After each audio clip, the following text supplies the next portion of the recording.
Alright, guys. BLM here, back. Another live show. I didn't fucking test the audio. Anyway, we're back. Almost on time? So that's something. Okay, we're fine.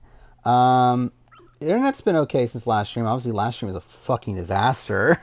It really was like the first time the internet had been like really shit in a while.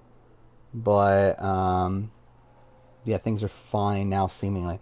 Um, Also, that stream was entirely pointless, right? Like looking back on it, um, like everything I said on that stream was wrong, which is so funny.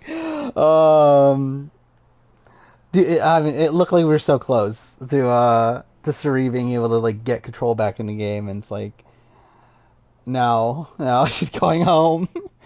This show. Oh yeah, by the way, I did not watch the Big Brother episode. That was just on. Actually, it's still on, isn't it?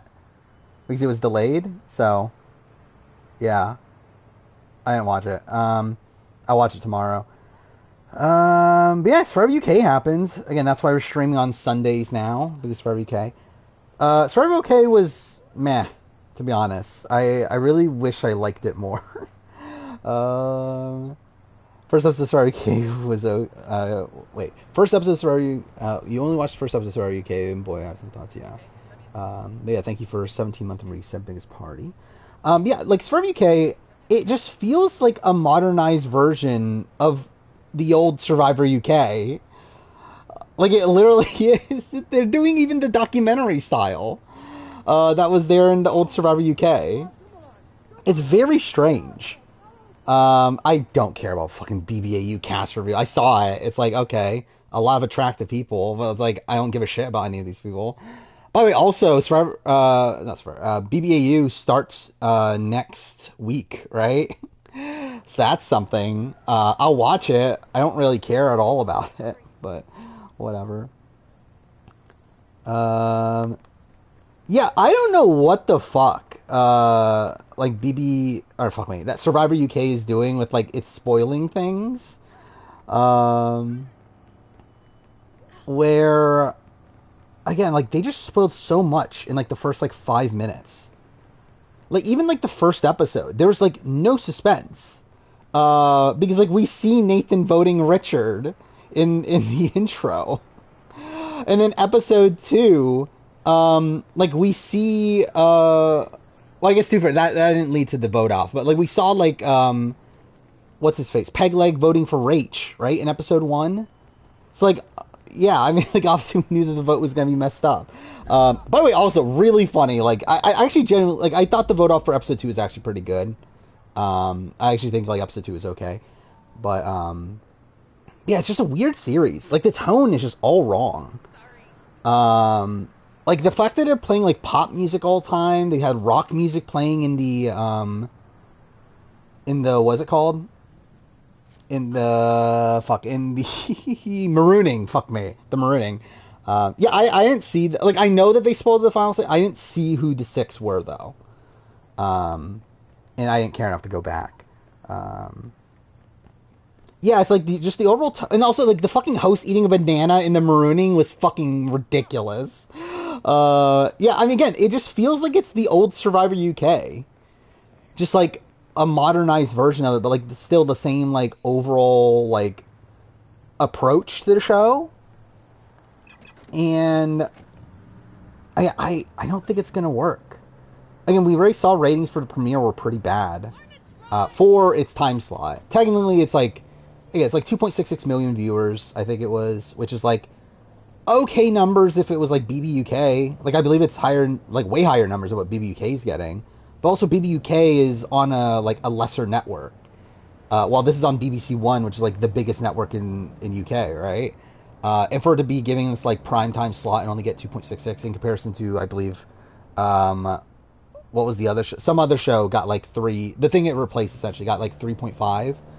Um, so yeah, I'm not expecting. I don't know. It might get renewed, but I'm not expecting like a lot of longevity for this show, unless obviously like it gets better.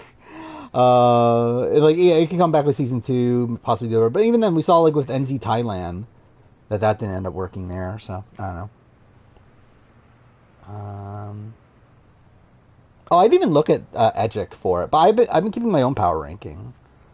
Yeah, Jess. I've been keeping a confessional count, a very loose one. I haven't been like actually following the 10-second rule or anything. But how do I do this again? How the fuck am I supposed to get up there? Am I supposed to use this? Anyway, yeah, I have been. Oh, I do remember this now. Okay, yeah, I do use the crane. But yeah, Jess has the most confessionals so far. If not at least tied. All right, this other person's done one. Oh, this person has Doug is higher. That seemed like I counted Doug's. Again, the problem is I didn't count like the gaps in between. Um, but that seems a little bit high for Doug, if I were to guess. But and it could be right. But yeah, Jess had 7. I did get 7 for Jess. I had Doug at 6, I believe, or maybe it was even 5. It was something like that. But he obviously got a lot in episode 2, though. And yeah, I think everyone else is like pretty close to what I got.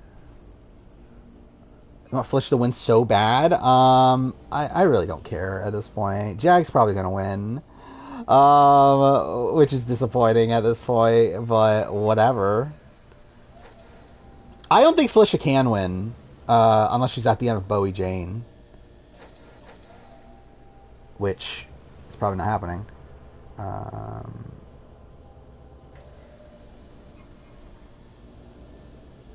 Winner pick. Oh wait, for Big Brother, yeah. It's gonna be so funny when like Jag wins and I actually get like a 4th winner pick in a row. Like that's fucking insane. um. Oh, did I update the UK draft? I know I did for Richard. I don't remember if I did for Sabrina. But yeah, by the way, I did watch these last night. I was actually surprised they were both like available. Like, so I watched them from the RGB Patreon. Okay, I didn't update for Sabrina. Oh, I had Sabrina. Well, that's disappointing. Oh, fuck! I have shy. I forgot. I had picked Shy too, which is not great. Yeah, who has the best team right now? Menace has Nathan, Doug, Leilani. It's just like okay. Jack, well, I mean, yeah, Tanuke, Ashley, Rachel, Hannah, Ren, Peg, Leg.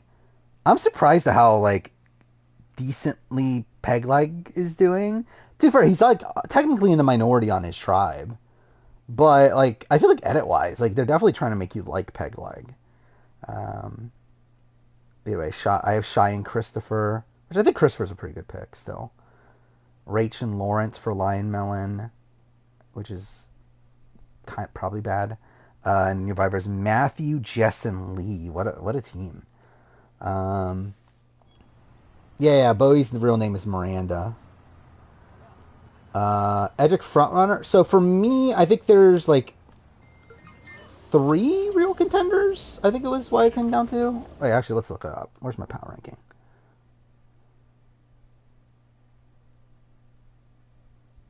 There it is. Oh wait, no, this is the wrong one. Shit. Where's UK? There we go. Yeah, my top contenders are Tanuke, Christopher. Actually, I dug that high. Doug should probably not be that high. All right, this is my power ranking after episode 2. I have Tanuke 1, Christopher 2, Doug 3, Nathan 4, which is also probably too high for Nathan. Jess 5, Ren 6, Lawrence 7, Matthew 8, Ashley 9, Peg Leg 10. I moved Peg Leg down a lot after episode 2. I had him because like after the premiere, I had Peg Leg at 4. But I thought episode 2 is like mostly bad.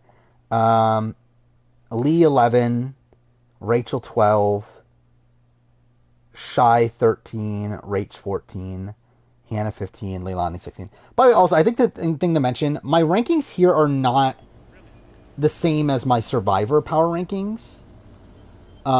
Mainly because I doubt there's going to be proper Edgic.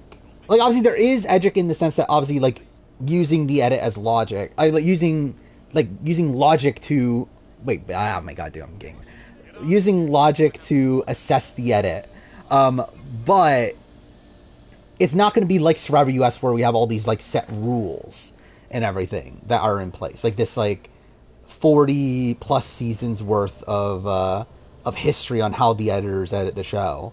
Like I feel like with UK, it's just gonna be more like a generic reality TV show, and through that, I'm actually like more so, um, just like favoring. Like I'm not like obviously utilizing a lot of these like typical rules that you would see for like Survivor US, and I am putting like game position as like a more important thing on this one. Hey Dave, you're still alive. That's good. Um, Watching BB9, I understand why you defend it. Again, BB9's fun. Like, there's definitely some ickiness, but I enjoy BB9. I never understood why it got as much hate as it gets. I understand, like, okay, you don't like you think the cast is like trashy. You don't like the twists, obviously the twist early on. And again, it's like a lot of the people are not super likable, but I personally still find the season really fun. Oh, fuck off! I need to I need to hack the thing. Wait, who has the thing to open this?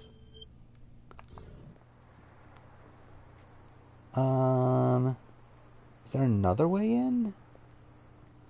Whatever. Top 10 new era tribal councils? That could be something, but I'm not like dying to do that video either, but I wouldn't be opposed to making that video. Started Worlds Apart rewatch, decent 3 episodes in. I hate episode 3. Episode 3 is like one of my least favorite Survivor episodes ever. Is episode 3 of Worlds Apart. I'm so gonna die. Yeah, why I do this? God damn it. Well. Oh yeah, by the way, I did finish Spider-Man 2 yet last night. So that's something. I'll be recording the review tomorrow and probably just spend all day working on the review and getting it done. My plan is to release it on Friday. Is currently the plan. I'll probably end up. Okay, I have to redo everything. But I'll probably end up. So yeah, Wednesday will be the Power Ranger power ranking or Power Ranger season ranking. Um, and then yeah, I'll still release a Spider-Man video probably on Friday. And then Saturday's gonna be the cast ranking based on gameplay. Um, Player ranking should be Jag, Bowie, Suri. Okay. America's TikTok got found? That's interesting. Yeah, episode 3 is the Nina boot. Where there's like nothing really going on. Jag would be at the bottom right above Dick. I think you could argue above Rachel. I think that's about it, though. He'd be very, very low. Especially because, like, it's not even just the fact that he got saved by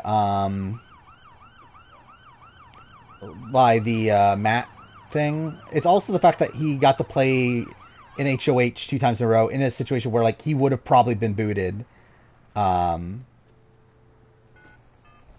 Actually, would he have been booted if he didn't play in the second? Who won the veto that week? Was it Jag also? So maybe he wouldn't have been booted. Yeah, well, Jag did win that veto, right? Police are on their way. Please remain calm. But either way, I mean, like, he's definitely in this spot where he's essentially, like, winning out in spots. So, like, even though, like, he obviously has a lot of power in the game, he's still, like, essentially winning out. And yeah, if he had not been able to play in the second HOH, then, like, Suri would have won it, right? And gone after him. He would have had to win the veto. And then, yeah, in the following round, would he have won that HOH in the double? Probably not. He wouldn't win the veto. He'd probably be gone. Like, that's probably, like, a more realistic way of looking at it. But still, it's like...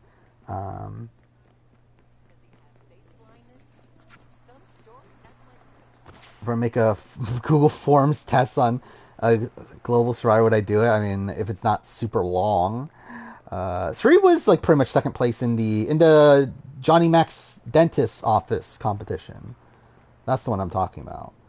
Like, it was Suri and America that were like right behind him. Okay, what am I doing right now? Like, how the fuck do I get this? I never understood, like, is that what I'm supposed to do to get up there? Like, I never even understood, like, how this section works. It's the way that I've always done it in, like, my 4 times of playing this game. But I never understood if that's actually what I'm supposed to do.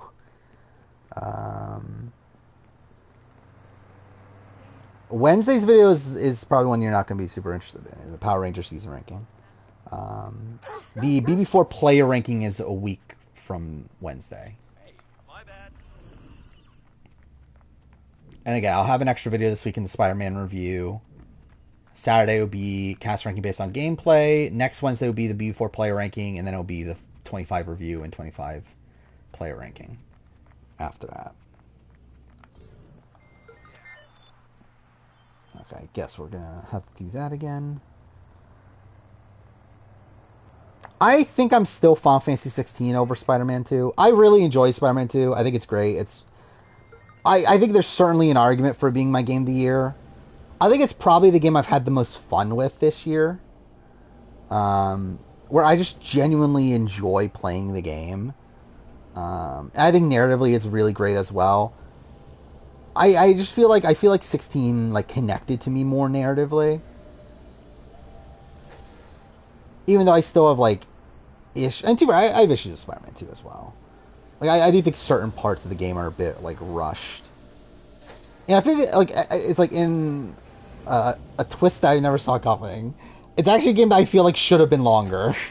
Like I always like criticize games for being too fucking long nowadays, but I feel like it's actually a game that should have been longer. Oh yeah, obviously Castaway Island's gonna be my game of the year. Because I do feel like there's certain parts of the game that are a bit... Okay, is it really just going to stay like that? Okay, there's a fucking car inside of... Okay, yeah, this is great. Can I even get to move now? Okay. There we go. This is going to be a disaster. What the... Someone's hacking me? What is even going... Okay, wait. Whatever. Winner pick was Matt. Yours is Jag. Yeah. Again, it's between the two at this point. I think it's like almost impossible for Bowie. Like, I don't think Bowie wins against anybody, right? At this point, I'll be shocked. I think Felicia needs to get the end of Bowie, which probably won't happen. And even then, like, she might try to. I don't know. What is she even trying to do right now? Yeah, I'm not gonna pay attention to fucking the online hacking in this game. Apparently, Blue told Suri that she knew the secret. Oh, did she? I mean, to be fair, I mean, Jared did tell her, right? By the end of it, because Jared told her that he thinks Blue is starting to figure it out. Obviously, he didn't tell her that. Oh, I fucking told her. But yeah, I'm pretty sure she knew that Blue already was like suspecting it. Yeah, I mean, this was an all-time bad double eviction. Like, literally nothing of intrigue happened in this double. They're ready to make top 200? I don't remember. I did make some changes to the list again. I'm probably just going to wait until 25 ends to just record anything. Initially, I was going to record part 1. Because, like, I can record part 1. Like, everyone left in the game is, like, not going to be in part 1. But I'm just going to wait until the season ends. I did move Riley up quite a bit. Where the fuck is my thing? There we go. I'm probably going to have the move Suri down if she does go home this week. If she survives, then she's probably solidified in her spot. But I think if she goes home this week, I'll probably have the bumper closer to where, like, Tommy Bracco is, I think, which is, like, about 15-ish spots lower. Matt also, if Matt doesn't win this from this spot, I think I'll have to drop Matt a bit, too. Because I had him as high as 30. Like, I think it, like, and that was, like, with, like, last time I updated it was with the, idea that he was gonna, like, save Suri, gonna, like, try to take out Jag and all that stuff. Which, to be fair, it might not even be his optimal move. And I talked about this in the review. But, yeah, it's like, it shouldn't matter, really. Like, he beats everybody at the end. It doesn't matter who he goes to the end with, as long as he has a position in the end game. But I do think him, like, cutting Jag would show, like, this level of, like, killer instinct that would definitely bolster my opinion of his game, but not looking great right now. Okay, what was the question? Raven, right? Where's Raven? Raven is not in the top 200. She's right outside of it, but she's not. She's 202 right now. By the way, Blue is 201. I blew one spot above Raven. So that's something. What did I change here? Which might be too low, to be honest, for Blue. I don't know. Blue's weird. Because, like, Blue's so bad, but also, like, at least plays. So at least that's something. Wait, how did I end up here?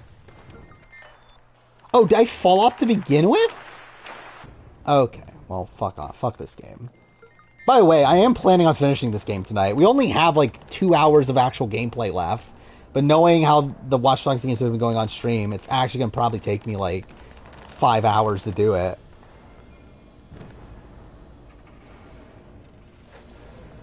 Claire, Claire's, like, right outside top 100, I believe. Claire is 104, which might be a bit high. I'm not sure. Yeah, that might be a bit high. Now I'm looking at, like, some people that are around her. But to fair, like, who's a better player, Claire or Natalie Negrati? That's a kind of a debate for me. Or, like, even, like, Claire or America. I think Claire, right? Like, I think she's, like, above that, like, grouping. Like, essentially, there's a grouping below Claire of, like, Natalie Negrati, America, the Nolan twins, Portia. I think Claire's better than them. I still think Claire, like, didn't live up to her potential, for sure. But I would have more faith in Claire on any given season than them. And, like, there's still, like, aspects of Claire getting screwed over. Or if it wasn't for the cookover, cookout, then, I thought I was going to say cookover. If it wasn't for the cookout, then, more than likely Claire's, like, locked for endgame. Does she win? Don't know. But she, by the way, what the fuck happened over there? But yeah, she definitely would have been, like, final 3 with, like, Tiffany and, like, Hannah or DX, right? That's probably how the endgame would have played out. I mean, the thing is, I don't think there's a big difference between Liz and Julia as players. Outside of Liz being better at competitions. I guess, like, Liz cared more. So that's something. But I don't know. I think they're, like, You there? around the same place. I mean, what did Liz do? On the billboard. Do your thing, man. Here goes.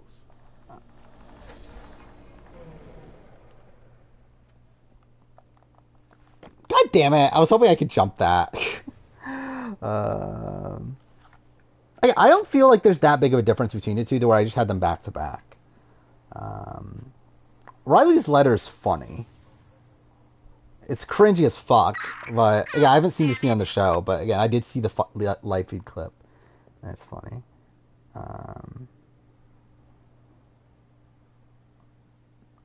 I mean, but the connection with Austin was because Austin wanted, like, to sleep with her. And again, she actually, like, genuinely liked Austin at the time, too. And then, like, Julia, I believe, wasn't Vanessa closer to Julia than Liz? Or like that's part of why she was able to do what she did during the Bull Arena thing. It was like her and Julia were like super close. Where like Vanessa and Liz weren't ever as close.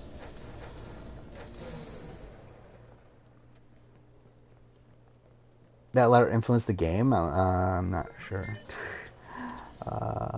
If Matt wins, I think he's bordering top 10. Probably not quite in there, to be honest. I think like it depends on it depends on how he wins. But as of right now, I don't really have much faith in him to like have this like killer instinct that we saw like Tyler have. And so I guess did Tyler really have the killer instinct by the end of it? But I guess like with certain people, okay, cool. I guess that doesn't work. How the fuck am I supposed to get across this thing? Like, who has the key? I don't even see anyone here. Is it someone over here?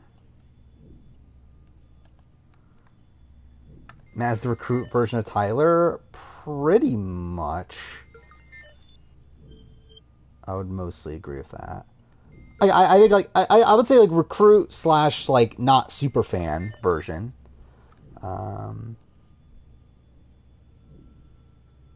Yeah, it's like, I think it's like the lack of, like, activeness to a degree. Like, it's like lack of gumption is probably like a better term. Because, like, the thing is, like, Matt is not, like, a purely passive player. He is, in the sense that he's like a reactionary player. I think that's probably the best way to say it. Like, he does things, like, when other people do things that make him have to do things. But, like, he very rarely, like, proactively goes out of his way to play the game. Matt did not know the show. He was a casual fan, I believe. But he didn't know the show particularly well. Yeah, Matt Fields my ass, yeah. Yeah, that was so disappointing. That, like, literally he just, like, relents right away in putting up Suri. And then Jag tells him that we're going to have to cut Suri. And he's like, yeah, it doesn't matter. Sure. Yeah, he didn't know who the brigade was. He had heard of the pressure cooker, though, right? So that's something. But again, I'm pretty sure that's just from the research he did before getting on the show. Yeah, what the fuck am I supposed to be doing here? How the fuck do I get in this? God damn, I literally did the same thing again. God damn it, whatever. I think Suri will try. I just don't know how much she will try. I have not played Hogwarts Legacy yet. I will somewhat soon, though. Probably, maybe. I don't know. So I finished Spider-Man. Next games for me are Dead Space or Hogwarts Legacy. I probably will play Dead Space first, though, because it's shorter. But, yeah. Also, I'm almost done my B5 rewatch. I literally just watched the Karen eviction. And I will say, like, I went down on Diane through watching the beginning of the season. I'm kind of back up. Like, I feel like, again, I think Diane is a, like, solid player. I think she has issues for sure. But, like, most people have issues. Like, I think when, like, looking at, like, I think she is above, like, Janelle and Danny Donato and, like, that grouping of people. Which I, like, dropped her to.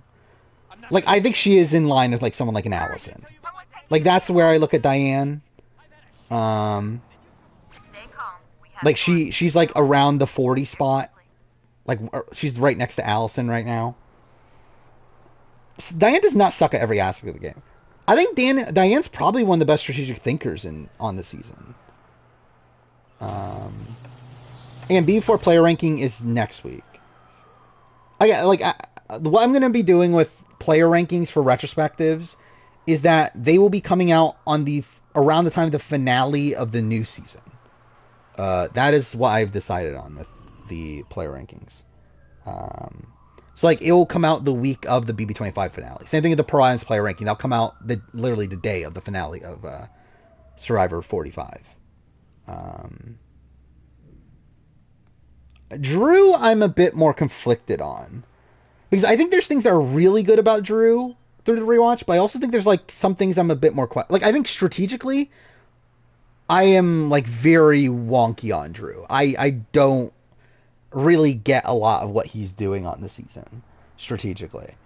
Um, Socially though, I think he's really really strong. Like the fact that he's like up until the final five, like he is extremely safe in the game. I'm trying to look at my power ranking again. By the way, I did do some live feed research too, um, which was interesting. I did learn some things I didn't even know. By the way, also read a lot about Marvin. Marvin's fucked.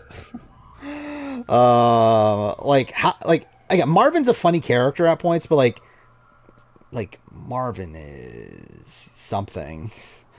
Um, and the fact that again, if this was the modern day, he would be fucking kicked off the show like so quickly, week one. Um, where like Holly and Lori like reported um to production like week one that he had sexually harassed them. I get like what he did, I believe, is like to Holly, he like pulled up her thong or whatever. Um, and then like also he's like his kiss with Diane too, like becomes like a big deal towards the end game. Like that is so like cringy too. Um, yeah, there's like a lot there, Marvin, that has not aged. I don't even know if it aged at the time, but like it has not aged well at all. Um, I have no clue what I'm doing in the game right now. Like Maddie and Natalie. Natalie, I think is like around top 100 if I remember right. Where is she at now? She's still. I believe she was top 100 at a point, right? Or maybe not. Where is Natalie? I don't even see her. I know she's around here.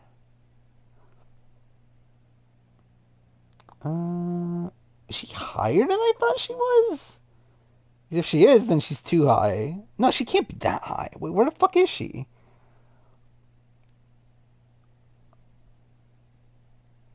Where is she? I can't find her. Okay, I'm actually gonna fucking search for Natalie. Where the oh, there she is. Oh, she's lower than I thought she was. Okay. Wait, no. That's the no. That's Natalie. Twin Natalie. There's Natalie. 96. Mm, that seems a little high. It's like it's probably like about right, but like, I don't know. But Maddie is 125, I think, on this. Yeah. Which is like, yeah.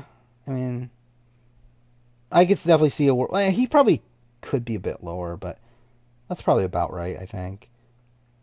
He's where Joseph from BB24 is. And where Nathan from BB4 is. And Hayden Voss. And Jason and Alex from BB19. So, yeah, that's that. Yeah,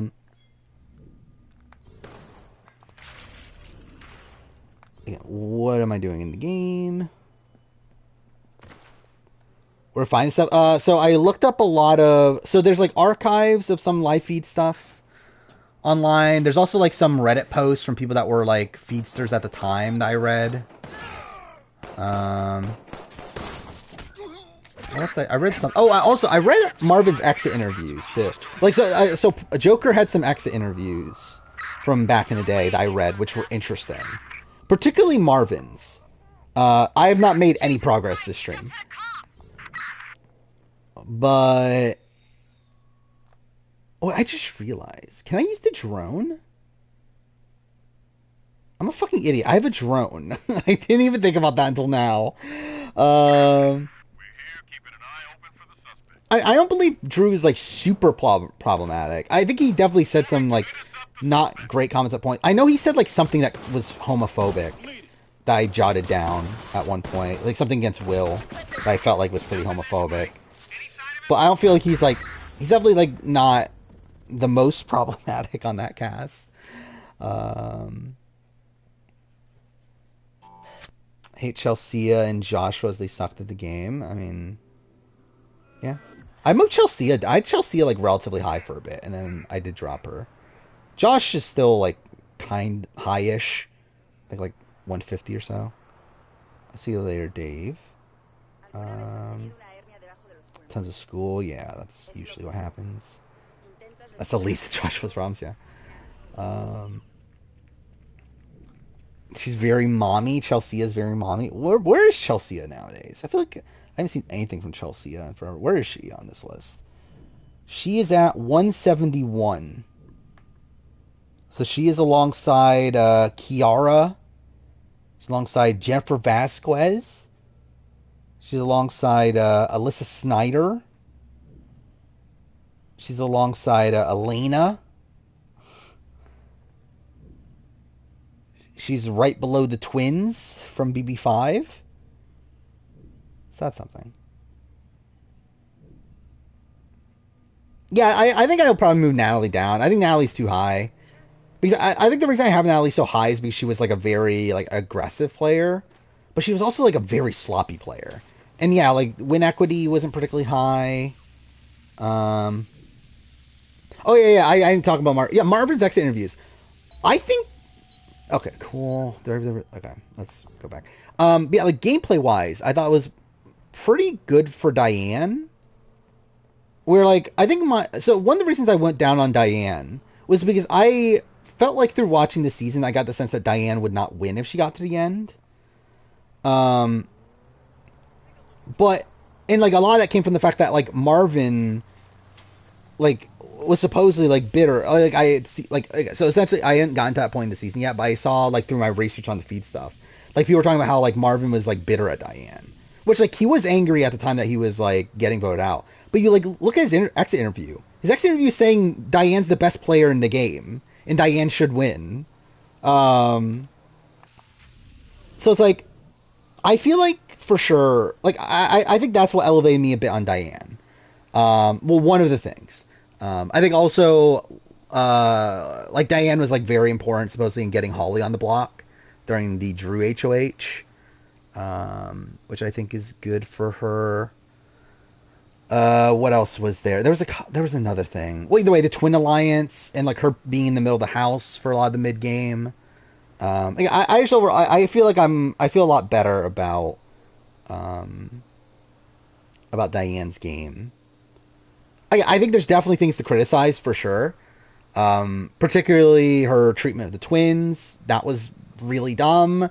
Also, I see that there's like reports that like Drew was actually going to take Diane to the final two until like the night before where she got drunk and like told him that you don't have the jury votes, I'm going to win.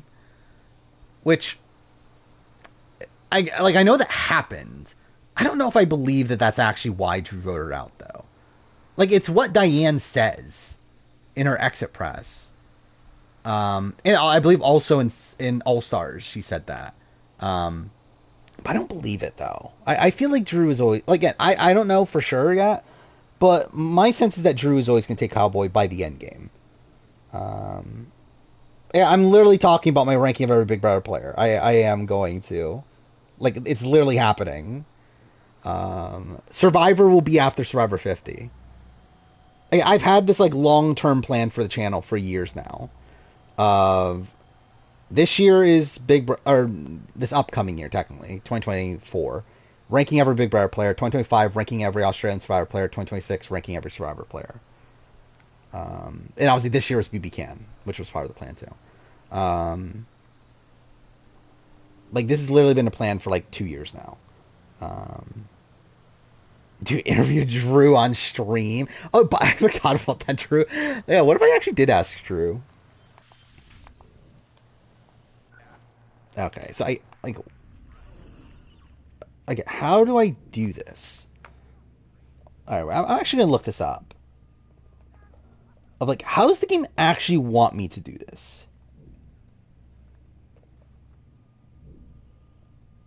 Let's see, guide. Make a guest cameo appearance on Drew Daniels' blog. I mean, obviously. I'm sure he'll be so excited to get me on his blog.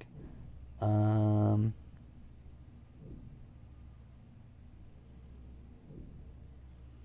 Wait, walk around the other side. Oh, I'm a fucking idiot. Okay, I know. I'm just a fucking idiot. Okay, let's get the. I have to go back up there. I know what to do now. I like completely forgot you could fucking use the RC car there. Okay.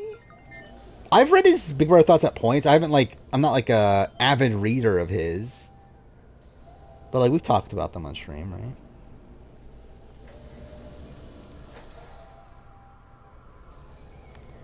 Okay, game. In terms of like the like day by day stuff, I didn't read a lot of that. All right, let's see. So like I again, there was a lot of stuff on Reddit from people that were there at the time that like had these like long posts, like fun facts or whatever. Then Joker's had some stuff. Let's see if I can find the Marvin interview. Okay, this is the Marvin interview. Or should I just like post the BB5 stuff? Oh, here's all the BB5. Technically these are the they are recaps here. I just didn't read all of them because like it's a fucking lot. I'm not gonna bother reading all of these. But yeah, like that is the Joker's update stuff.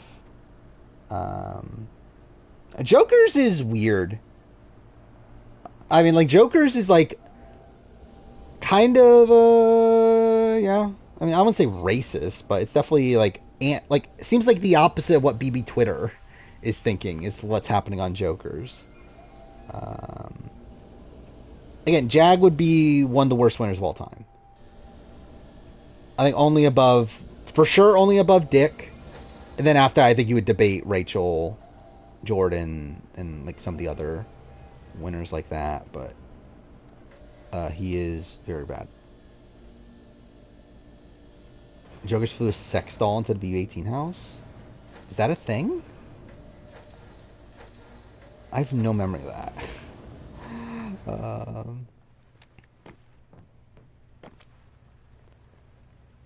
Most problematic comment. I mean,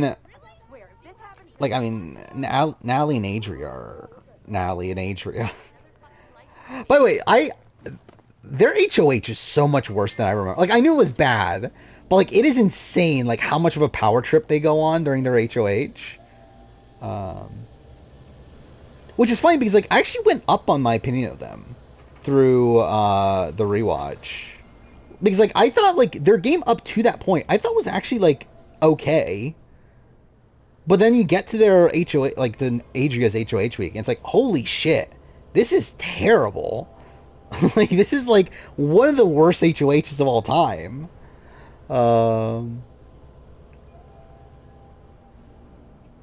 Like Jag not being saved changes way too much in the game.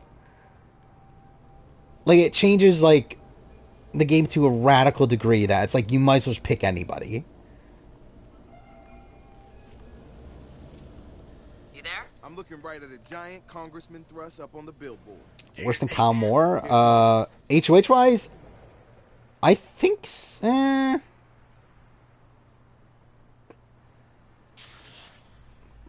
Yeah. Yeah. No. I don't know. I think it's on par. Like Adria comes into that HOH like in a pretty solid position. Where like you had this like twin alliance that was forming. Okay, cool. That's obviously what I want to do. Okay, well that's great. All right, let's try a drone. Hopefully this still works. Can the drone do this? Can it not? Okay. Does it not work? Okay. Well, this is stupid. Well, this is dumb. Because now I can't do it, right? So I have to literally redo everything. Fuck off, dude. Fuck this game. Oh, House of Villains happened. It was fun. I still don't love the format of only elimination every other episode. But this is a fun episode. Bananas is up to his own shtick. Which is funny because like no one knows it, but like clearly this is just what Bananas did on was it Vendettas?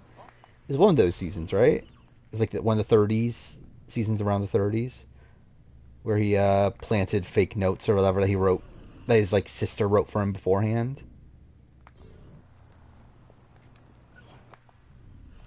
Okay, wait. There or no? Is it not gonna let me? Oh, there we go. All right, let's try this again for the fucking billionth time. I'm actually, I think I might be lower on Karen. I haven't reflected it on the player ranking yet. I think my opinion has actually gone down on Karen on the rewatch. I didn't think like she's still very very good. I think Diane's better than Karen. Like I think my issue with Karen. Okay, well that's great. Like I think I would still debate like Karen maybe played a better game on BB5, but I feel like Diane's game is one that I feel like is a lot more like repeatable. And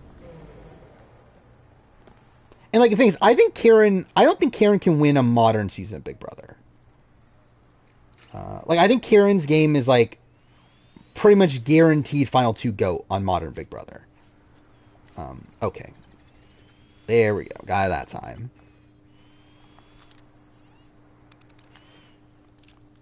The thing is, I just don't think it's a repeatable game.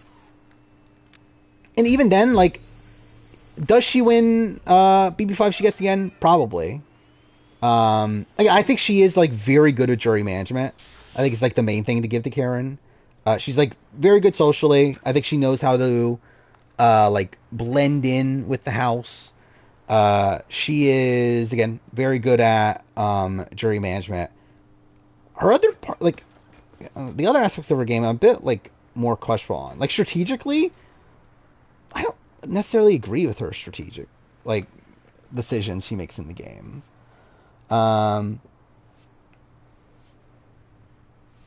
Like, the thing is, like, her and Nokomis are, like her and Nokomis and Diane, like, they were obviously, like, these big pushers of we need to get the twins out. I don't think it really behooved Karen to get the twins out. Way to go. I've got a whole team of DedSec members out working on Thrust's other signs. Nice.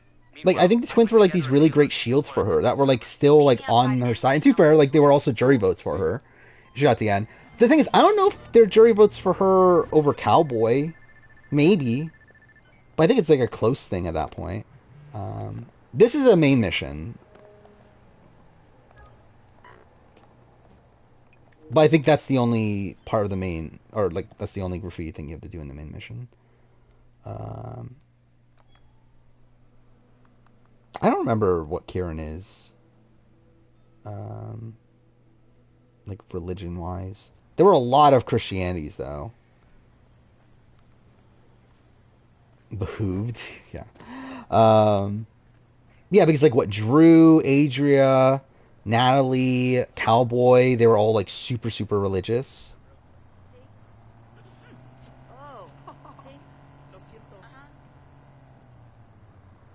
I think Cowboy beats most people in the final two because he has Drew, twins, Nokomis. Yeah.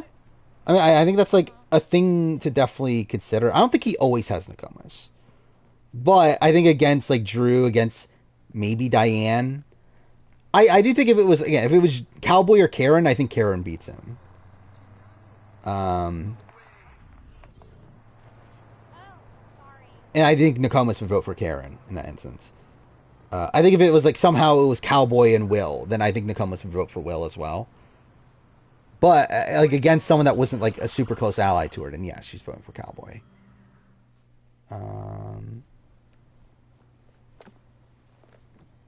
Nice work on the billboard. We wanted a reaction. Yeah, she only voted for him because he's brother. But again, I think if there were like better options, she wouldn't vote for him. Is me that bad of a player? Again, I think she's a player of potential that never realized it and like actively played a terrible game. So I don't know. Like I think Mimi is like one of the toughest players to assess for me on the player ranking. I just don't know where to put her because I think like on paper she should be super low, but I feel like a lot of what she did bad was like she did like actively bad to where like she thought it was like a good strategy, but like Like, I think there's like a good player in her, but she's decided on this strategy coming into the season that is like fundamentally bad and just didn't realize it. But I think if she were to play again now, I think she could play a good game. Like, I think like the like instincts are there. But do I like if we're just going based off how BB25 played out, then yeah, she's not that good. Karen, I think I might drop out of the top 40. As of, like, again, I haven't updated it since I watched her eviction. Actually, last update, she was at literally number 40. I think I might move her to around 50. Like, I think I would move her to being, like, above the, like, Lisa and Aprils of the world.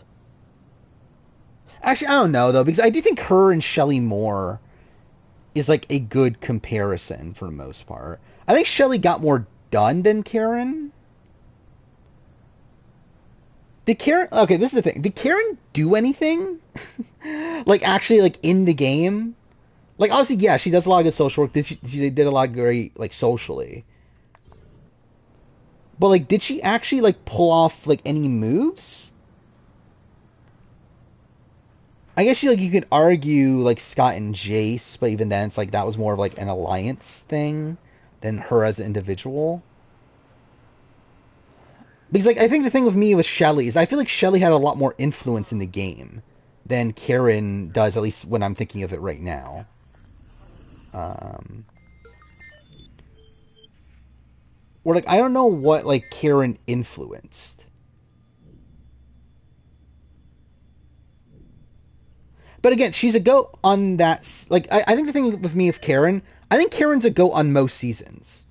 Like, no matter how good her social work is, I think most people don't give a shit if this is a modern season.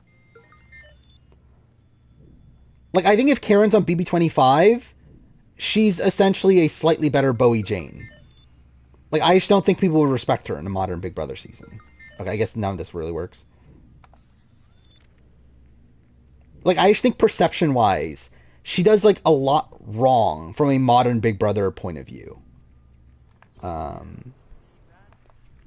Where I just cannot see someone like Karen being respected by a modern Big Brother jury. Like, she is, like, the thing about, like, yes, she is, like, yeah, she does good work socially. She, like, cries with people when they're sad. She... again, she does a lot of good work in that sense, but like also she has this like general perception of her being like this very emotional person, and I feel like that would like add more credence to people thinking that oh she's just like an emotional person, not like a good player. And I feel like people wouldn't really respect that nowadays. Like I feel like she would have like a similar issue to something like a Hannah Shapiro on Millennials for Gen X in terms of how people perceived her in the game. Well, I mean, yeah, again, like, I'm still ranking her high. I'm just saying in comparison to the people that are higher than her, that is why they're higher than her. Is because I feel like those people will be more adaptable to the modern game, while I feel like Karen is someone that I don't see adapting to the modern game. Where again, Karen's still going to be, like, top 50. Yeah, people thought she was a fucking weirdo. Literally, Marvin calls her a weirdo, I believe, in his exit press, doesn't he? But also, again, like, when people talk about who played the best game of BB5, you look through all the interviews, no one says Karen. Like, yes, Karen might have won a jury vote from, like, a social perspective, but no one respected her game. Which is why I think in the modern day, people just wouldn't respect her game. And that's what people vote on nowadays. Again, like, does social stuff play a factor? Yes, obviously. But I think to them, they look at that as part of the game. Like, they still vote on this, like, loose definition of who they think played the best game. And, again, I think with Taylor, they looked at her as playing the best game, though. Like, they looked at her, like, persevering through these things. Like, I think if you asked the jury, who do you think played the best game? They would say Taylor. None of these people from BB5 are saying, who's playing the best game? Karen. And I think that is what's important in modern Big Brother. When the jury is thinking of who they're going to vote for, is who they personally think is playing the best game. Where I think like the thing that like no one really talked about Karen playing the best game is this thing of like perception to me, and like this like again I think like the way she would be perceived in the modern day is not really like a winning perspective in my point of view. Um. Oh, I could have just done that. Well, I'm a fucking idiot, dude. Um. Cuídate, okay? But yeah, I still think she's a very good player, though. Especially for back then.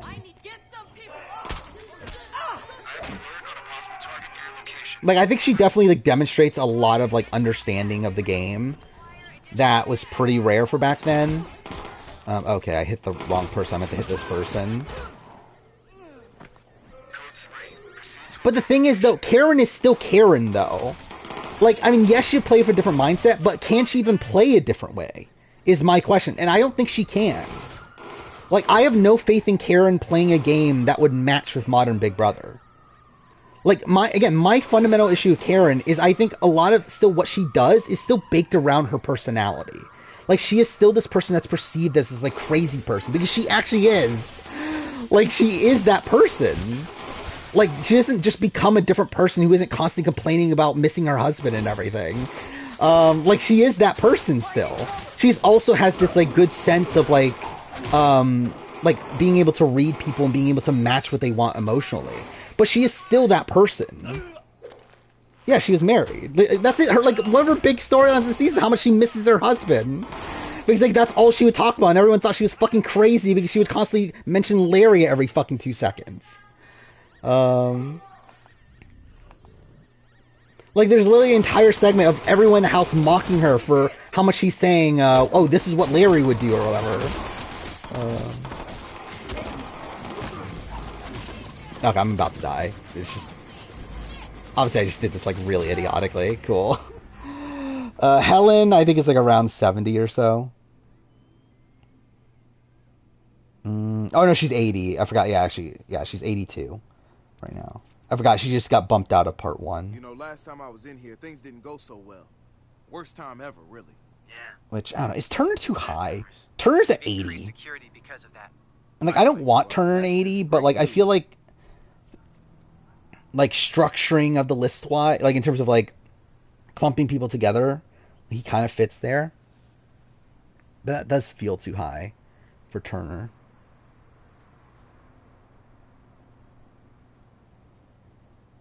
How do you bring her to the married guy named Larry? That is a question. I mean, like, every, like, old school Big Brother season has, like, a lot of weird segments. Because that's a lot of what, like... By the way, also, watching BB5 has really made me miss equitable comps. Like, it's actually insane, like, actually looking at it now, like, comparing the comps of BB5 to BB25. Where, like, we literally have, like, the comp of, like probably one of the most physical competitions of the season is the one that Diane won, the veto that she won at Final 6. Yeah, 6. Where, like, you have to, like, bounce the balls into the target or whatever. It's funny how, like, I guess that and probably also, like, the rope thing that Jace won in, like, the week 2 veto. But even then, like, Lori was second place, right? And it was, like, super close to winning. Like, it is funny how, like, nowadays it's like, okay, Jag just dominates every challenge. Yeah, I would love if they lowered the budget. I wish fucking CBS would just, like, not give them money anymore. That'd be cool. Yeah, Ice Block comp is cool. That's something that they've done on, like, the challenge and stuff, too, right? Obviously not exactly that exact... Actually, didn't they do that exact same thing on some other show? I'm pretty sure they have. I'm trying to remember which show it is, though.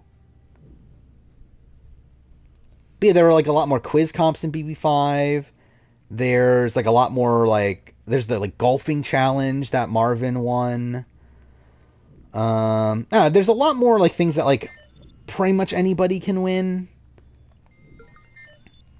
Which, again, it's... Like, I just wish it was that way again. I would not have Karen as the best character. But she is good, though. I don't know. Actually, I don't know. Would I really say like Marvin is the funniest character? He's also like surrounded by a lot of ickiness, so it is kind of weird.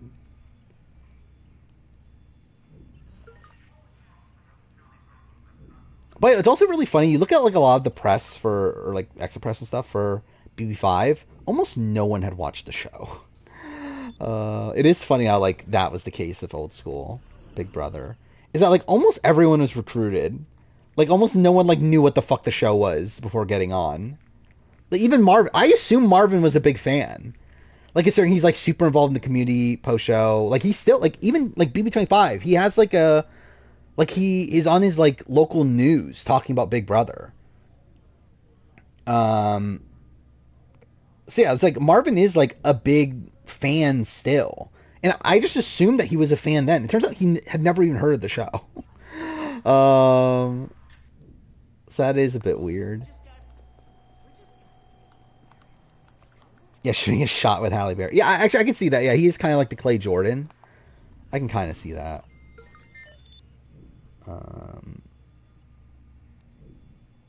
But Marvin does more like actively bad though, right? I don't know. I'm debating if I want to do a draft or not. The thing is, again, I want to fucking finish this game. Yeah, this is just bad again.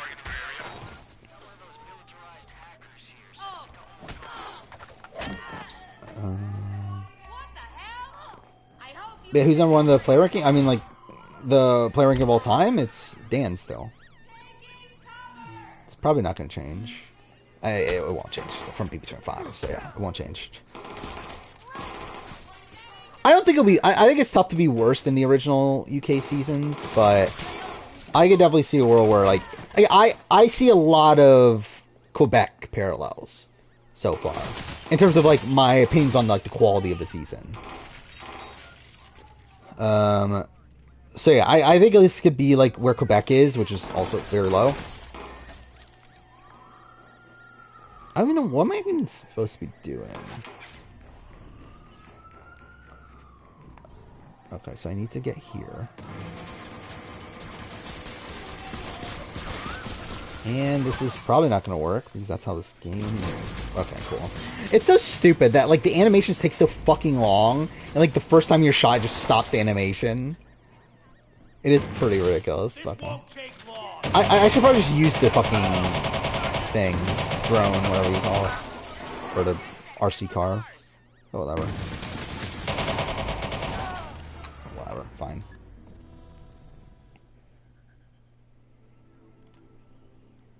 But yeah, I'm trying to think of what else changed from BB5. I'm probably also like, I don't know what to think of Will. You know, last time I was in here, things didn't go so well. Where like initially I moved him up quite a bit, then I think I ended up being like back to where I originally was with Will. They've increased security because of that. Where I think Will is a very good player, especially for being as early of a boot as she is, or as he is. And then I think he also got screwed over by obviously the fact that like Natalie and Adria were homophobic. And like he obviously like faced a lot of homophobia while in there, so it's like I feel like that's like things to consider, but he is still like not great. Like the fact that he was like openly targeting Natalie and Adria when they were to HOH, like that's not good. Is that where we're at? 25? It'd be 25 to 28, wouldn't it?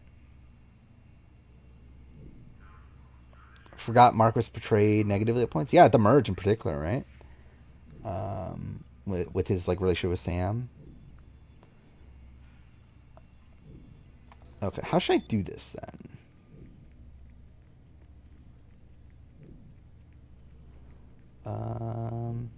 By the way, also, why are you watching Blood vs. Water again?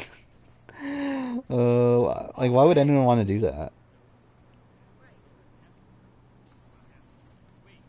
Mark is the most boring winner survivor. He's definitely up there. I think, like, he's, like... I don't know, what is the right term? Like, his dryness can lead to some humor at points. Like, his very, like... Okay, this is bad.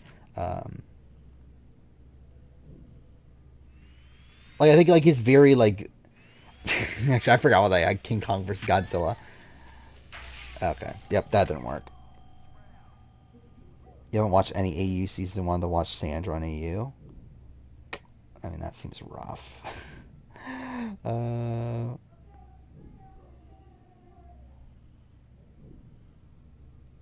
Again, she is an underrated player. Karen is for sure an underrated player in the grand scheme of things.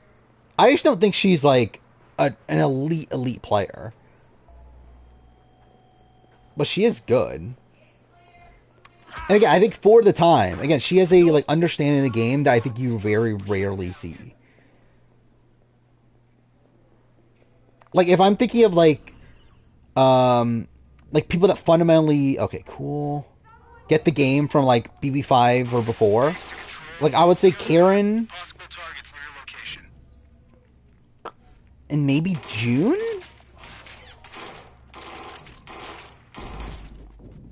Like would that be it? Debatably will. Oh no, Roddy. Roddy for BB3 I think has like a very good understanding what the game is. You know, last time I think Diane, maybe Diane, but like she doesn't give a shit. And I think the same thing with Danielle Reyes. Actually, I don't know. Danielle Reyes definitely did not know how important the DRs would be. That's So, just great news. yeah, I wouldn't say Danielle Reyes, even though again, fantastic player still. But I would say that that's obviously like one of her bigger holes in her game is how. I mean, because the thing is like, Diane didn't give a shit about the jury. But like, I also feel like she knew that the jury was important. She just didn't give a shit because that's Diane. Because like she like actively hates Natalie and Adria and like doesn't like hide. And same thing with like her relationship with Holly. She doesn't hide that she hates Holly so much. Which for that's not jury management, but like she's someone that I think is like unable to hide who she likes and who she doesn't like. And like gets that that's bad for her game, but just doesn't care that that's bad for her game.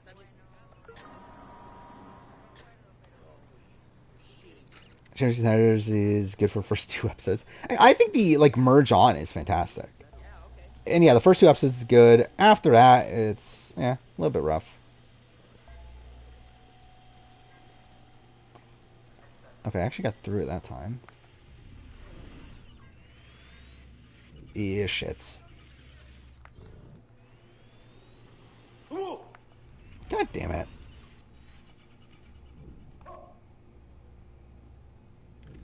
Can he walk away? I mean, I'm playing Legion after this.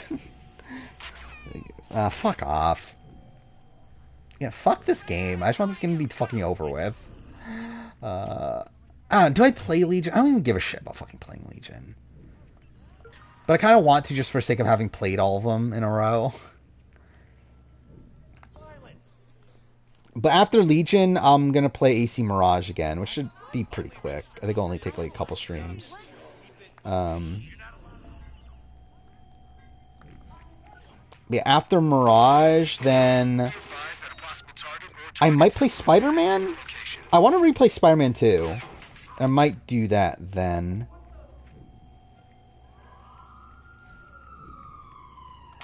I mean, that's kind of why I kind of want to just get all these Ubisoft games out of the way.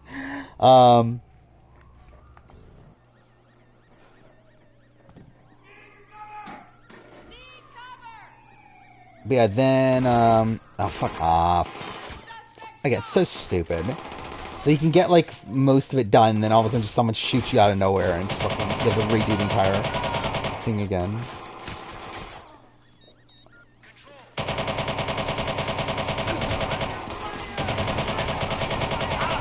Okay, this is not doing anything.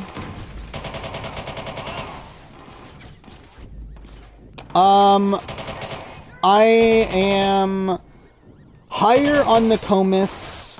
Okay, so again, like Nokomis is another one that like I went up on Nokomis, like very early on the season. I think now at the point that I'm at the season, I'm probably a little bit lower than what I was when I went up. But I'm still higher than what I was when I started. You know, last time I was in here, things didn't go so well. Worst time ever, really. Yeah. And like, it's not even my opinion has gone up. It's just that I feel like I always look at Nokomis as an overrated player because of the Six Finger Plan, and I still do. But I kind of realized, well, then, like, but there's other things that she does well on the season. So, like I feel like when comparing it to a lot of the other people that were ahead of her, I was like, wait, why am I, like, factoring this so negatively against Nokomis when, like, Janelle and, like, Danny Donato and, like, some of those other players have, like, a lot of issues, too. So, like, at this point, she's, like, pretty much, she's below those players, but, like, she's around them now, where she was, like, 20 or 30 spots off of them. And yeah, I think like Nokomis is an interesting player. Like obviously, like I think she gets too much credit for Six Finger Plan. It's funny because like on the show, she actually never talks about it. Like it's funny how like the perception of it is that Nokomis put together this plan. She's the mastermind, but like she actually never talks about it on the show. It's Will and Karen that describe the plan. Marvin was the one that actually come up with the plan. Like Nokomis is just the one to actually do it. But that's because she was HOH. Like, I still think, like, her role in the Six Finger Plan is, like, extremely overrated. And even then, like, the general concept was created by, Mike, back in week 1. He had told this plan to Marvin, I think Diane, too. But, yeah, again, like, Nokomis is actually, I think Nokomis is terrible strategically. Again, terrible is probably a bit rough. I think she's not good strategically. I actually think that's like the weakest aspect of her game is her strategic game. I think she's someone that's a bit too blindly loyal. Particularly to Diane.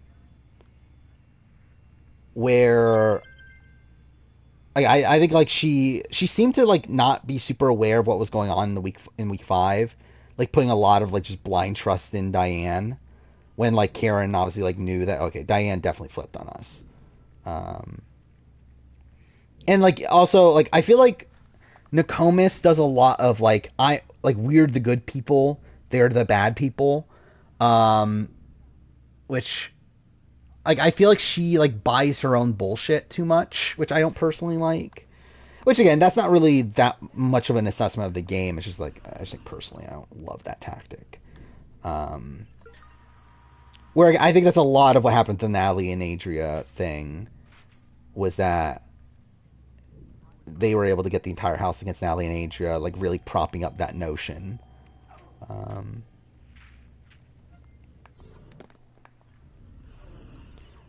Also, I don't know what to do with Mike, because I think Mike's like on the rewatch, I think I'm probably like a little bit higher on Mike than what I was before it. YSB5 get out early on All-Stars pregame. Like literally everyone pre-gamed against them pretty much. And like they got ratted out too, is also the thing. So like supposedly like Diane, like the Mr. and Mrs. Smith alliance, like that was like ratted out before the season even started.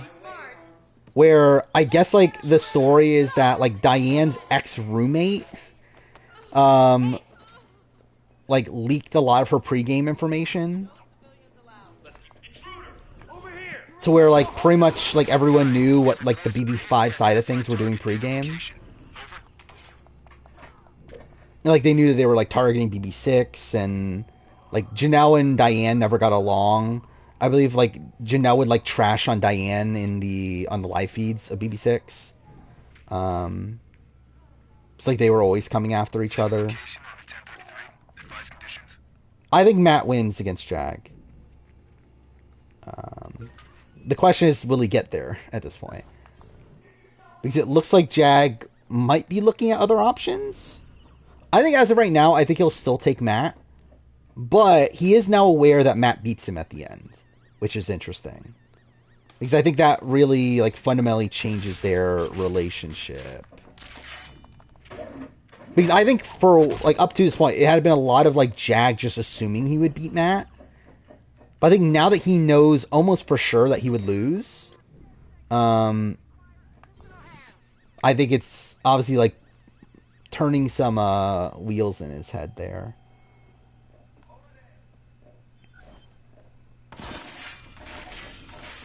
Yeah, Jag thinks he's like an all-time great player, right? Which is Jag is like at this point like he made a final 2 with Bowie that Bowie seems to now be believing in. Like, it seems, again, like, that feels like this bit of, like, passiveness from Matt, and that he never did make, like, even though he was, like, much closer to Bowie, and, like, Bowie was, like, more on the Matt side of things than Jag, up until recently, he never made a Final 2 with her. And now, like, Jag has, like, officially made a Final 2, with Bowie that she is now being loyal to. And again, like, I think there's definitely a role where he takes her, too. I think as of right now, I think he will take Matt. But again, I think when we get closer, he feels more secure in that he would lose against Matt. I think he will cut her. Or cut him.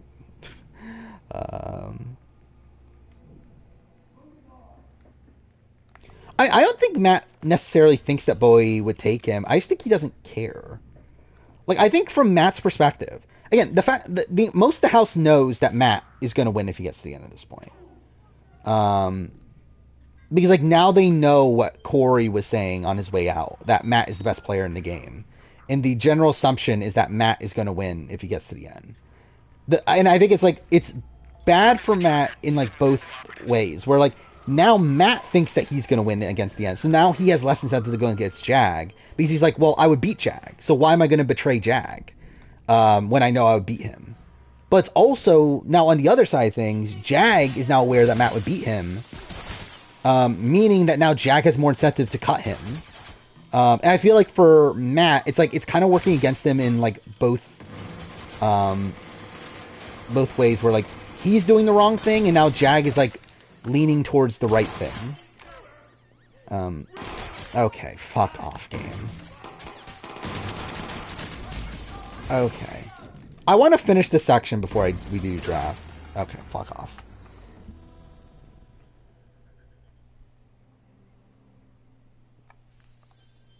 Worst AU season? Blood vs. Water. Not even close. You know, After that, All Stars, but it's Blood vs. Water by a lot. Worst time ever, really. Yeah. Bad memories. They've increased I don't security think because of that. Matt has done actively bad threat management. Like, right now, people are looking at him as a threat because of what Corey said. I don't think Matt has, like, actively done much wrong threat management-wise. From, like, what he himself has done. Again, he hasn't managed that information well. But in terms of, like, him increasing his threat level, I don't think he has done much to actively increase his threat level. But once people do look at him as a threat from, like, outside information, he hasn't, like, done well with that. Boys Like Christmas? I would say she's worse, but yeah. Because, like, at least Christmas, like I think Christmas is more involved in decision making. And, like, was more involved in, like, keeping Josh in line and, like, stuff like that. Where, okay, well, that's great. We're like, what is Bowie really doing?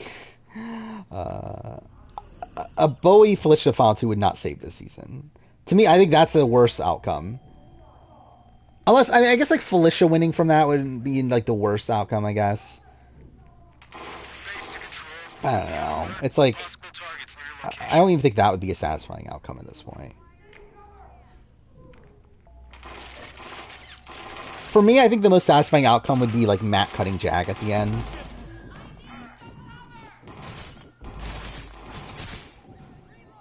I think maybe if we get, like, somehow Bowie gets betrayed at Final 4, Matt wins Final HOH and takes out Jag, wins against Felicia. Maybe that is, like, the best outcome at this point, with Sri gone.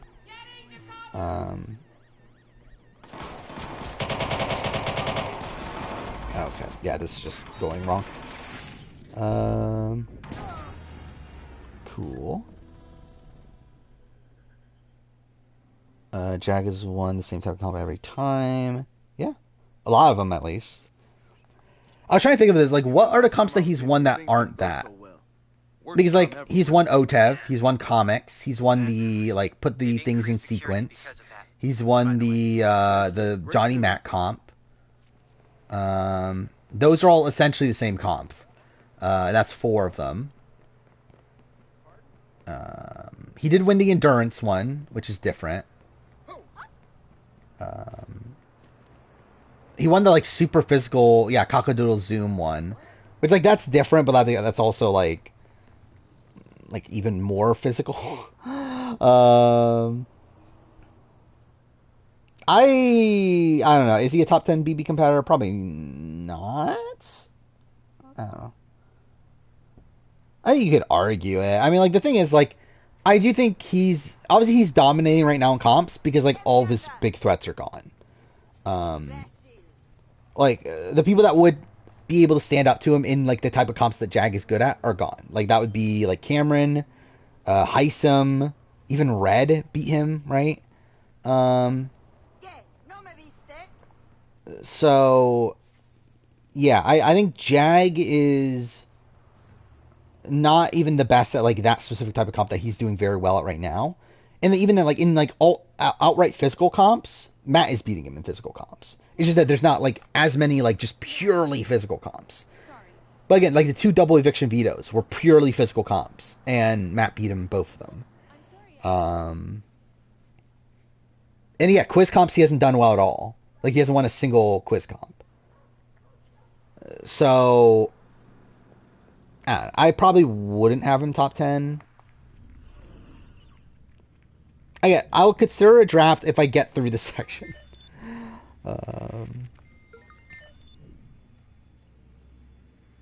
But I want to make progress because I want to fucking finish this game at some point. Okay. So that's that. Hopefully only like 10 minutes. But that would be if I don't fucking die. I think Jag is probably better than Ty. If I were to guess. But they're around the same though. Because like, has Ty even won like an endurance comp? Because at least Jag is like someone that seems to be pretty good at endurance as well. Is Ren non-binary? Never mentioned on the show or anything. Jag is like Colby in competitions. I can see that. Yeah, like Colby in Australian Outback. Imagine BBAU this year somewhat decent. It's not though, is it? They literally canceled the show because of how shit it is. They canceled the show mid-production, I mean. Alright, what is this? Take 2 of these, 1 for you and 1 for Jag. What? Take 2 of these, 1 for you and 1 for Jag. Matter of fact, there's an extra for Bowie J. Take 2 of these, 1 for you. Yeah, that was a serious fun. I hope she wins America's Favorite. Because I don't know what I'm gonna do. Fucking Cameron wins America's Favorite.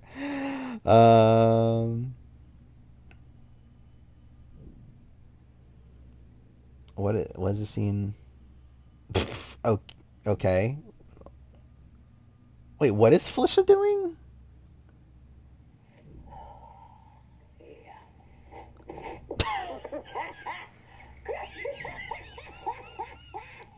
Okay.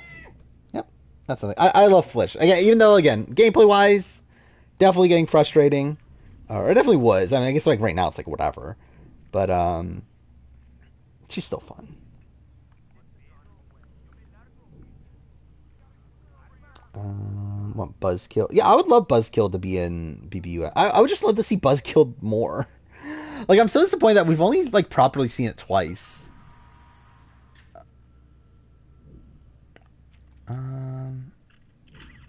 It would have to be this, right? Fuck off, dude. You fucking get detected right away. Love Felicia return? I don't know if I need it, to be honest. I love Felicia, but I feel like we've gotten what we're going to get from Felicia. I don't know what else we're going to get from her on, like, a return. Okay, cool. I got stuck in... Okay, fuck off. Okay, what is this? Rank each player on the cast in terms of entertainment. Felicia 1. Izzy 2? Probably? anniversary 3, maybe? As debunking the myth that Jag could only win comps because Heisem and Cameron are gone.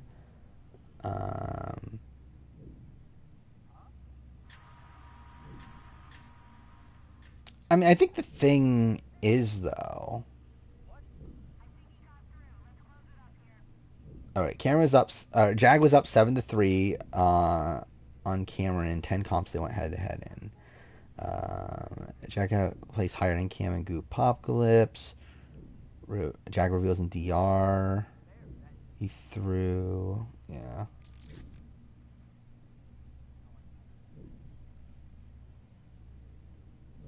I mean, like...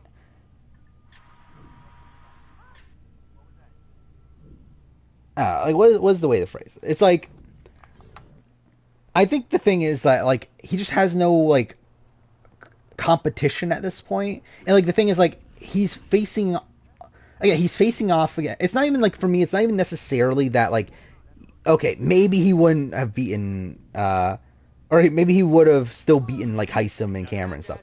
The problem is that we're still just getting the same competition over and over and over again. You want to come at me, huh? Like, that's the bigger issue.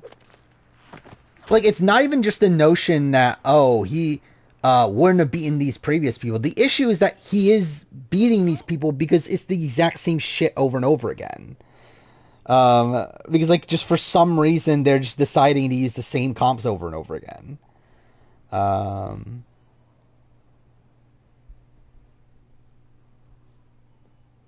Yeah, what is this one? Found out that my besties ain't my besties. Oh my god. Oh, this is an old clip. Okay. So... Yeah, I just love the way that Felicia talks, though.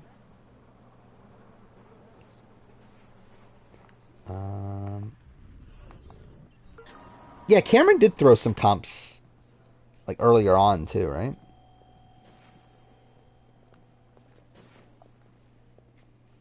Yeah, Blue is the only person to win a veto, and that was a veto that was a second veto. So, like, that is pretty stupid as well. Oh, wait, I could just... Wait, okay, let's go back out. And use the RC car. I think, like, both are broken, but, like, kind of in a different way. Where, like, I think BBUS might be worse than BB Can at this point. Because at least BBUS has, like... Or at least BB Can, I mean, has still, like, kept a lot of quiz comps and stuff, right? The problem with BB Can is that, like, a lot of them are super gameable and you know exactly what they're going to ask, and if you study your days, you should do well. But, like, at least it's still keeping that. Wait, how do I jump again? X. I don't... Oh, can I not just do this? Well, that's kind of shit. Should it be there in person? Fuck off. But, like, I think there's at least, like, again, if you have, like, a fucking idiot in there that, like, doesn't study and stuff, then, like, I feel like at least, like, BB Can isn't, like, always necessarily going to go to, like, the most physical person. Where, like, Big Brother's endgame structure now is just so physical. Where, again, the fact that, like, Final Four, even Final Four HOH that, like, Taylor won, wasn't that still a physical comp of her having to, like, zip line across a thing and all that sort of stuff? Like, it still had, like, a physical component to it for, like, no reason. Okay, is this actually gonna work? I'm surprised I haven't been hit yet. How long is this animation? Like, what the fuck? Why'd that animation have to be so long? Okay, well, that's great. What the fuck, dude? Was it a booth comp? Or am I thinking of the veto then? Maybe I'm thinking of the veto that, like... Okay, cool. Oh, that was part 2 of the HOH. Okay. So they do still keep the booth comp for Final Four, so that's fine then, right? Because I remember JC won like before and after in BB4, right? Or was it before? Maybe it wasn't before and after, but it was a quiz comp, like a pure quiz They've comp. increased security because of that. By the way. Well, that's just. And like that was one of the few like non-physical comps in the end game of BB 20. It's like maybe they still stick to that at least. But like, I imagine if Felicia wins Final Four HOH. That'd be pretty great, right? Yeah, was it What the Bleep? Yeah, it probably was. Have they done What the Bleep this season? No, right? So I'll probably still be there.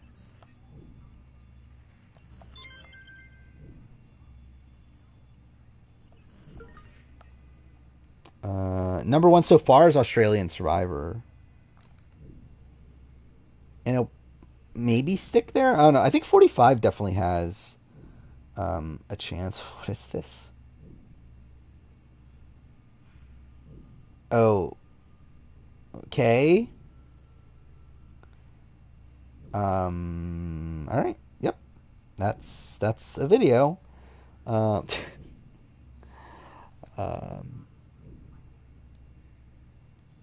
Yeah, I think Survivor 45 has a shot. I think this last episode was not great, but I think overall the season's still been very strong. BB 25, I think, is like probably not there at this point. I think it definitely had a shot earlier on, but I think this endgame stretch has been a bit rough. Yeah, I'm worried at this last episode that the season might go downhill. But I think as of right now, I'm like, it's still okay. I did not like the first two episodes of UK. I don't think it reminded me of AU. It did in terms of challenges. I think in terms of like camp life and everything, it very much just reminded me of the old UK. Maybe a bit of like Quebec. Kind of like a mix of the two. I think like modernized in the way that like Quebec is, but still very like survival focused. Not really much strategy talk until episode 2. Yeah, I mean, like, I believe all the challenges in Survivor UK so far are from 2017. Because I literally just watched 2017 from Will Neff's rewatch, or watch through, whatever. So yeah, all those challenges are from, like, the immunity challenge in episode 2 is the immunity challenge that Henry tried to throw to vote out Sam, but then failed at it. Yeah, it looks like we're getting to Outposts as well, which is interesting.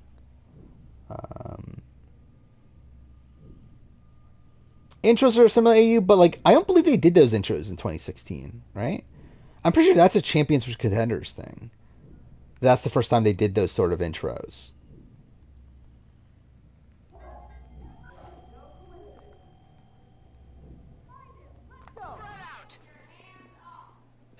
Okay.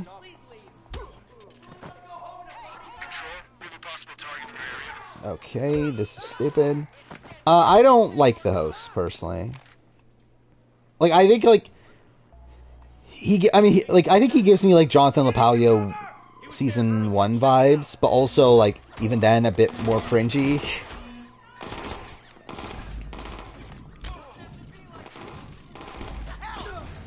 Cool. Mind you, Bo, I could see that.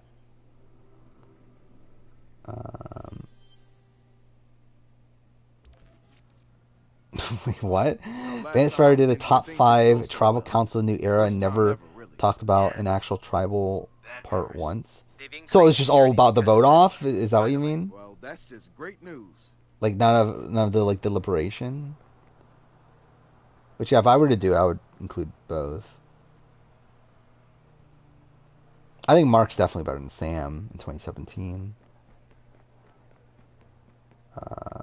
Yeah, he called Pegleg his hero, which was weird. Again, I still can't get over him fucking eating a banana during the marooning. It's like, what the fuck are we doing? Now, like, this is literally the host's, like, first season ever, and he's literally fucking just eating a banana in the first scene. It was so fucking weird. And again, still, the rock music playing during the marooning, the pop music playing, like, it's just weird. Like, I just feel like tonally, it feels wrong. I don't regret not having... I don't think I can even argue Sam being a top 10 player. Being a, like, what, 8th boot from Blood versus Water, and also a very early boot in 2017. Like, I think it's tough to argue her being a top 10 player.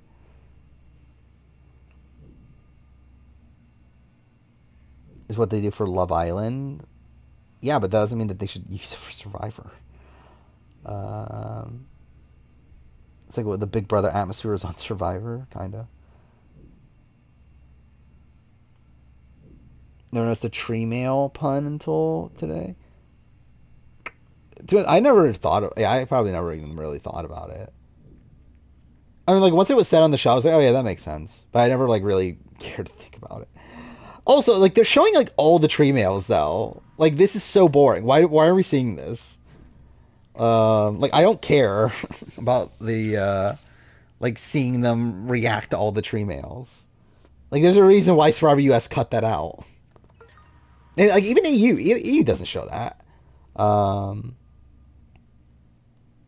Yeah, I don't get that. Like the tribes are like right next to each other. Like that's fucking weird. I mean, it does seem like a pretty big cliffside in between. Wait, why am I even trying this again? I can't even do this.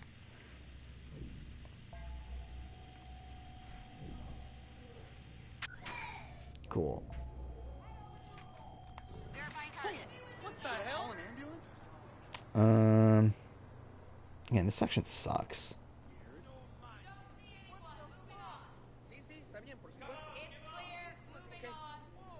I mean, yeah, obviously that's the like grounded reason.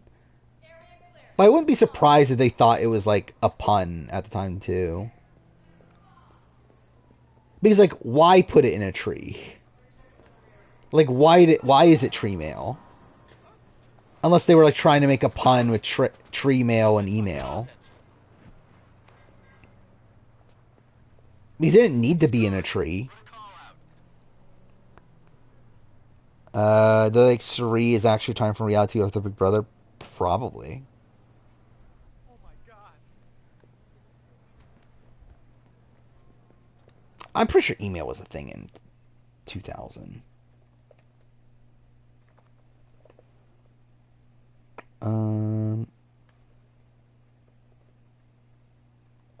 Now, how do I even find like when emails?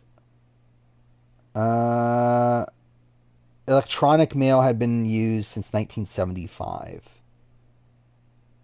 Like the term. The short of email had been used since 1979. So yeah.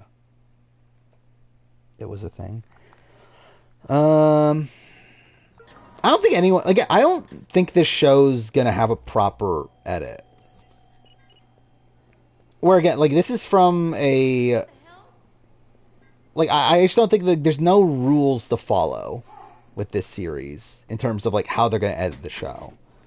I think there's things, like, logically that you can think of, like, okay, yeah, like, this person's being portrayed positively, they definitely like this person.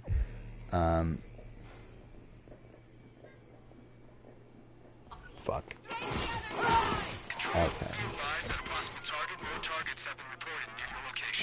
But, yeah, I don't think there's, like, a proper, like, winner edit, necessarily.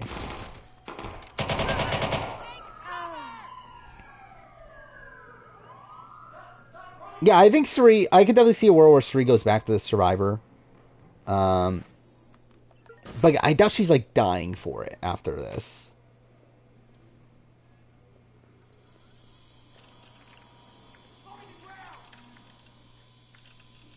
This cast is, like, not really gelling with me.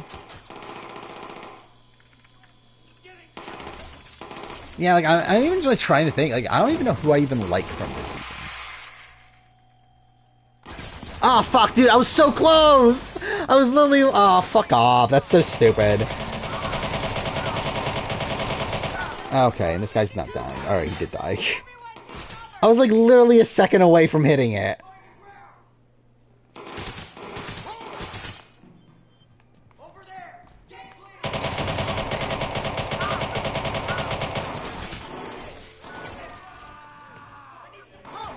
Okay. This is stupid as fuck.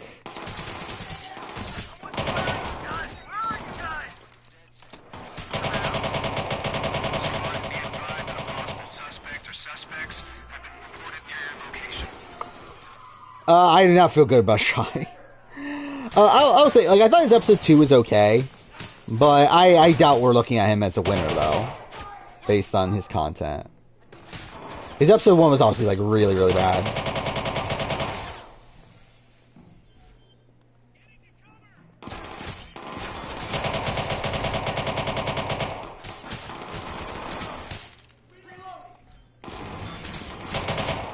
Oh, fuck off. I don't know if we're gonna do a draft tonight. Like, I've made, like, no progress in this game, and I want to get this fucking game done. 'Cause I really just don't want to be playing this anymore, but I also want to fucking finish it, obviously.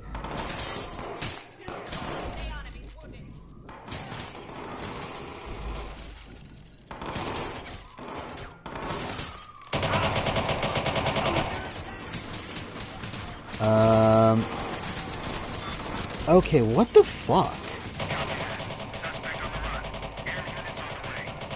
Like, can that guy die?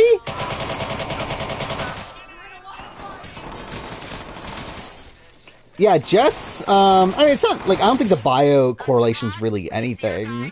Because at the end of the day, it's just a fucking bio. But I did not expect Jess to be a big character on this season, though. Oh my god, dude, there's so many fucking enemies.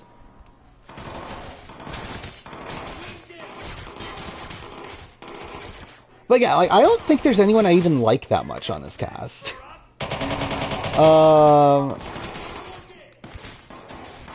Like, I kind of feel bad for... I like Chris, actually. I like Christopher.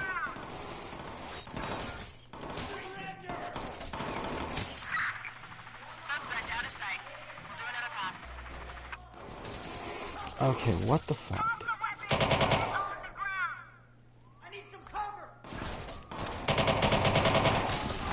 Okay, fuck me. Matt's clearly winning. I mean, if he gets there, he's winning. Will he get there, though? Is the question.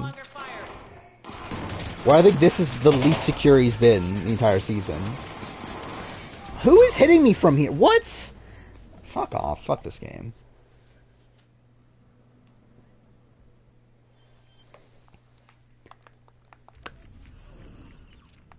Yeah, it is Tanuke. Things didn't go so well. Worst time ever, really. Most responsible for Suri's game decline? Are we talking about, like, from way, way back? Jared. By the way. Well, 1,000,000,000. Jared. Not even close. Like, it's almost all on Jared. Like, literally, I think, like, pretty much everything is on Jared. For, like, what happened in week 6 or whatever that week was. That was week 6, right? Like, that was all Jared. Like, yeah, Izzy didn't help with things, but, like, it wouldn't have mattered if it wasn't for Jared. And even beyond that, like for some reason, oh, you meant Matt from you, like, who the fuck? Oh, the kid, like the 21-year-old. He was even like he was invisible in episode 1. Like, he definitely can win, but like I wouldn't consider him like a major front runner. Considering, like, it feels like he was barely... Like, I think the only thing in episode 1 that there was a conversation between him and Jess. To where they were talking about someone else. I don't remember who the other person was anymore. But, I don't know. And even then, his episode 2 is, like, very surface level. It's like, yeah, it's definitely content that's supposed to make him likable, but, like, I feel like I know nothing about him as a person.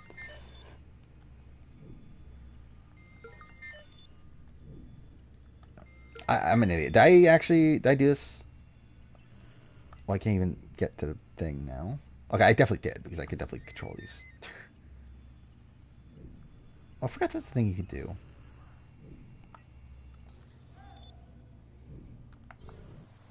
Yeah, I was low on just preseason. Like in terms of, like, power ranking now, she's on the higher side of things, just because she's there. She has a lot of content. What is this clip? Or it's not even a clip. Leonardo, why are you posting this? Why do I give a shit about Leonardo DiCaprio? And who the fuck is Vittoria Soretti? An Italian model. What? She's 25? Who would have guessed that he would have dated someone that's 25? Richard's a fine first boot.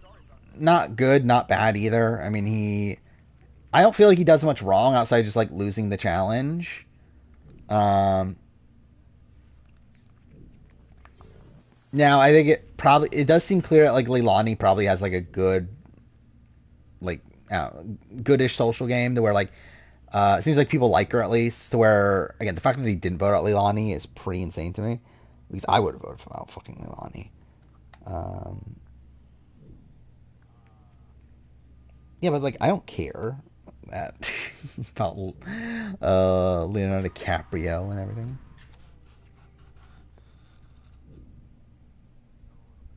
Matthew's cousin commented on the video. What? Why? That's so random. Is Holly a top 10 pre-jury character? I don't know. I never liked Holly that much. Yeah, she says some ridiculous things here and there, but I don't think of her as like that great of a character. Like I think Jace and Scott are better characters for me personally than Holly. Or I think Holly's like more so like annoying than like entertaining for the most part. I think Holly, like I think coming out, I think Holly's one of the worst players to ever play though. Like I think like Holly is like an underrated like all-time worst player. I think she should be like I would consider her for my top 10 worst players of all time at this point, which I don't think I even did last time. Yeah, right now on my current list, I have her 11th from the bottom. Actually, you know what? Fuck it. I'm going to move her lower. Actually, I don't know. She did at least have Jace. Like, in comparison to, like, Carol, Ashleia, like, they really had, like, nothing really going on.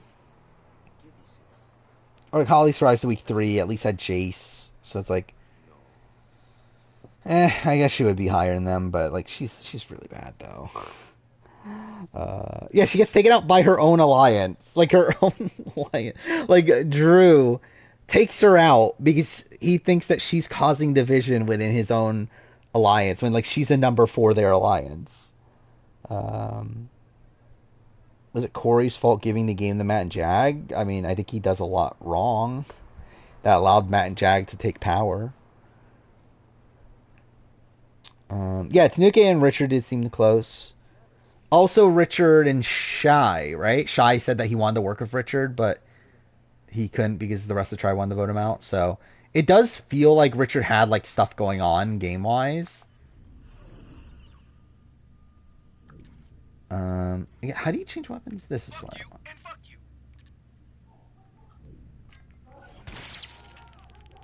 have an alert on a possible target near your location. Okay, let's try to do it this way. Okay, well that didn't last.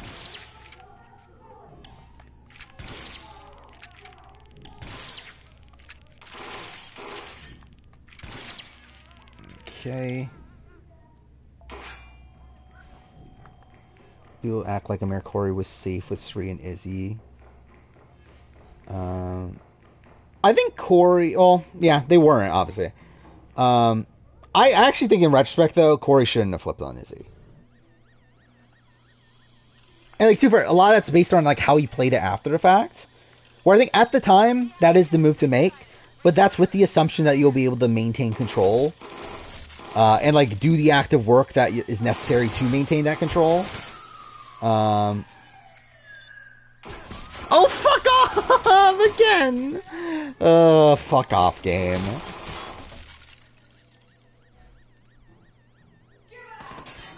Yeah, I did not know who Cindy Moon was. Again, well, I guess spoilers, minor, like, it's not even really a spoiler. It's like just a very minute thing about Spider-Man 2. Okay, wrong button.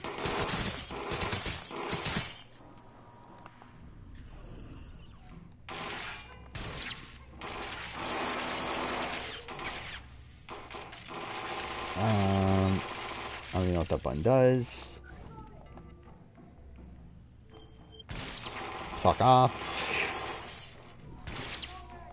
That didn't do anything? Okay, well this is great.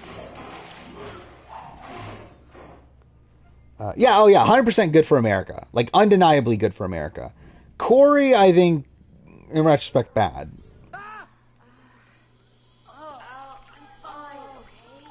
especially Izzy in particular. I think, like, if it was Jared on the block, I think, like, actually, even then. But, like, so I think, like, getting rid of Izzy for Corey is also pretty, like, bad, just fundamentally. Okay, wait. No, okay. Did I get it? Oh, I did get it. Okay, there we go. We'll record all her conversations. We'll get everything. Felicia goes on 4, should be 9 on the player ranking? No, I would assume she'll be higher. Head over to the server room But we'll and see. install the back door. Way ahead of you. I don't know where anyone's at in the player, in the B25 player ranking. Okay, what the fuck? Okay, wrong button again. What the fuck is the weapon wheel button? There we go. Not even that you can't tell them, just say, I don't like to talk about work, and change the subject to sports or something. Even if they keep asking. Oh yeah, see you later, biggest party. What time are we at? We're fucking 1 o'clock already.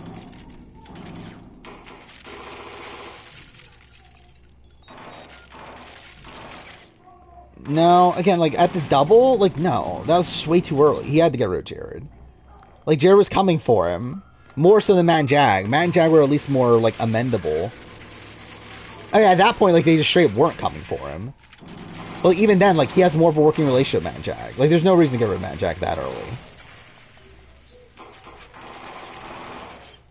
And even Matt and Jag were actually, like, his saving graces following that. Like, the main reason he stays in the game as long as he did, despite making all the mistakes he makes, is because of Matt and Jag.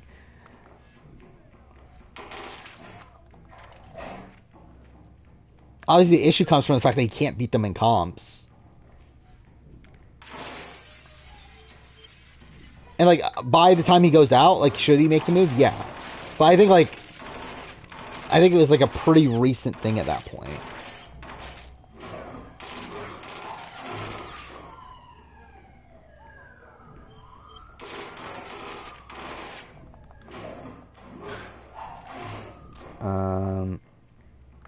I don't even remember the player ranking. I think Sabaya's one.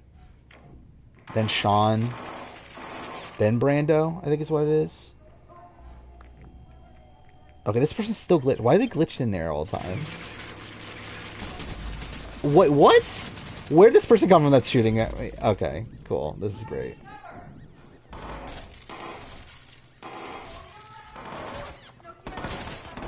Oh, fuck off.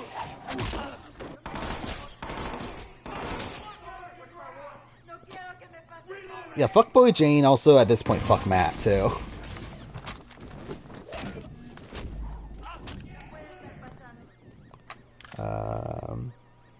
At the time, Matt and Jag wanted to keep Corey in America. Yeah. And yeah, Corey, like, the thing that's funny is that, like, it's Corey's relationship with Matt and Jag that actually, like, caused that flip to happen. Because, like, they didn't trust America at all. And to be fair, America actually did good work that week in, like, getting Matt to, like, finally decide to not target her anymore. And, like, actually gave her information in the Suri stuff. Okay, this is bad. Okay.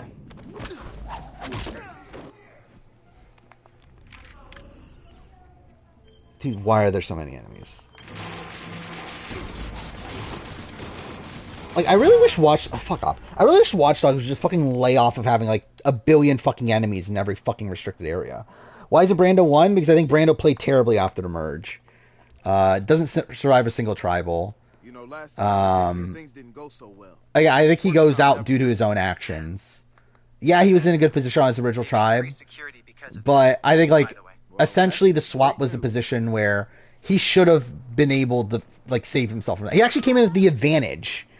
Like he came into the swap, like, he should have Emily on his side. Considering Emily and, oh, wait, I have a gun now, I'm an idiot.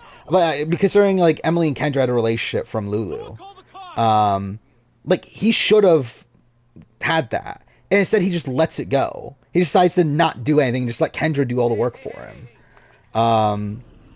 Like, I think he plays the swap terribly. And I think, look, Sabaya in particular is, like, obviously a very fluky situation. And then Sean also, like, technically saves himself. Only then fuck it up by him quitting. But, I'm not going to give him credit for the advantage, though. Especially when we don't even know what the advantage is, technically. And even then, that would have been just pure luck. It's episode 1 of UK. Haven't seen episode 2. What did you think of episode 1? Because I didn't love episode 1. I liked episode 2 more, personally. But, yeah, I did not love episode 1. And it's not like I even, like, loved episode 2 either. But... yeah, it very much like feels like Survivor UK is like sticking with like the old formula of the show, as in like just a slightly more modernized version of the old Survivor UK. I mean, it's not tough to be the greatest Survivor UK season of all time.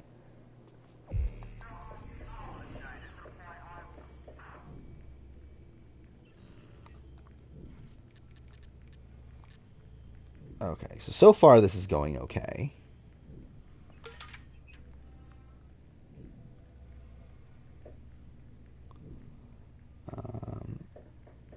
What do you mean, what do I have to do in the game?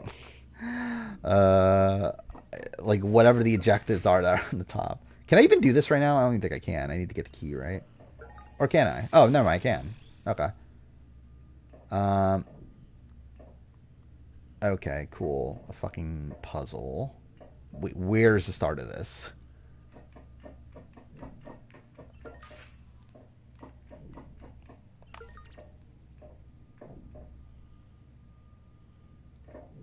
Are you talking about like the game as a whole, or like as in like this mission? If we're talking about like within the like context of the game, I have no fucking clue. I don't even remember what the fuck we're doing. Essentially, I just have to do like a couple things in this area, like this puzzle here, and then I have to hack the phone like I did earlier.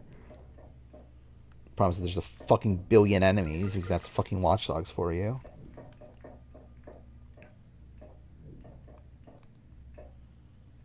Alright, that. Oh, wait, that doesn't work.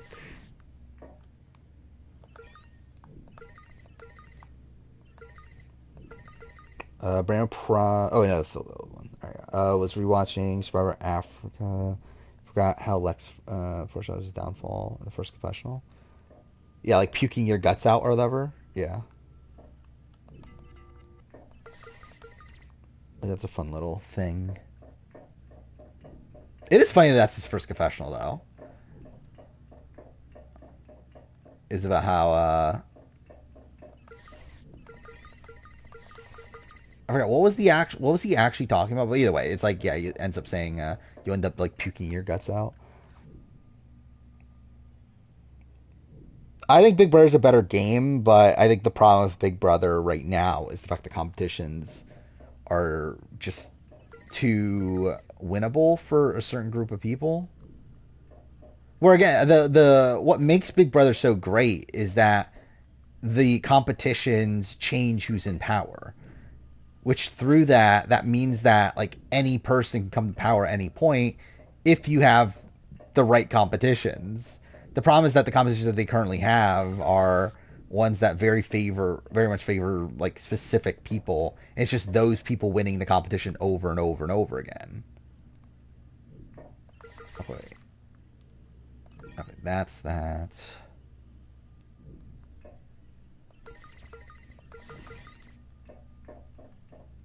Okay, so that one's unlocked. Okay, so I think that's the first part. Like this whole story around Caesar revolves around his gut. Oh yeah, that too. Yeah. Yeah, it's drinking water unboiled. BB also casts a lot of recruits who don't really care if they win. I think that was the case. Isn't it really the case recently? Yeah, I guess you could still argue that.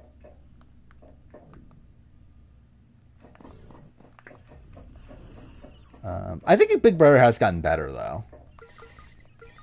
Ever since, like, diversity mandate. I mean, 24 definitely had some rotten eggs there. even then, like, some of them were, yeah, weren't like Terrence, Nicole, Daniel, they were all like fans, right? Like Paloma wasn't a fan, so that's one you can call out.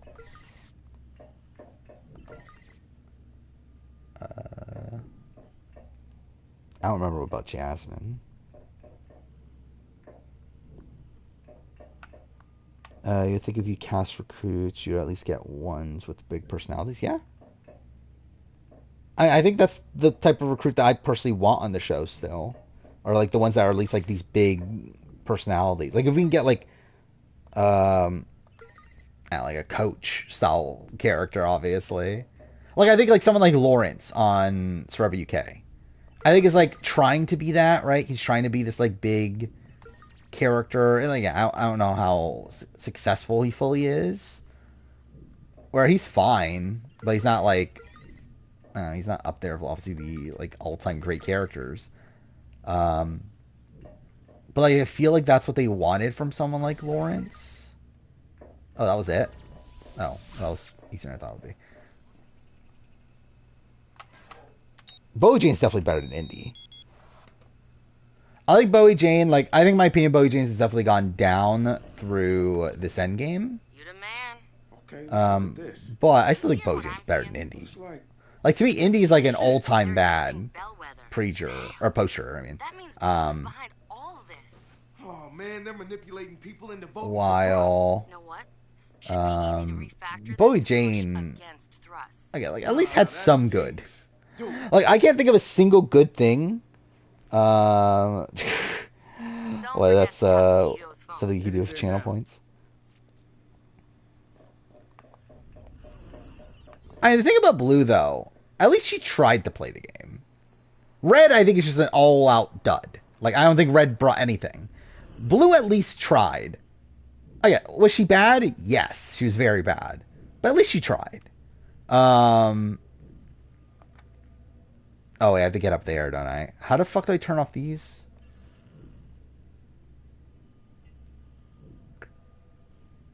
Because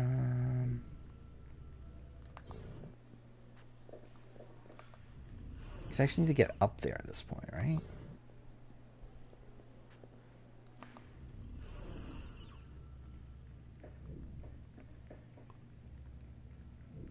I think Bowie Jane has some, like, game acumen to her. Like, I think she's a very, like, survival-based player, and I think that's, like, kind of a good thing and a bad thing at the same time. Obviously, it's bad in terms of win equity, but I think it is good in terms of, like, she has these, like, natural instincts of, like, how to survive. Where, like, she at least is someone that is, like, fighting to not be on the block. And, like, that shouldn't be something that's impressive in Big Brother, but, like, that is when, like, most people are, like, seem just be okay being used as a pawn. Like, she fights back against being a pawn, is able to successfully, like, stop people from using her as a pawn. Yeah, it's like, I think, like, it's like, I feel like she at least, like, it's like she gets the game, but isn't willing to play the game that way, is the sense I get from Bowie Jane. Like, I think she has this, like, strict moral code. Like, it's like, I think she gets that Matt and Jag would beat her at the end. But she doesn't care, I think, is the issue. But it's like, the fact that she gets that is at least something. Where, like, I feel like Indy wouldn't even be aware to even, like, recognize that. Like, I think there is a level of self-awareness with Bowie Jane. But yeah, definitely the way she's been playing this, though, has been bad. I have no thoughts on Felicia being nominated sometimes, like, obviously. That's what I would have expected coming into the season. Blue's best work was the first half of week 1. Probably. I mean, I think she does good work in turning Matt and Jag against Corey. The problem is that it never actually became effective. Or I think I talked about this in the review. I don't remember if I've talked about it any other time, but it's like the thing with like her is that she's able to like do these things, just that the things that she does never end up mattering. It's like she's able to constantly flip. Like Matt and Jag were obviously like very on and off on like pro Corey America, anti Corey America. And like Blue did like a lot of good work in getting him to turn against Corey America at points. The problem is that they like every time that she does is when they had no agency in doing anything about it. And then by the time they do, they end up flipping back to where like again by the time like Corey America actually go home, that has almost nothing to do with Blue. Despite her being like a person that was like flipping them on like Corey America like over and over and over again. Yeah, it seems like that influence like faded at the points that like actually mattered, but was still able to get like stuff done like at points. Okay, like what am I doing here then? Actually, do I have skill? I definitely have skill points, right? Let's see what this is. I never say Cameron is a fucking great player. What does that mean? Actually, that'd be okay. Actually, I have 43 skill points. How do I have 43 skill points? Do I think anyone from Modern Big Brother watches my videos? No. Does anyone from Big Brother just in general watch my videos? I can't think of anybody, right? Like Survivor, there is, but I don't know about Big Brother. I don't think Drew watches my videos. I mean, but Corey hasn't even watched the last 2 seasons. Like, I doubt Corey knows who I am, but I guess you never know. Considering at least Zach does. None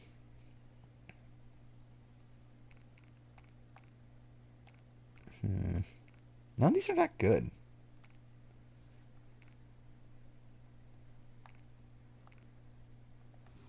I mean, maybe let's just get that for the sake of it.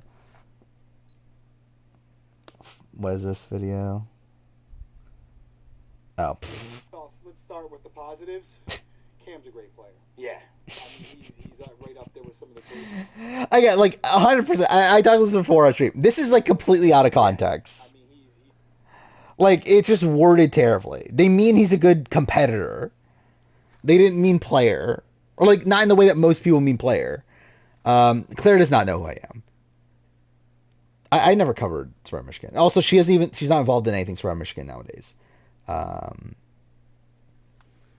Like she literally, like from what I've heard from Michigan people, none of the modern Michigan people have like ever talked to her.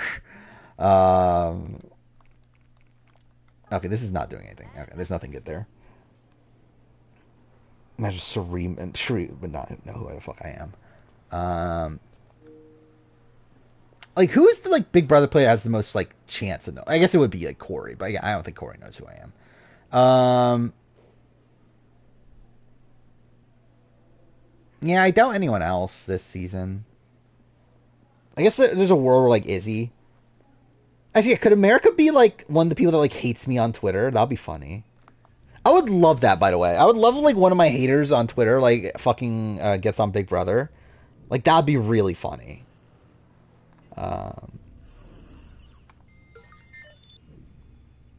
Yeah, I love how I'm still on this section. Fuck me, dude.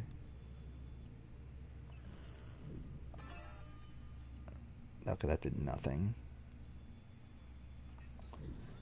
Like, do I risk it and just go in? How do I don't remember how... Like, how am I able to turn those off?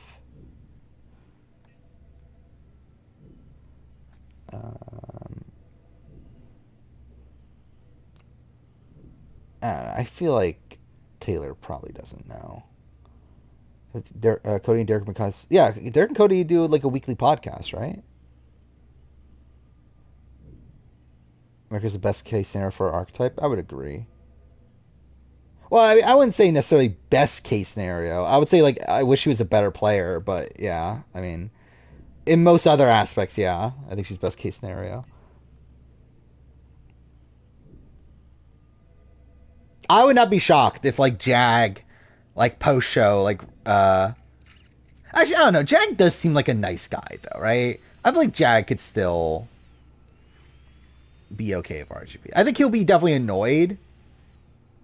But, like, I feel like it should be fine.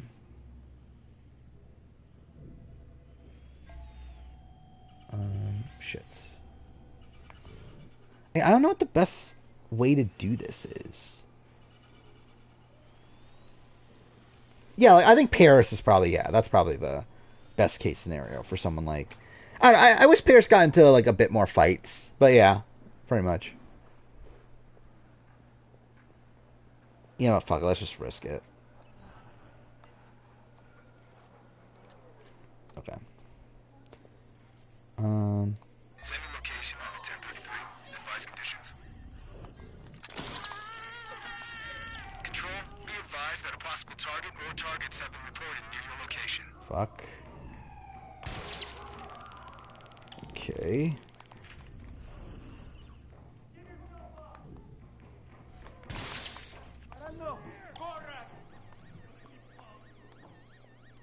Okay, so far so good.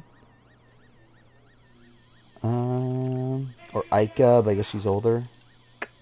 I feel like, I mean, I wouldn't, like, compare Aika and America. Fuck off, dude. That was so close.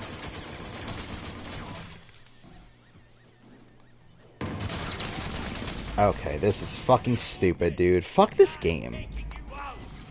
Okay, no, what is going on right now? There. Like, I don't think Dick gives a shit about who I am. I want to be blocked by Evil Dick. If Evil Dick knew who I was, I would definitely be blocked by Evil Dick. Like, clearly does not know who I am. Okay, fuck off. I'm pushing all the wrong buttons.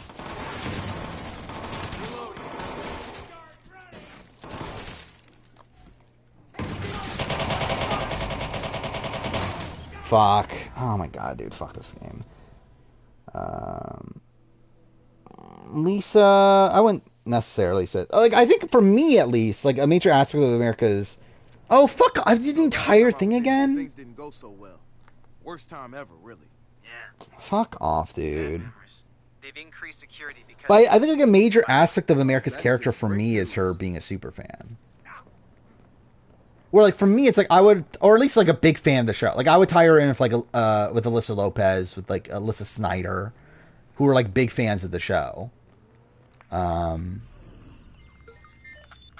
Like for me, that's the archetype that she fills, is like this like obviously this like attractive younger person, but like still like a fan of the show though. Yeah, Alyssa Snyder was like a big Big Brother fan, which is funny. Yeah, that's why I think like Paris would also fit into that mold.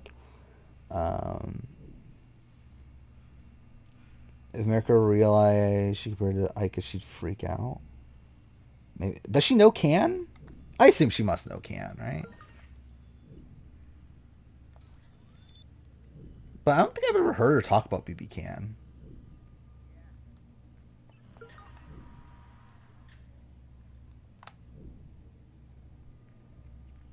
Ray almost done with Spider-Man 2. I just finished it last night. Yeah, I want to play it again. I technically, like, I kind of want to play it again off stream, but I will definitely play it on stream. Actually, I forgot about that. They have been giving them BB Can 6 as like a season to watch. Okay, I'm fucking this up because I didn't have the gun equipped to begin with. You know what, actually, let's just do this part first. Fuck off. Of course I missed.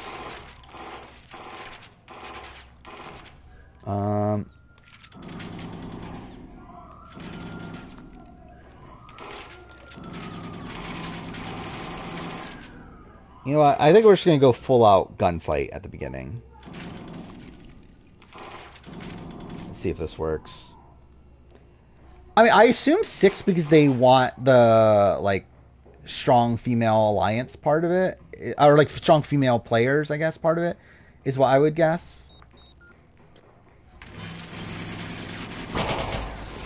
Okay, cool.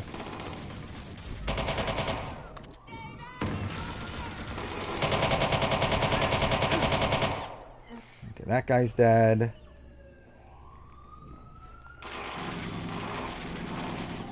That guy's dead.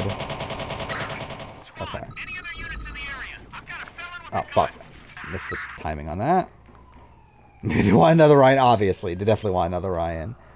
I really wonder, if you ask Alison Griner, who's your favorite BB Can player? I wonder what her answer is.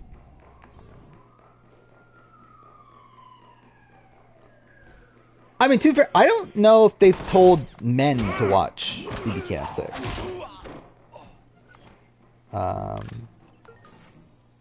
Because, like, I feel like every person that said that they told me to watch BB Can 6 has been a woman, right? Like, I can't think of a guy that said that I watch BB Can 6. Like, it's always, like, a woman, to where, like, it makes me think that they are only telling the women to do that.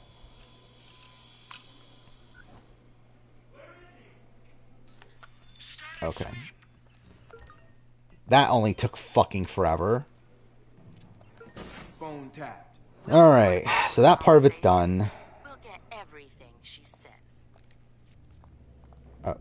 Can I not climb on top? Okay, I guess I can't climb Head that. over to the server For whatever room and reason. install the back door. Way ahead of you. Yeah, I need to install the back door. By the way, also, I feel like I feel like I'm going to cause some controversy on my talk about the back door of BB Can 5. Because I still stand by this. I think it's fucking stupid, like, how many people are, like, so hung up on, like, the definition of the back door. Well, like, even in BB Can 5, it's very inconsistent. Like, the season that, like, started it all. Like, people are always like, oh my god, it's not a back door because he played in the fucking veto. When it's like, people like fucking, fucking Karen calls it a back door when she gets eliminated, and she played in the veto. Like, it's never been consistent. It doesn't fucking matter.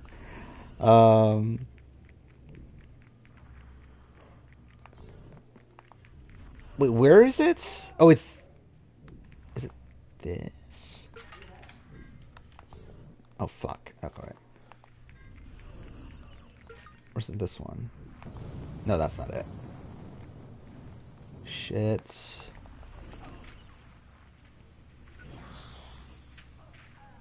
Like, I would personally include Netta as a backdoor. Most people wouldn't, obviously.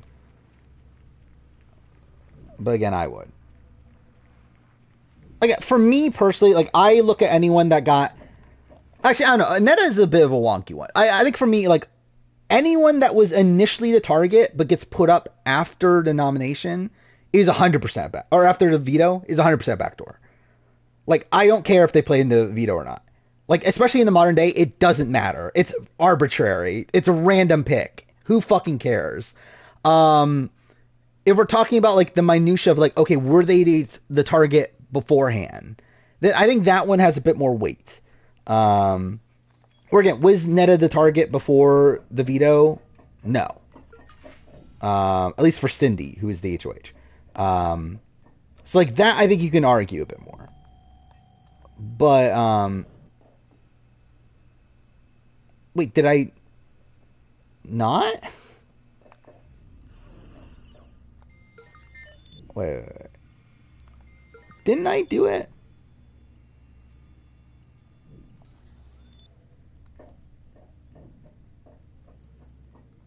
Wait, what do I need to hack into? Oh wait, it's this. I'm a fucking idiot. No, I'm dumb. India Ryan, that's a question. I think dude, it's rough.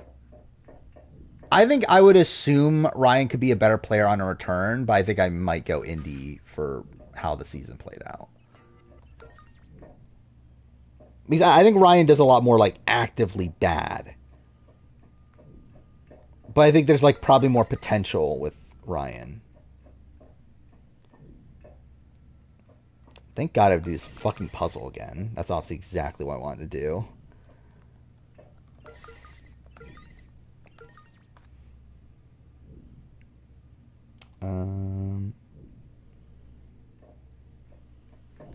Yeah, I think, like, if the person is put up after the veto, no matter if they played in it or not, it's 100% backdoor. If it's someone that, like, the HOH wasn't intending on targeting, but only targeted him because of the veto being used, then I think that is a bit more wonky. Especially if it's a case where, like, the HOH didn't even want the veto to be used. Like, I think if it's a situation where, like, okay, they didn't want them out at the time of the original noms, but then changed their mind afterwards, then I think that I would probably still, like, consider a backdoor. Okay, wait. I need this side, right? But, yeah, I think if it's, like, purely, like, they were, like, the secondary target, then I don't know if I would consider that backdoor. But also, I don't give a shit if you do or not. Like, it's like, you do whatever. Like, I'm not this fucking person that fucking gatekeeps the term fucking backdoor. It doesn't matter. I just find it's, like, so funny how, like, people get so upset on Twitter over, like, if something's a backdoor or not. It doesn't matter. It's same thing with, like, calling someone a floater and stuff, but even though that, like, I think there's at least, like, some substance to it. But still, like, the backdoor one's, like, just pretty egregious to me. Like, none of it matters at all. Because even, like, in its initial iteration, it was never, like, fully explained. Because, like, even the term backdoor is, like, never actually explained on the show.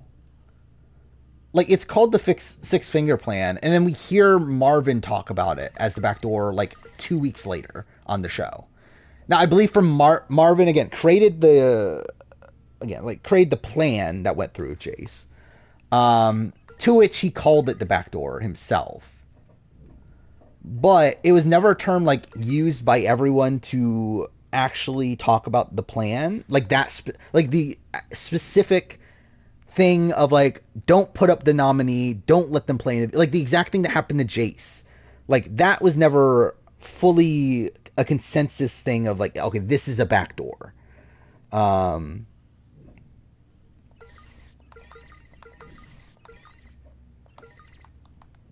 Rank the first boots in Jolly. I barely remember on Jolly at this point. I barely remember fucking Martin from Quebec. I don't know. I guess, like, Maddie 1, Brandon 2, and Jolly 3, Richard 4, Martin 5th. I don't know. I barely remember them, to be honest. 100% Quebec is, like, gone for me. I barely remember Quebec at this point. Especially, like, early on stuff. Like, a lot of the, like, minute things that happened early on. Like, game stuff I still remember in terms of, like, how the game played out and stuff, but still, I definitely forgot a lot about it. Yeah, Jolly was, like, kind of screwed. Like, the fact that her allies weren't there is bad. The fact that, like, Jackie was supposedly the target ahead of her and she got medevaced. So, yeah. I don't think she particularly played well, though. But obviously it wasn't a spot that she was going to be in if it wasn't for the fact that Jackie got medevaced. You know what? Should be easy to refactor this to push against thrust. Ah, that's genius. It took me 2.5 hours to do something I did in, like, 30 minutes in my original playthrough. Now get the hell out of It's there. fucking stupid.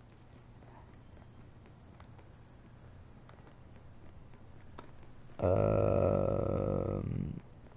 still want Jackie to come back. I wouldn't be opposed to it. I'm not, like, dying for it, but if she came back, I'll be, oh, okay, that's good. Good for her.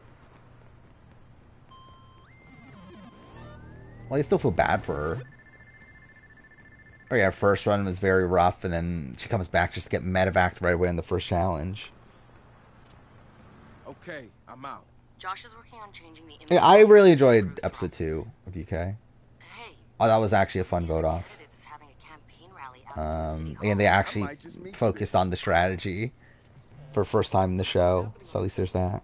Cuts to education over the last 30 to 40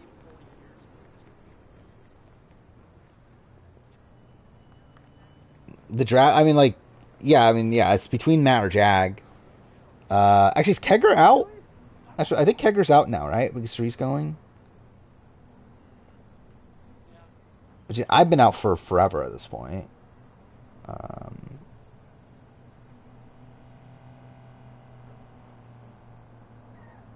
Okay, why can't I find it? There we go. Yeah, I've been out since Jared left, which is sad. Chat's been out since Mimi. Then everyone else is still in. But yeah, so Sree's going, so Kegger's going to be out. And yeah, Lion Melon only has Bowie Jane, so that's not great. And then yeah, it's between Matt or Jag. I think I think I would actually put Jag number 1 in the power ranking right now, to be honest. Actually, I guess too far. I should probably actually, I would actually do the power ranking right now for after an episode, because I think Jag is now more likely to win than Matt. Not I think if Matt gets to the end, he wins. But I think Jag is more likely to get to the end than Matt right now. And if Jag gets to the end without Matt, I think Jag wins.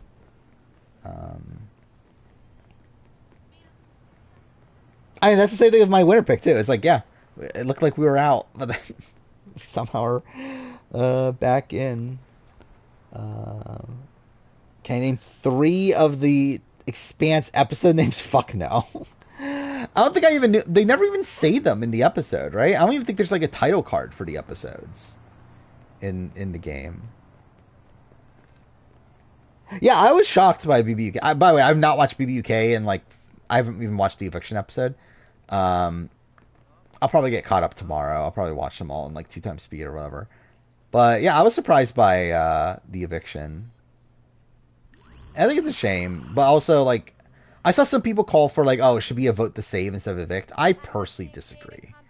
I think that's kind of what makes BBUK somewhat interesting.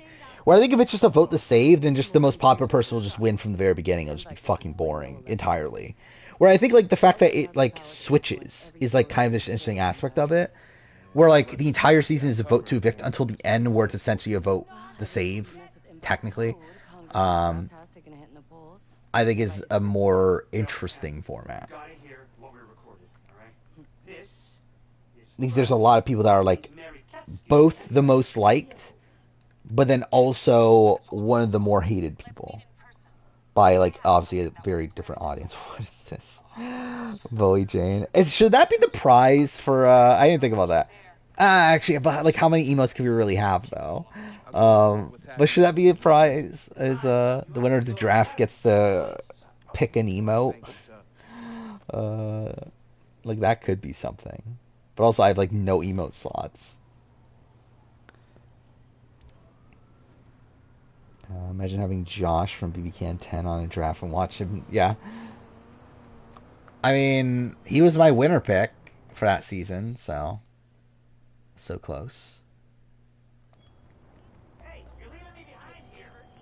Okay, well then why aren't you fucking following me? Why didn't I get in this car?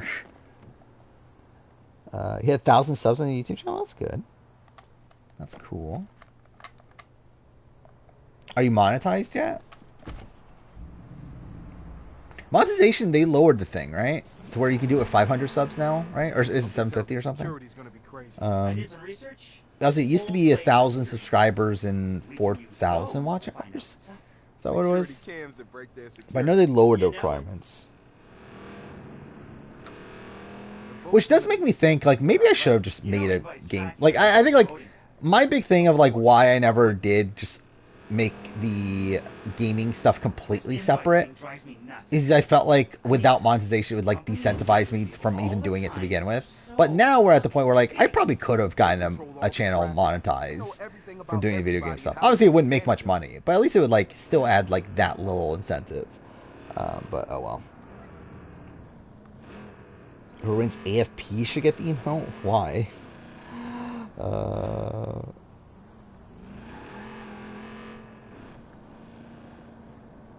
think this is an emo if Cameron wins AFP. What is this emo?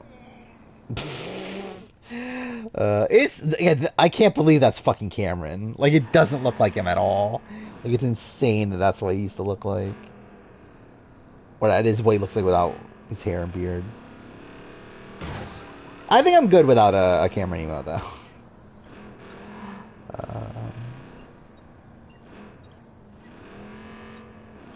I don't think there's a difference between BB UK and BB Celebrity. Like, obviously, it's just difference between, okay, one has celebrities, one doesn't. But, like, I think, like, entertainment-wise, it's the same, just outside of, like... Actually, it's pretty much the same. Just, like, obviously, like, with BB UK, there's, like, also, like, weird characters at points. Yeah, it's pretty much the same.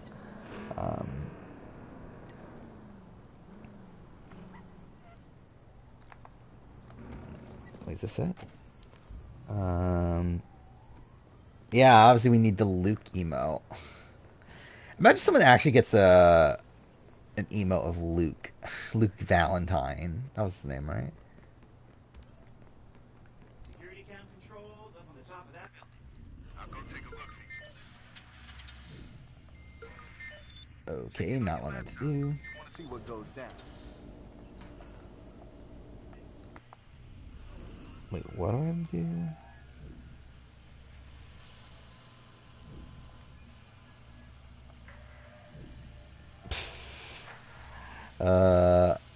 I just imagine. I would rather have a Paloma emote than a fucking Luke Valentine emote.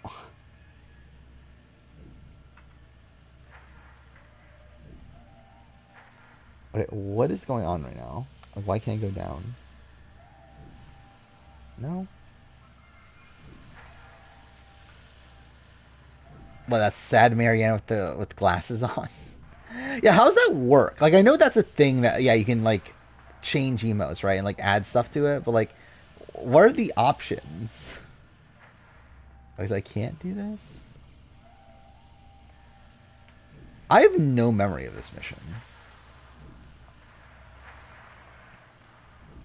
Wait, why can't I exit? I'm pushing exit. Like, are we just going up here? Yeah, I heard about BBAU. I really don't care, though. I'll watch it, but I have, like, no real interest in it. I'm merely, like, watching it for sake of, like, completion. Okay, game. Thank you. I think Paloma's the hottest player. I don't think she's the hottest, but she's probably up there, though. Mr. Nemec. Oh, I'm surprised. Franzo emo? What would the Franzo emo even be, though? You look like you shot the bed. That's hardly fair. Now you and Miss Catskill made You rewatch season 2 of the reboot for some, and it's not 100% terrible. Yeah, I like that's Danny Hayes' season, right? Like, Danny Hayes is great. Incredible TV character. I wish I'd come up with something better, but and again, there are flips here and there. A lot. Again, there are a lot of twists, and the season's way too fucking long. But I thought it was a fun season. Like, definitely improvement upon season 1. And yeah, I thought, like, last season was also, like, okay too. Like, really, BBAU's, like, not actually that bad. It's just that I don't care, though.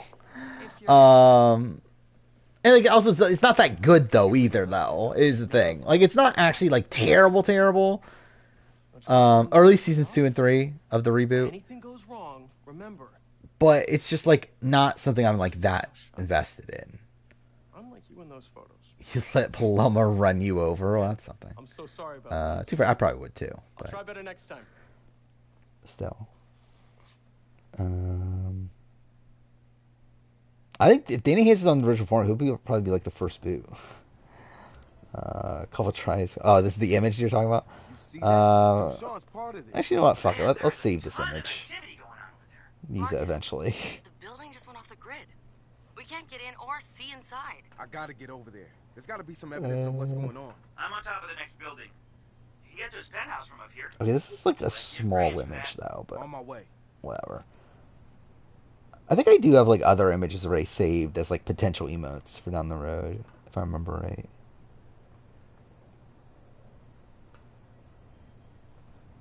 What I put Nicole crying. Like, what else do I have here? Yeah, I'm pretty sure I did download some other ones before. I got Dongmin. Oh yeah, Dongmin doing the like scared face. You got the gif of Heisem saying she needs to learn a lesson. You got a shocked Heisem face. We got Malcolm being shocked when in Game Changers. We got Spencer looking like he's orgasming. We got Tony King of the Jungle. Those are the things I've saved up for potential emotes down the road.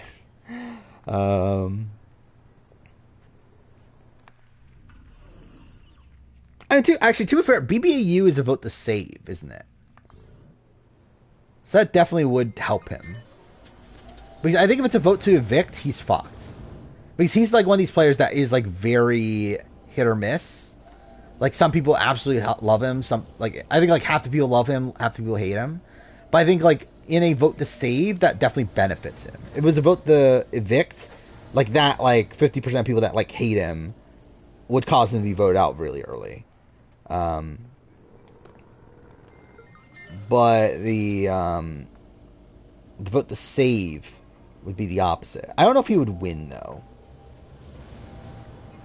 Especially with the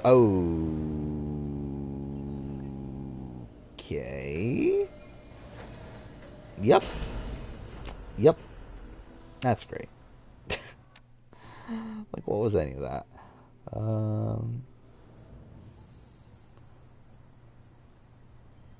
We're back when Amanda said Camilla had a speech impediment? Barely. Oh, actually, yeah, that's a good idea. Tony clapping during a Sarah boot, yeah. That'd be a good emote.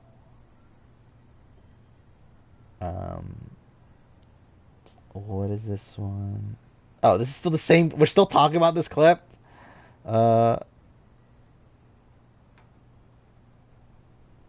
Spent 4,500 channel points. Well, yeah, at least you're getting some use out of them. Oh, actually gave me a decent checkpoint. That's a miracle. It's very unlike Watch Dogs to give you a decent checkpoint.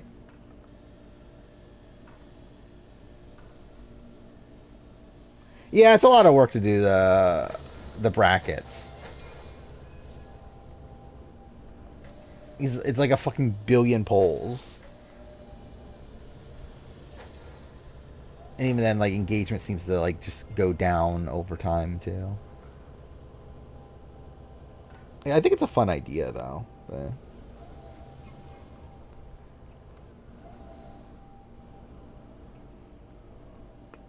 Should write a Buster, Rob, and Amber fan fiction. I think I'm good. I definitely don't need to. Wait, what happened in the game? Okay, cool. That was a weird transition to cutscene, but okay. Yo, French. Hey, Marcus. How's it going? Finally been redeeming the random emotes. The first two you got were Josh and Paul. Well, that's something. Yeah, what else is a sub emote? Whole lot of people out there, man. I already have like 3 Heisem things. Do I really need to add this other one? Just numb. What is this? Yes, that's definitely my thought every single time I see a woman play whatever is saying she needs to learn a lesson. Okay, dude. You find the evidence, and I'll mine our exit strategy. I still find it funny that like the concept that I'm a misogynist when like again like when like they look at my rankings and say I'm a misogynist because of my rankings when like my top 6 is it top 6 or is it top 5? Either way, like top 5 Survivor players of all time, 4 of them are women. But whatever. I feel like I don't say female that often. Like I feel like I only see female when like it feels right to say it in the sense of like it being a more like okay, cool. When it was a more like sports based thing. I don't know if that's even the right word. But like when it's like actually like a classification based thing. I feel like in other instances I do say women.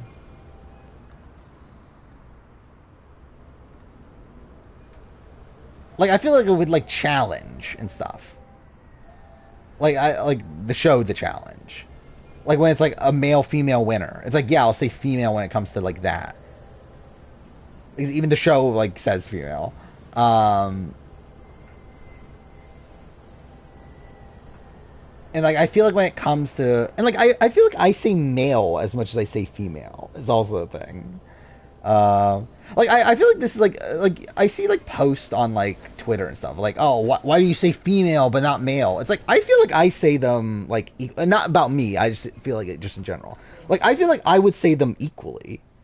Like I feel like there's never a point where I'm saying female in a spot where I wouldn't also say male when I'm talking about the guy side of things.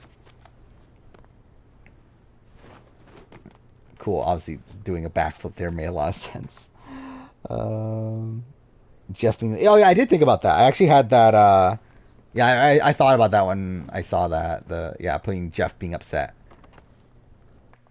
after the Sean quit would be a fun one.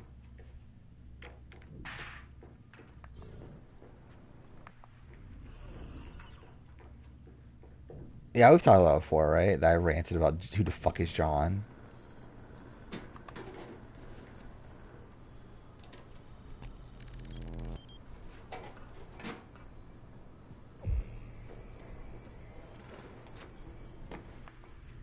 Okay, where do I go from here? Is that just a thing he does? Is backflipping? Just whenever he drops down something. I think there's an email of David from... Probably. Again, the problem is that I don't have any slots. I don't have any slots open at this point, which means if I want to add one, I have to take one away. And also, it's like they only give me certain slots for certain spots, which is part of the issue too. Where like some of these like slots that I have are like pointless because like no one's ever gonna use them. I'm trying to find where's the fuck's the emote thing? Oh, view rewards. Okay, there we go. Yeah, like obviously like standard emotes and like the free and tier 1 ones, obviously those will be used. That's about it though. Really, like no one's subbing tier 2 or 3. It's like those emotes are never going to be used. And then also bits is the other thing. And like also, again, not enough bits are ever going to be donated for those to be used. So it's like, yeah, there's technically slots there to fill up, but like it's pretty pointless. I guess like you can get the random emote thing, right? So like there's at least a chance you would get it. If you use the channel points. But yeah, I mean, there aren't many slots left. And I don't know what to get rid of the main emotes. Why'd this get blocked? I mean, this can't be an emote though, because it's like an emote, you need it to be mostly non-verbal, and if it is verbal, then like it needs to be like a one-line sort of thing. Like Chicken's Damn is something that's like very emotable. Okay, I do remember this mission now. They're scrubbing the evidence. Get us access, Marcus, before it all gets wiped. I'll get you inside the system. Once I do, you use the botnet to brute force your way in and download everything you can. You got blocked because the boys misogynist. I don't even. Oh wait, is it in the? No, it's not even in the link. So I doubt it actually looked at the link. Yeah, obviously, yeah, it wouldn't even work for me because obviously I am a misogynist, so that'd be inaccurate.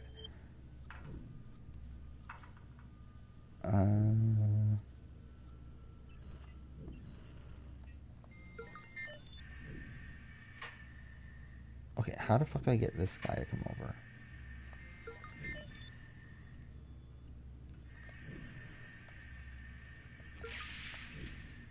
Does that work?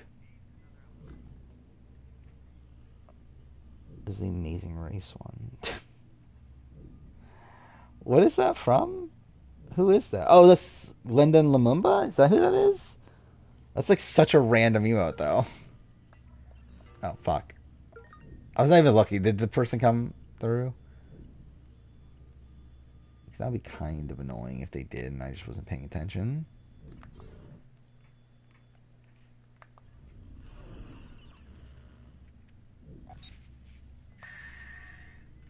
I don't know how to do this. What if they put Hai and Ricardo on the same season? Oh, there we go. Got it. I don't know. I think they would be willing to. It's just that, like, or either of them can be, like, both very likely to make, like, a final cut of a cast by the time we get another returning season. Where I would not be shocked that, like, Hai is, like, kind of off Survivor Productions' radar at this point. How should I do this? And then Ricard, I would not be shocked if, like, by the time of 50 that he's off the radar. I would assume Ricard would want to come back. Especially considering just how much he fucking talks about the show. And, like, didn't he talk about at the time that he definitely talked about at the time that he would want to come back.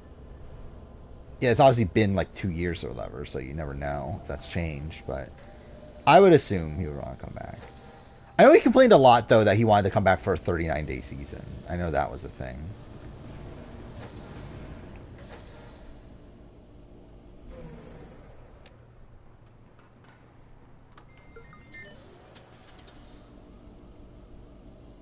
I don't think they want Shan, if I were to guess, to be honest.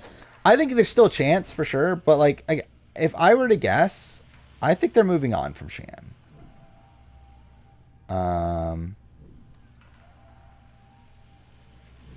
Like, I think, like, Drea is probably on over someone like a Shan.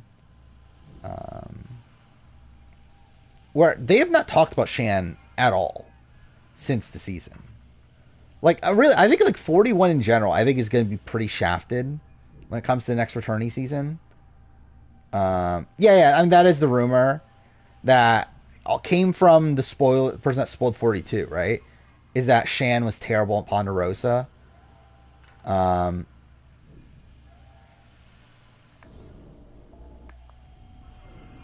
wait, how do I do this?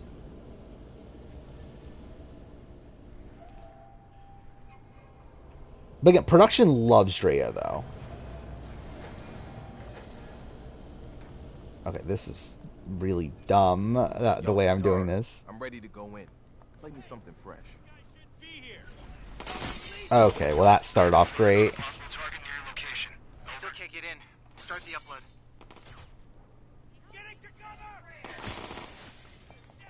It would have been nice if I didn't get fucking detected. And can he fucking climb, please?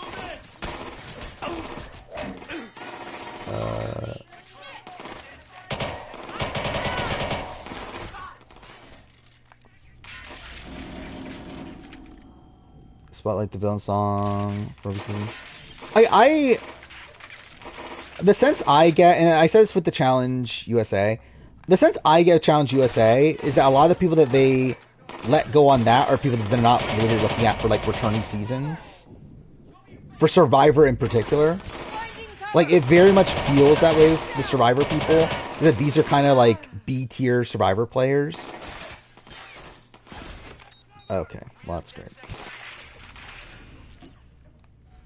So where, like, Danny is obviously there, where, like, I don't think Danny was ever going to play Survivor again. Desi is in that mold.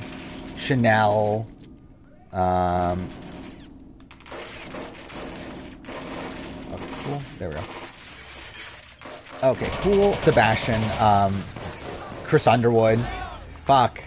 Cassidy. I think those are all people that I don't get the sense that production wants to bring them back.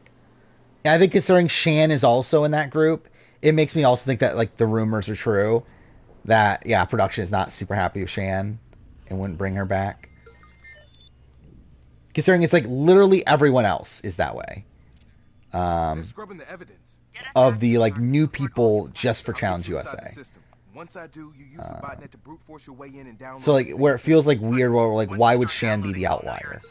Especially when there's, like, reason to believe that she would be not loved by production.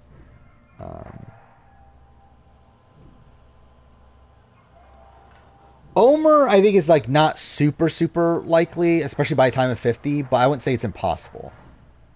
But I think if we're saying it's Omer or Drea, yeah, they're picking Drea.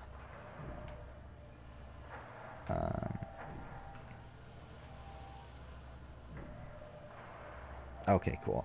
And like if we're looking at like just Survivor 42, like who they would bring back from 42, I think he's probably what, fourth on that. Like Jonathan, Drea, and Marianne are for sure above him on like who they would want back.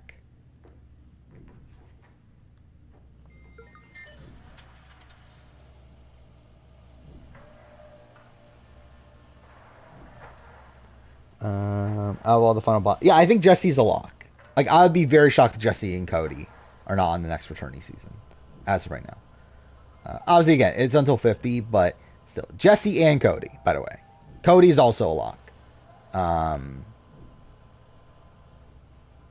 Like, I would be mind blown if Jesse and Cody both say yes to next Fraternity season and both aren't on it. Production also loves Cody. And, like, you hear, like, the thing is, like, most times they mention Jesse on the On Fire podcast, they mention Jesse and Cody. Like, I feel like I can't even think of, like, a time where they just outright mention just Jesse. Every single time it's, like, they mention Jesse and Cody as a duo. And, like, how, like, they always, like, mention the fact that, like, Jesse betrays Cody and all that stuff. Like, I think that's definitely, like a top priority for them is getting both Jesse and Cody. Yo, Satara. Yeah, Jesse turned down 40. Well, like he was on 41, but then couldn't do it at the last second, right? I believe is the story.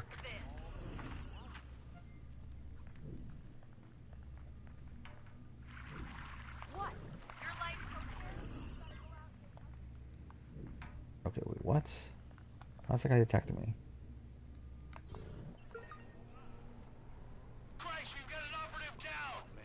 Okay, well, this is bad.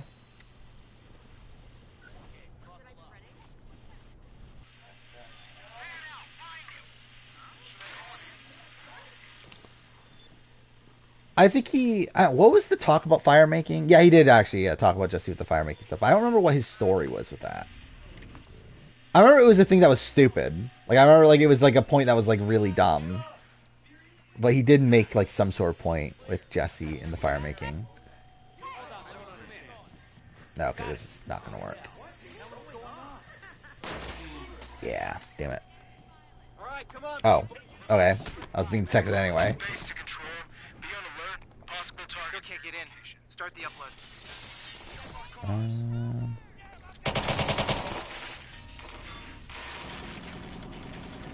Oh yeah, I guess we'll just do a fucking gunfight. Why not?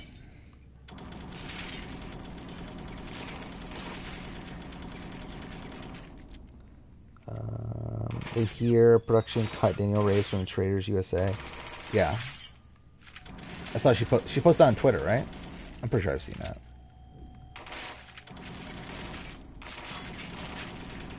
How old is Daniel Reyes? Like, she would be the oldest person by a lot, right? If she was on USA 2.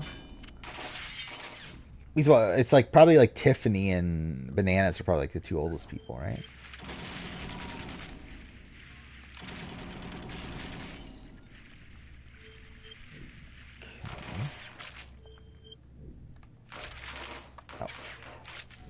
Okay, can you reload, please? Oh yeah, she's the oldest on Argentina, but I'm talking about on USA 2. I don't give a shit about Amazing Race to have a power ranking. If I were to guess, I would say it's what, Robin Corey or Joel and Garrett, probably. Probably the two people that come to mind.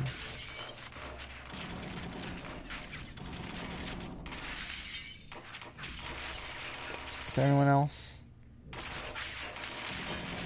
Anley and Steve are also like kind of okay. Okay, well, fuck me. Where'd those shots come from? Fuck! Really?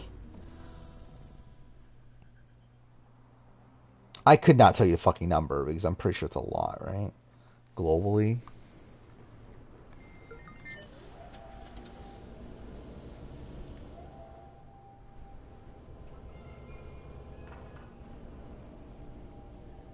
Don't like Annalie? I am fine with her. I'm like I'm not like a big Annalie fan, but I'm like, she's fine.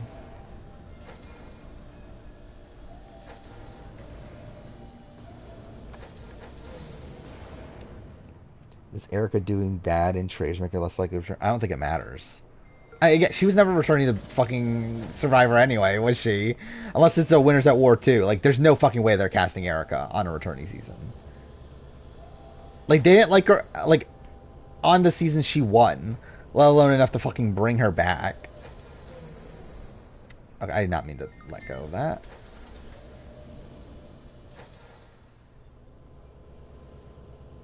Yeah, I think they like America. Like, I think America is more likely to play again than Corey. Which I know, like, RHP was talking about this. And yeah, I get the sense that they do like America. I don't think they like Corey. Yo, Satara, I'm ready to go in. Play me something fresh. Where, like, the sense that I get with Corey is that, like, they're disappointed he isn't the, like, nerd that they thought he would be. Where I think they came in, like, with this, like, very set idea of how they wanted Corey to be as a TV character, and then the fact that he was, like, into Showmance with America, like, annoyed them to where, like, he couldn't be the character that they were, like, trying to portray him as. So that's why, like, his relationship with America on the show is, like, very bizarre in the way they portray it, as they portray it as, like, mostly, like, a joke. Okay, I fucked that up. What the fuck? Still can't get in. Start the upload. Okay, wrong wheel. God damn it.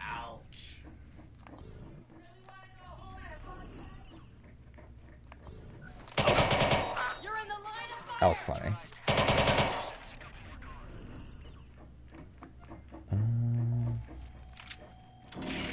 Try to find a way to reconnect the building to the grid. Don't worry, I'll get you inside the system. Then use the botnet to brute force your way in and download everything you can. But wow, I missed like almost all those shots. I don't know about Izzy. Izzy was barely on the show. Like, it does seem like Julie Chen loves Izzy, so that's something, but also means nothing. I don't get the sense that production loved Izzy, because again, if they did, I feel like she would have been like a major character on the show, especially considering how big of a character she was on the feeds. Instead, we just got none of that.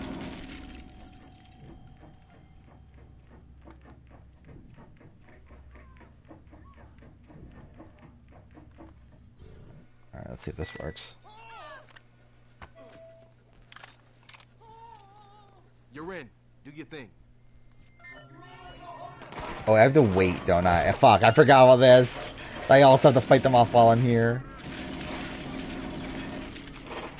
Yeah, I feel pretty good about a woman winning this season. Like, I feel like most of the top contenders are women anyway. Like, really, for me, I think it's Dee, Emily, or, okay, fuck off, or, other person, Katura. Or, like, my top 3 people to actually win.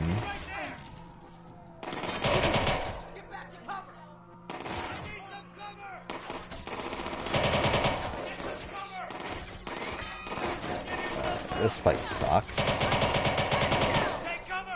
God damn it. Okay, I might survive this though. Okay, no, I wanted to fucking use that as cover, but okay, cool. What is... Okay, this is fucking stupid.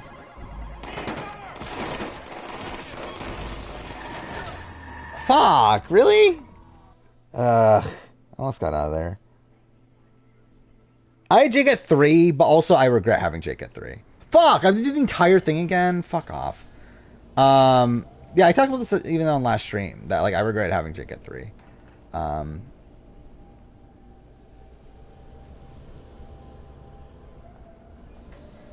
But, yeah, like, I think with Jake, it's like, I just don't really see it. Like, I think, like, technically edit-wise, like, I think my rationale for it was that I think Katura is, like, on, like, edit is, like, it was, like, high and then, like, slowly went down, while Jake's was, like, low and slowly is going up. Like, I think that was, like, the difference. But I think, I just feel so much better about Katura than Jake. Yeah, Jake's probably, like, the guy I have the most faith in right now, but I don't actually think he's winning now. I mean, Gumball was literally here earlier in stream, wasn't he?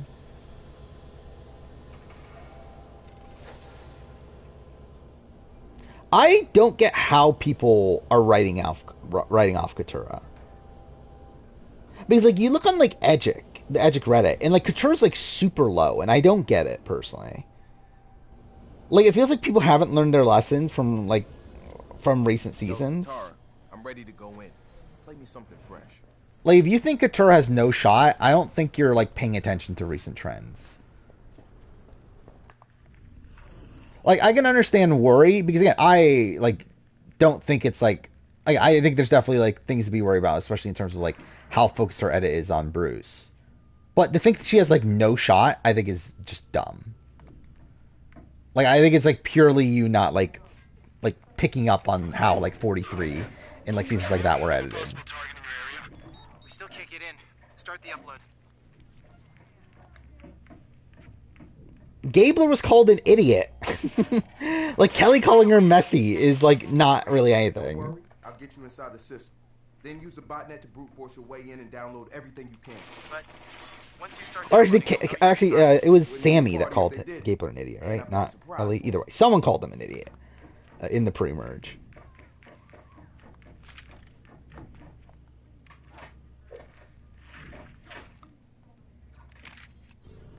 There we go.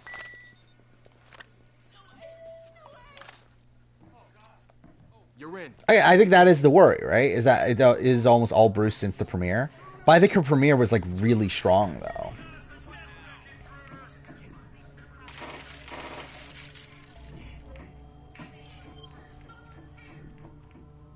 Okay, cool.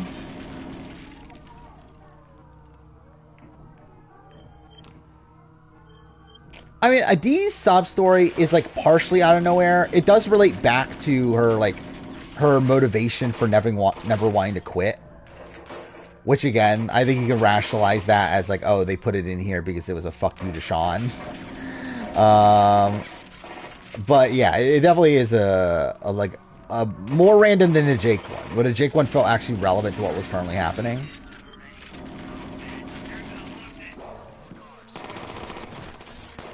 Well, like, the D scene felt a bit more, like, unnecessary.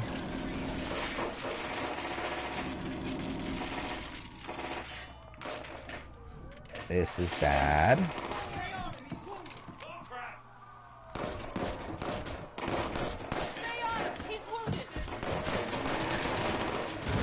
Oh, fuck off. Okay, cool. The car's stuck. And that is... Okay, I did not mean to actually do that. And I survived somehow. So that's great.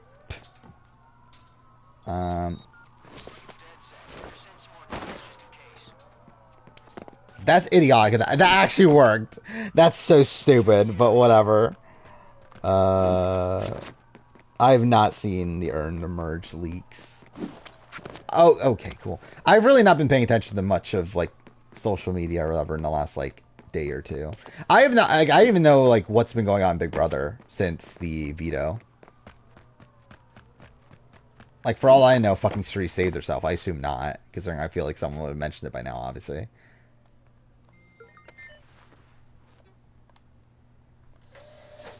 But, yeah, I have not looked at really at all. I think Merge Boot is between Bruce, J. Maya, and Sifu. Okay, that was a bit close. Yeah, obviously Bruce would make sense in the, like, Gabler, Ellie parallels of, like, in the Josh Jam Jam ones with this, like, big setup rivalry culminating at Mergatory. Sifu just makes a lot of logical sense. Like, it's like, who the fuck is fighting for Sifu? It's like he just feels like a very easy person to just take out without getting much blood on anyone's hands. Oh. And then J. Maya, again, feels like it could have been set up this last episode. The fact that that Dee and Julie talk about getting rid of J. Maya. Like, it feels like that could be set up to a potential Mergatory boot. So I think it could be any of the three. In the trailers, you can see a clip of people talking, or people walking to Tribal if they had buffs or not. Oh, so, like, you could tell if, like, they won the challenge. I completely forgot that's even an aspect of it. That, like, that the winners of the challenge get buffs. I still can't believe Mergatory is even still a fucking thing. Like, it's such a fucking arbitrary thing. Dude, WTF? By the way, are we getting, we're merging at 13, right? This is a 43 format, right? So we're probably actually going to get a second person voted out after the merge that's not on the jury, right? Like the Dwight situation. Like, that's probably going to happen again, right? Is Austin Andrea? I can see it. Feels very reminiscent of, yeah, like someone that's like, edit is entirely focused on advantages. Marcus, we got their plan B. And like is a big player in the game, gets taken out like near end game, like Final 7. I could kind of see that for Austin. With the invite data, they can ignore ballots before a voter pulls a lever. Josh found out where they keep the machines. He's waiting for you outside Fort Point. Fort Point? On my way. Oh, and Oh, fuck off. I remember this too. Oh my god, we're like nowhere near the end, are we? Fuck me, dude. This fucking game never ends. Okay. I want to open the map. Thank you. Alright, it's here. Is there no fast travel?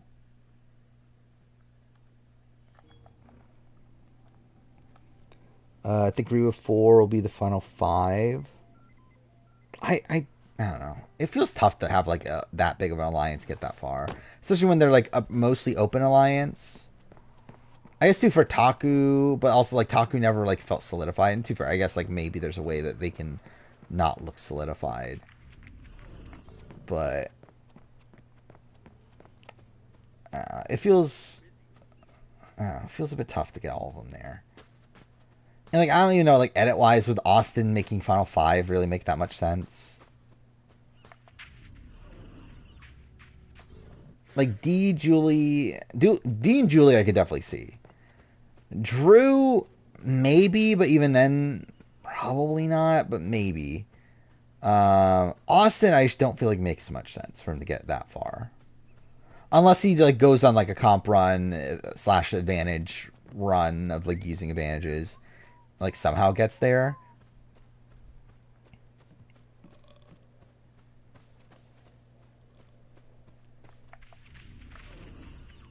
Where are we going? I don't fully know where Drew's edit is going anymore. Where it felt like, yeah, he was being set up as like maybe like a final boss. And I can still see a route for that, but could he be more like a Sammy maybe? Is that maybe where his like edit is going more so?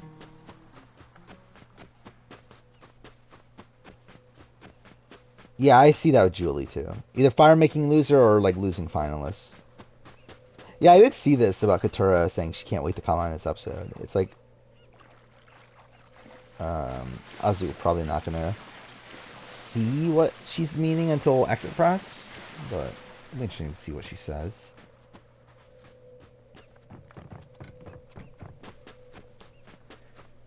Like, how far away is this?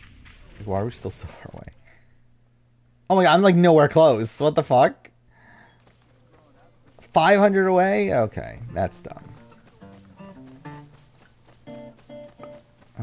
There's no boat to steal.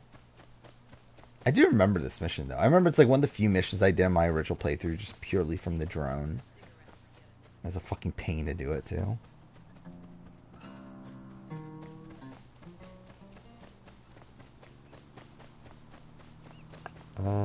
They think it means Katura will be voted out. Why would that mean Katura gets voted out?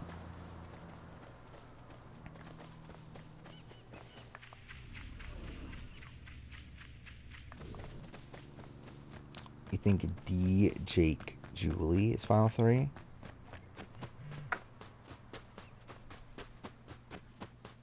Could Jake be losing finalists? Could be, but it's like the thing is like I did find it interesting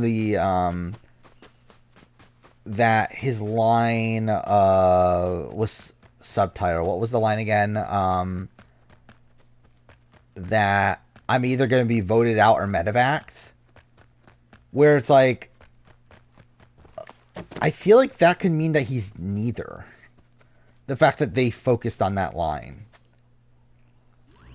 Like his mention of that I could be medevaced or voted, or I want to be medevaced or voted out, wait, no, it's like I would rather be voted out than medevaced or whatever. Like it makes me feel like, what if it's neither, and he's just like never voted out, but he also isn't medevaced, which would be finalist. But outside of that, it's like there's not really much else going for it. Because like he doesn't really fit into the typical tropes of a losing finalist, like edit wise. Which again I talked about. Well, I mean, there's a video on it coming out by the end of next month at least. But it's like one finalist is usually someone that's like propped up as a good player early on, but then has like a fading edit toward like after the merge, and the other one's more of a quiet edit. Like Julie would fit in line with the quiet edit.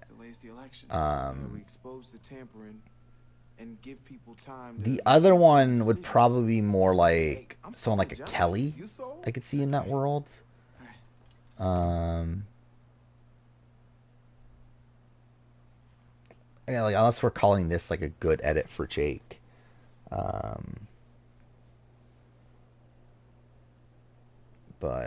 I don't know. I wouldn't really say it is. Isn't blowing up voting machines kind of extreme? April and Ollie in an alternate universe was this? It's like Josh said, we buy time for the election.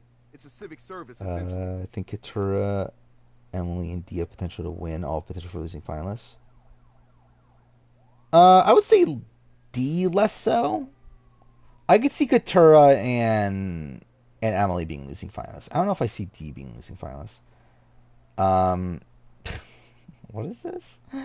Image. Okay. Sure, I guess. I guess. That's the thing Emily and... Or, fuck it, that's the thing that Ollie and April could have been. How did they even last outside the show? Because they didn't last at all, right?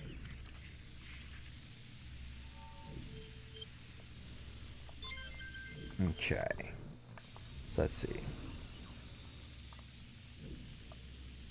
So the goal is to destroy those things, right?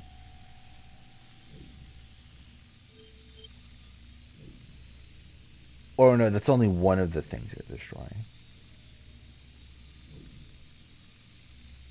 Yeah, I don't know how you're actually supposed to do this.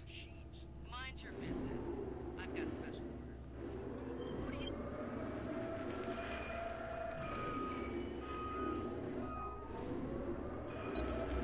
Okay, that kind of worked, I guess.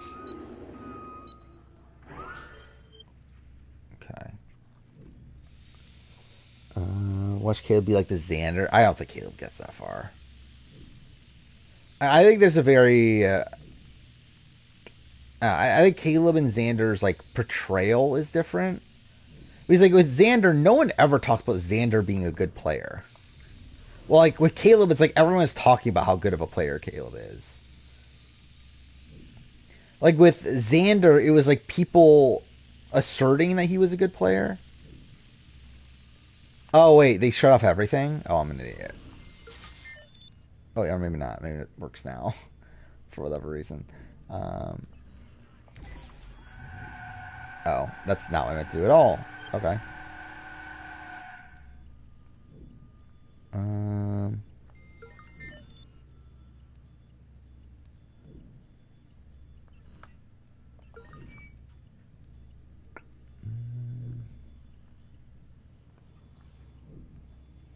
feel like D is locked to be... Yeah, I think D's like locked in for endgame. Like, I'll be surprised if D doesn't make it like towards the end of the game. The question is like, is she the winner? Which I think there's like a decent shot. Again, I think she has the most shot of the people we have. I wouldn't like lock it in though. How would I even do this?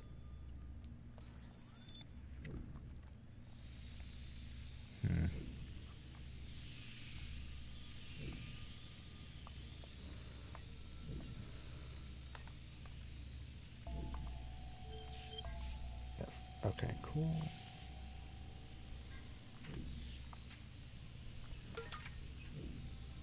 Oh, is this the wrong floor?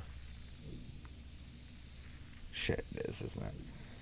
Oh, that's annoying. Is Carson? I don't know. I haven't heard anything about Carson.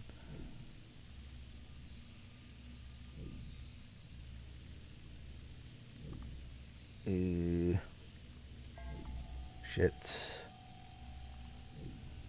Yeah, I already guess I would say no.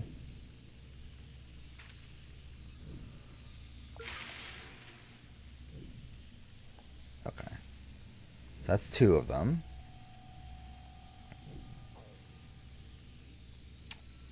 Okay, so this one here. Forgot Emily is locked when he's in Matt Chat, obviously. I still stand by. I don't think Matt Chat is actually a thing. I think it just accidentally became a thing. I don't think it was this intentional thing by the editors of making sure the winner was introduced in Matt Chat.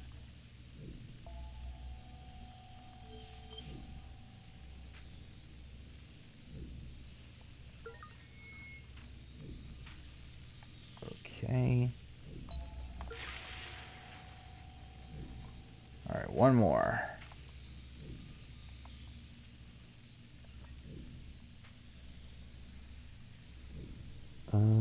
Got 20 more chapters of One Piece. Dr. Korea. I mean, that's the character that Jamie Lee Curtis wants to play. In the live action show. Is that something? Oh, are you still not even through Drum Island yet?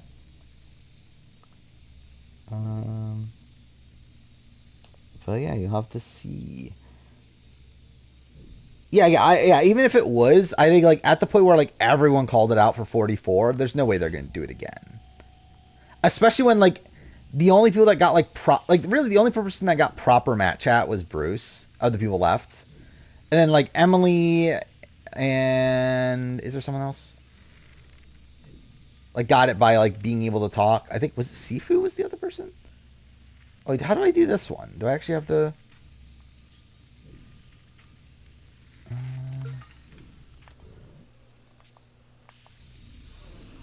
Okay, well this is kind of annoying.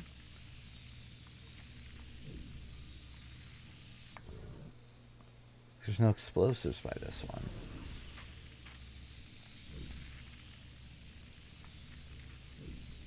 Actually, I'm surprised Drum Island was even that long. See, I would assume you're towards the end of it.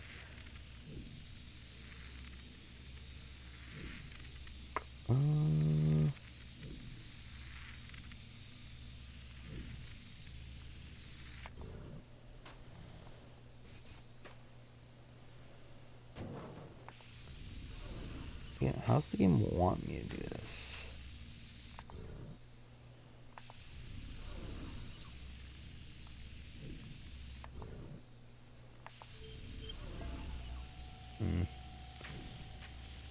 Remember that rush escape. Might not be, but I feel like we're going for like 5 months.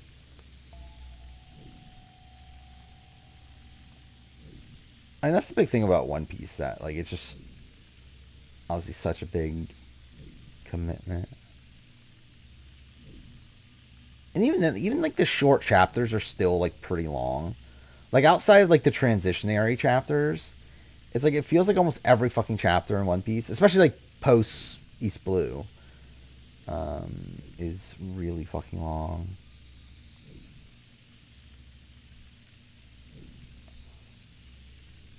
Oh wait, this is the thing? Wait.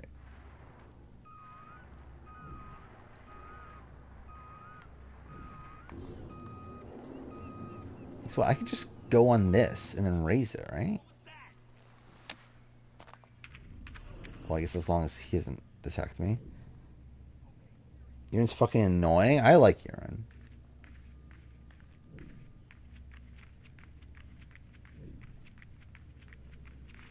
Like I find her to be a likable person at least. I think she will become like I haven't watched the last like fucking 4 episodes or whatever UK. But I could definitely see her getting the rating eventually.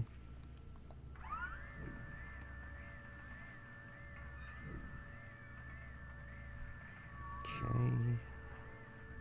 Like here, right? Will this work? Actually, the thing is, do I even have explosives on me? Oh, I do.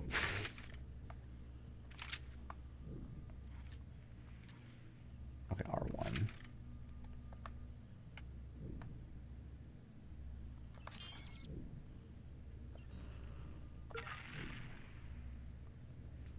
Wait, that didn't fucking destroy all the fuck off. There we go.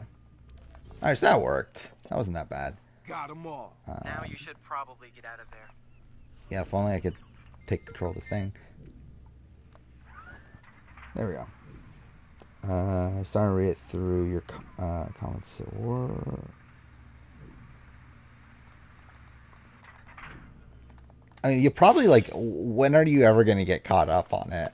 Like, I think that's the like most intimidating thing about One Piece is that like not even just the commitment, but also like even beyond that, it's like just like the notion of like, when the fuck am I ever going to actually be like done?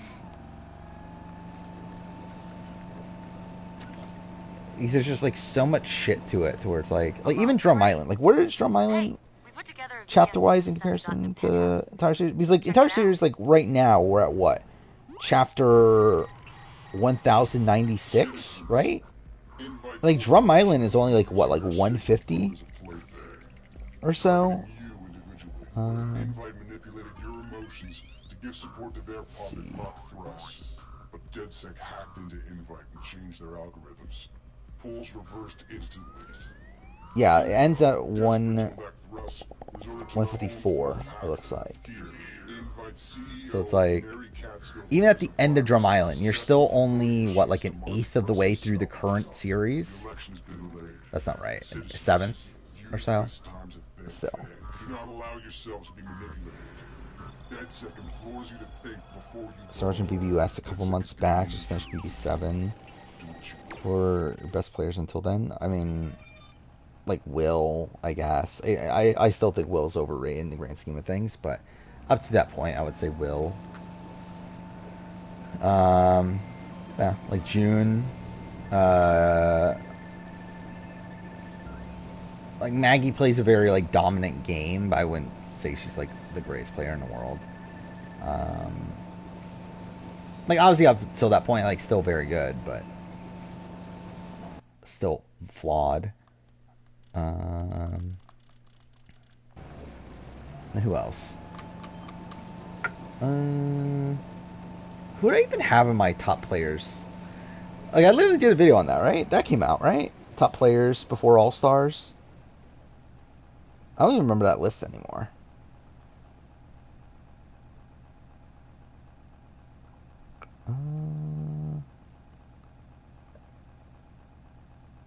Yeah, there it is. It's been almost a year since that video came out. That's kind of insane. But Marvin was an honorable mention. I regret that. Marvin should not be an honorable mention.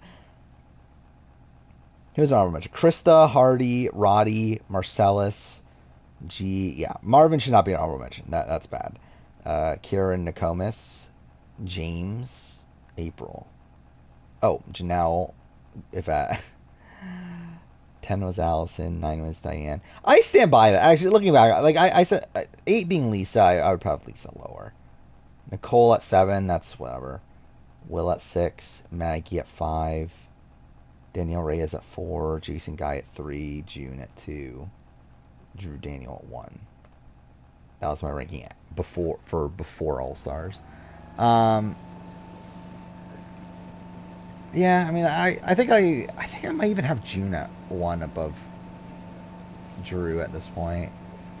Like Drew's like this like all around like good competitor. I still think like strategically he definitely like has a lot of failings in BB5.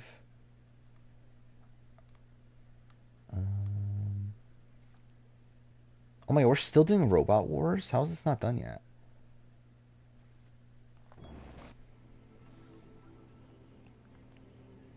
I kind of just want to get caught up before the last saga.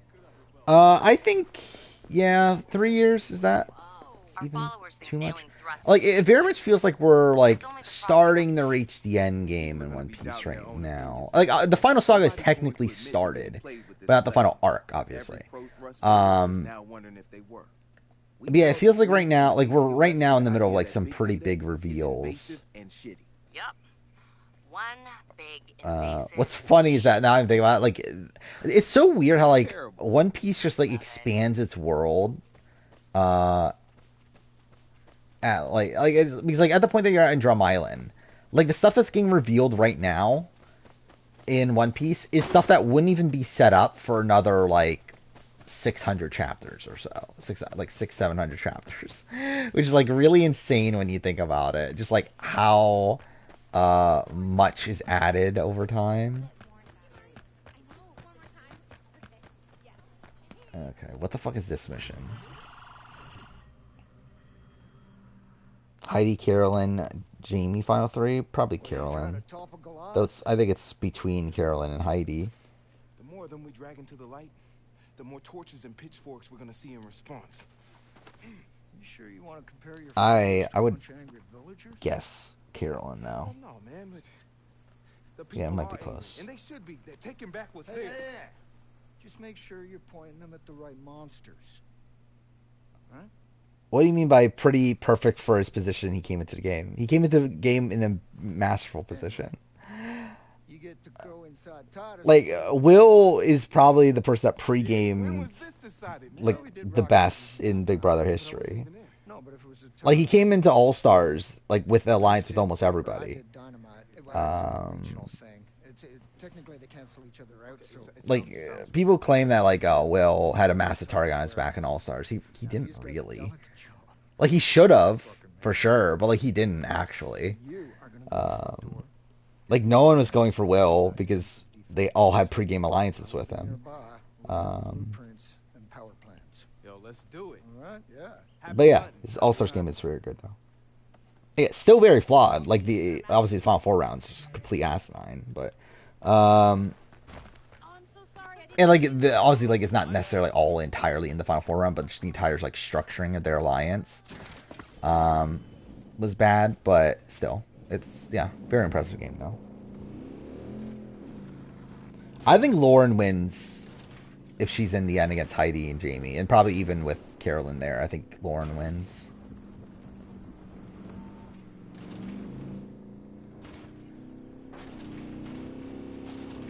I wonder how long they're going to go with it. Yeah, I don't know. I mean, like, I think this next... yeah, like, this next season is obviously just going to be the Alabasta saga. I think it makes sense, like, chapter-wise and everything, for that to be just the overall story of Season 2. After that... I think it's a bit more wonky, and, like, I don't know. I don't know what they're planning. Like, I don't know if they're gonna, like, rewrite the story to make it shorter. Like, I think it matters how big of a success it is. Like, if Season 2 is a success, then maybe they'll be like, okay, we'll... Like, Netflix will be like, okay, we'll give you, like, 4 or 5 seasons to actually wrap this up. And then maybe they'll just, like, really condense the story down. I'm not sure.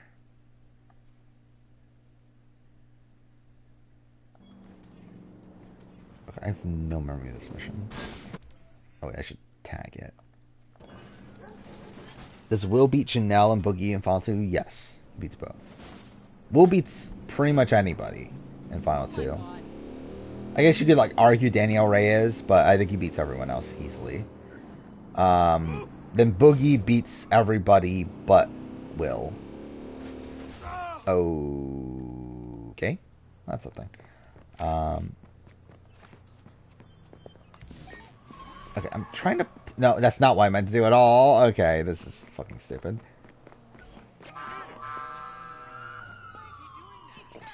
What is the button to put away your gun? Okay, cool. I mean... okay, is it... Okay, it was up. Oh, this is stupid. I'm just gonna let me get killed.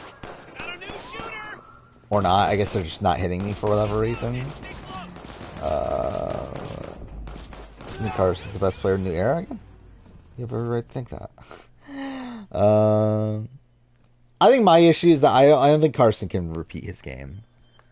Like, I think it's more likely that someone like Jesse repeats his game than Carson.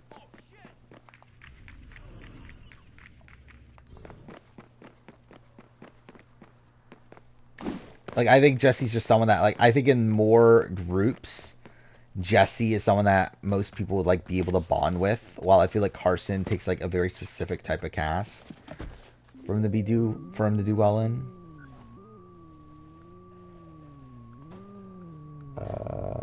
There's no way they're killing Joel in episode 2 of Last of Us 2. I don't know. We'll see. I could see, like, realistically, probably not. But I could see a world where they do and then just put him in a whole bunch of flashbacks throughout the rest of the season. Like, I could definitely see a world where, like, there's, like, a billion more flashbacks than there were in the actual game. Because, like, we know it's going to be a 2-part season. Or, like, they're going to make part 2 into 2 seasons. So it's like, they definitely have room to, like, expand on things. So again, that could mean, yeah, killing off Joel later, or it could be them adding more flashbacks after Joel's death. Cool. My turn. So yeah, I think Pedro Pascal is still going to be like a major role in season 2. Season 3, I think, will be more interesting if he is or not.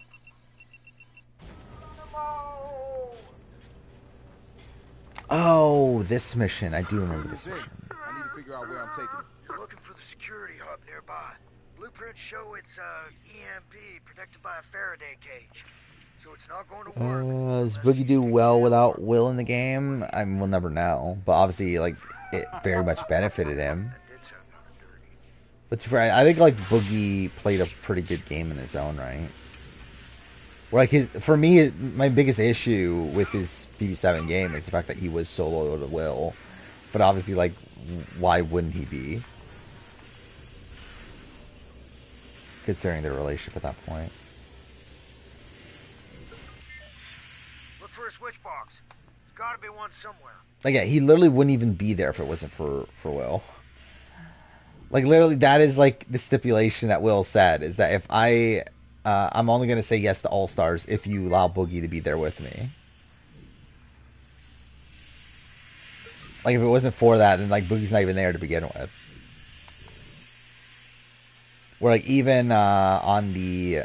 Like, even the cast. Like, the genders are imbalanced because they forced Boogie in there.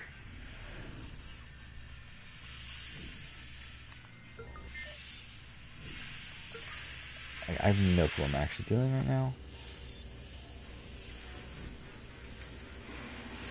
Oh, that actually worked. I don't even know what that even did. Dark Saints. How big was the knock? His hands quick against Emily's game? I mean, it is definitely a knock. I think it's like as much as like Nick's. Like Pat getting medevac is for Nick. Or yeah, it's definitely a knock. I don't think it like demerits their entire game, considering we still don't like fully know. But I think like with Emily, we know definitely more so than Pat. This is fun, but don't forget what you came here to do, Marcus.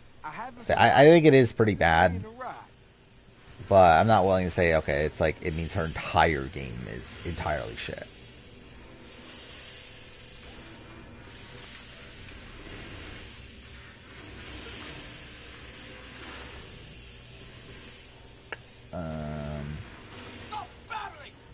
Yeah, I don't get what I'm doing.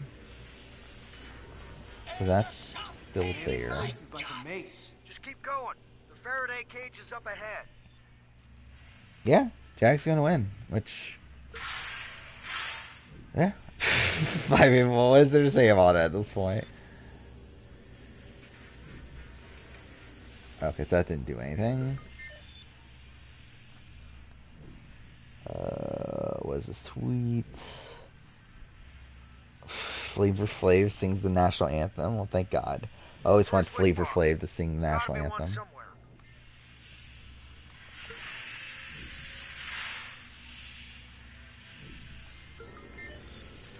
Oh, wait, what is this?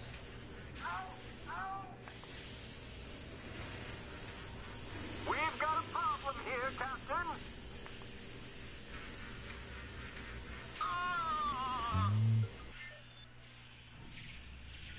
How is 3 number 1 in the player ranking? Oh, you mean... Oh, wait, yeah, I mean, like, what do you mean? Again, Sri's going home, so it's like... You mean like by the end of it? Like I would probably still. I mean, like I was always gonna have Matt above Sri. Like unless Sri went on the win, then like Matt was always gonna be above Sri in terms of the BB25 player ranking.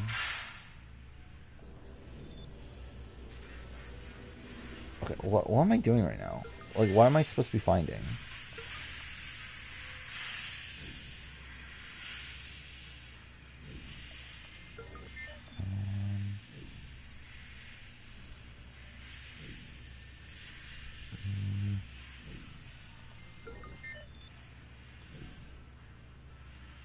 Top 3 for UK. Who is it? Tanuk. Okay.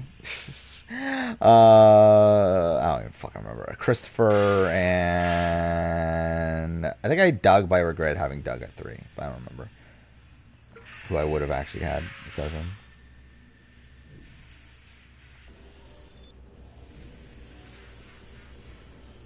Wait, how am I supposed to be doing this? Oh wait, there was a box right there. Oh, okay, cool. I didn't realize there was a box right there. I'm just a fucking idiot.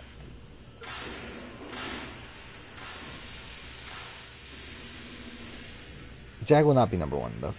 No, why? Like, what makes you think that Jag would be number 1? Keep heading toward the loading base. The security room is just off to one side.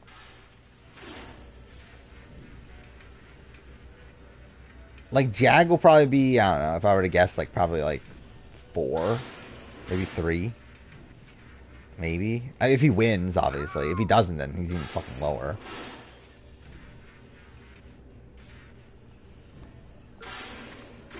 Okay, so that doesn't do anything here. Oh, this one.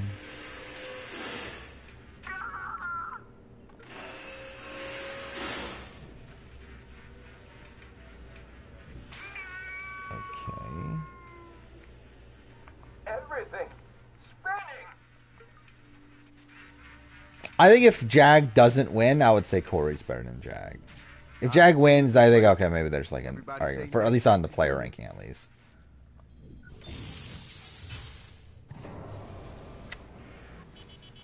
I'm calling Survivor UK cheap in what way?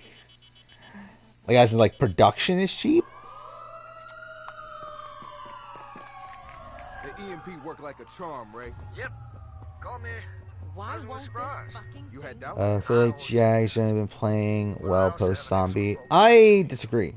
Not a skill mind, you more And there, like, I think there's, like, moments of him playing well, but I don't think as a whole he's been playing well. Yeah, he literally was trying to put up Bowie Jane when Bowie Jane was, like, the swing vote for them. He literally has, like, almost gone home multiple times. If it wasn't for the fact that certain comp results went certain ways. Alright, I'm on my way to the server. And if he wasn't able to play in the HOH 2 times in a row. Oh, that easy, huh? Thanks. Like, I think Jag is a pretty bad player. But he might just still win just through the comms. I love how I read the wrong word. Will has been asked to return, like, for almost every returning season. Just says no all the time. Oh, that easy, huh? Thanks.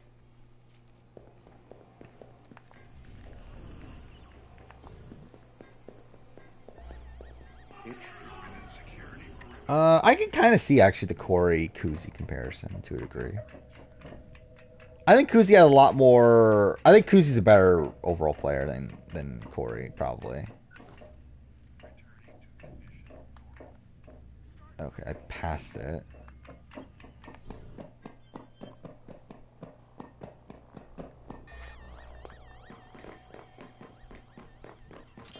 Okay, cool. How do I unlock this?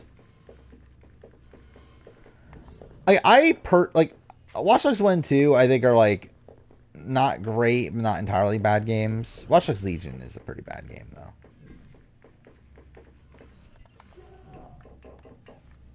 Oh, it's this.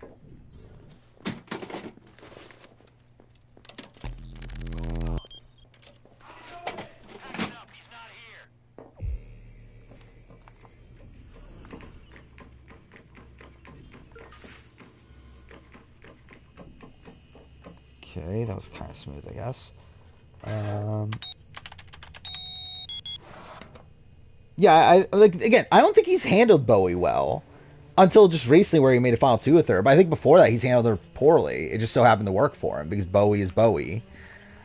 But yeah, like he literally got Bowie like sobbing, like because she was okay. Cool. Where the fuck did that guy come from? But like he like was going to put her up during his Invisible HOH week for like no reason.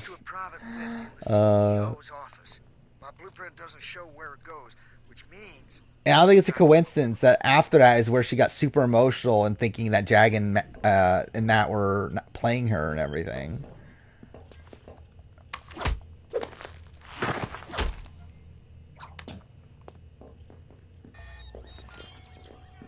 Okay, cool.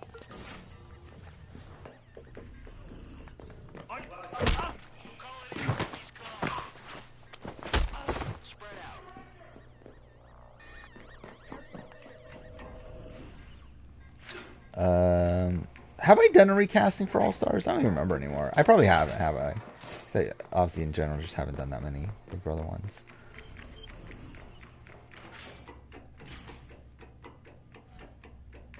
But who would I even change? Like, obviously, there's people I would want to add. I don't know how many people I would like actually take off, though. To be honest, because I think the cast as a whole is like fine. Like, obviously, like, would Boogie make the cut? Probably not. I'm not, like, actually that upset that Boogie did make the cut. Because I think Boogie is, like, a really interesting player to get a second chance. But, yeah, it didn't need to be on, like, All-Stars. Probably not. Oh, wait, what? I just realized that. There's another fucking task there. So, I fucked this up. Yeah, Matt is not an awful player. I think he's just a player with, like, a pretty big flaw in his game. He's not an awful player.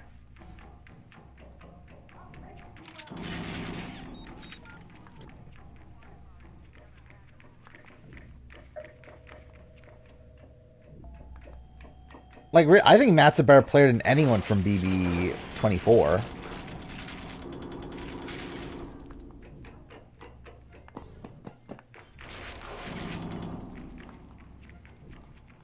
And probably even from 23. I guess Tiffany is better, but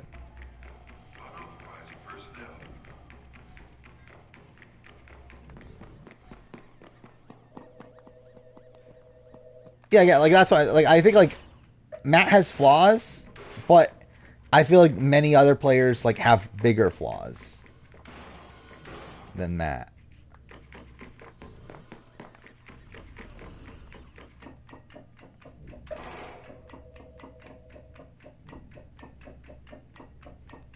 Wait, how high is this? Also, how did I get away without being detected? Damn, will you look at this place? She even got her own private elevator. I could see the BB20 comparisons. I wouldn't fully agree with it. I don't know. Like I do and don't. I think it's a kind of a mix of like 17 and 20. I think it's probably like the way I see it. Alright, let's see what they're keeping in sub-level 6. And smash the shit. Where it's like, I think in terms of like, okay, pre-merge good or pre-jury good, post-jury bad. I can kind of see that in terms of the like, okay, the big competitors just like winning out at the end. Like as like comparing like Tyler, Casey, and Angela to Bowie, Matt, and Jack. Like, I could see that as well. What is this part of the mission? Okay, cool. Dude, we're almost 4 hours in the stream. I'm still not done. This should have only taken 2 hours. Like, I literally started this stream thinking we'd finish the game early. When I get through. Oh, wait, we have the fucking... I remember. There's a fucking, like, big robot thing that we have to escape with, right? Isn't that this mission? Within the next 2 years, Titus will begin field testing assault and defense capabilities of our robots for use in both domestic and military. Does it makes you want to move BB20 down in your ranking? Why? Is anything from before BB7 likely to return again now? like for a general All-Star season, I mean, Janelle and Kaser is probably the best bet considering they literally just did. But outside that, like unless it's an all-winner season, which is obviously the like rumored potential theme coming up. Outside of that, probably not. Like, I think if they're not actively striving... Oh, Daniel Reyes. Actually, Daniel Reyes, I think there's a world where Daniel Reyes comes back. That's probably it, though. Like, Daniel Reyes, then Janelle and Kaser. Will if he wants it, but Will's never going to say yes. Yeah, if it's all winners, then yeah, like Lisa, June... like maybe a world where they call Drew. I don't think Maggie will be on.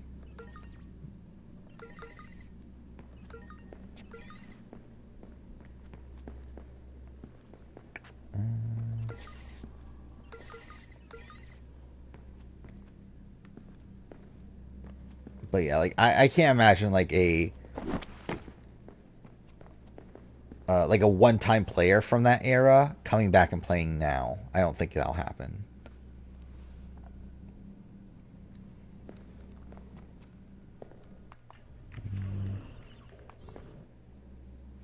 ...2023 is a shitty year for satisfying winners except Liz. I didn't find Liz that good of a winner. I was not happy for Liz win, personally.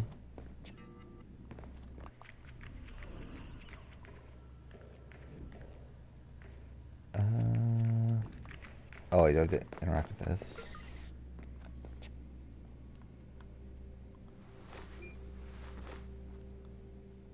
We're not like 100% as in like confirmed by like CBS and everything, but 100% as in like I feel very confident in it.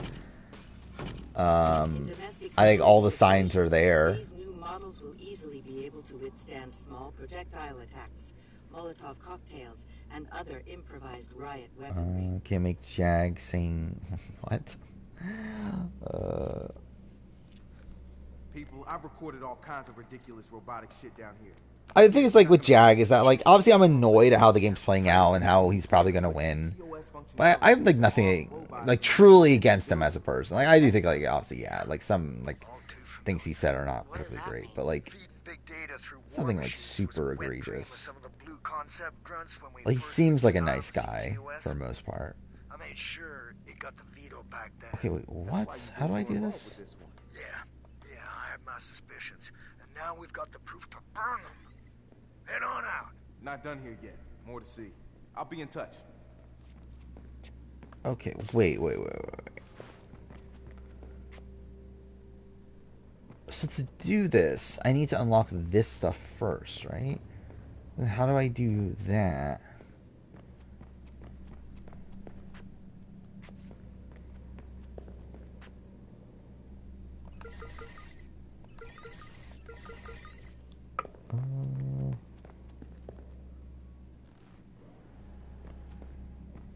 He's being pretty personal and nasty.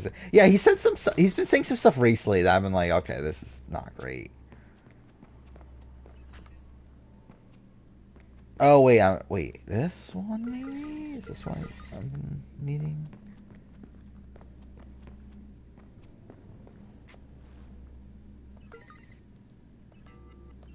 Okay, that.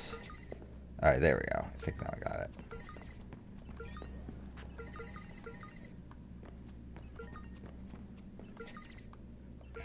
There we go.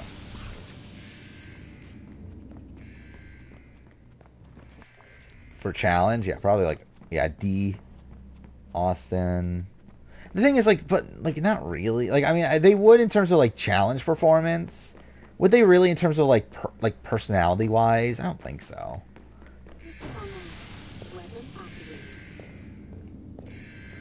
Guys, I can't... Like, maybe, could Sifu be fun? I can't eat. But, really, I feel like Survivor...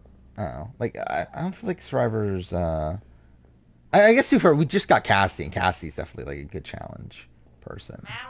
But even then, like, looking at the other people from Survivor, it's like, are they really the greatest like challenge person? Like people for challenge, like like Chanel, who's just like eh. Like Desi is not like that entertaining on the show. I guess Michaela's good. Michelle's good. Sebastian is boring. Just gotta get it through these security doors. Chris, if it wasn't for the fact that he like had the underdog story, I think also would have been kind of boring. As a failsafe. I can do that.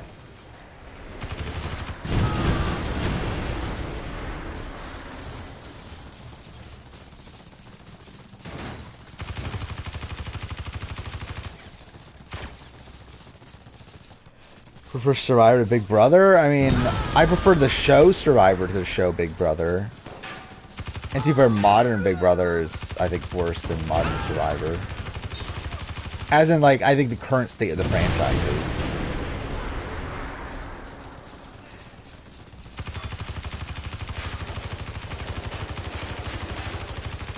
Okay.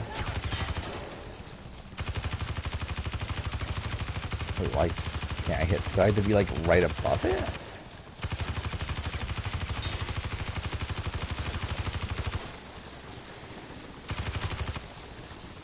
USA 2 pretty much proved that Survivor is the best. I don't think that proves anything. Like, USA 2 does not prove that Survivor is the best strategic thinkers. It's almost entirely based around challenges. Like, even, like, if we're saying that, like, okay, the Secret Garden for getting to Final 3, but even then, like Tiffany was a part of them, who was a Big Brother player. All their affiliates were Big Brother players. It's not like they were, like, a lot of them were targeted due to being Big Brother players and there being the Survivor Big Brother rivalry between them. That did it. Heading to the prototypes now. We've got a problem. Looks like the door to the back. Again, Cassie had been a target for, like, more of the season than a lot of the Big Brother players. Counting on you, buddy.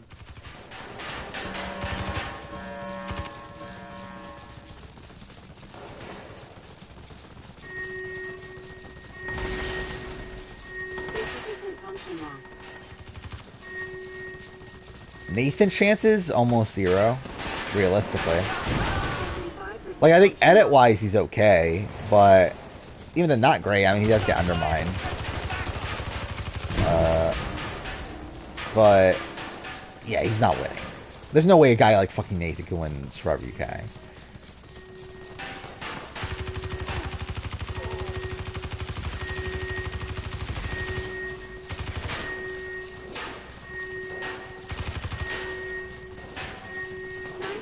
Function loss.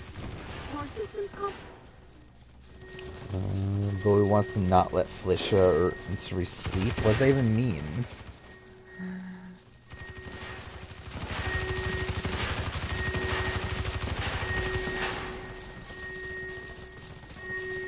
Okay, how is the section not over yet? The door is now open. There should be an elevator. You'll need to find your way up to the backup server room on sublevel 3. Nathan's the only one you can really remember. I mean, I'm pretty sure I still remember the entire cast, but yeah, again, I'm not finding this cast likable. For like, I don't know, it's like just kind of a pretty blah cast. I feel like no one's like super standing out.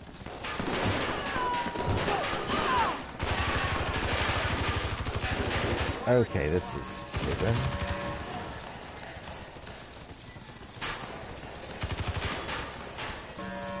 Okay. I am kind of stuck. Or not. Fuck. Okay, well that's great. Offline. Oh, shit. A wrench. I'm sorry, man. Do I want to know?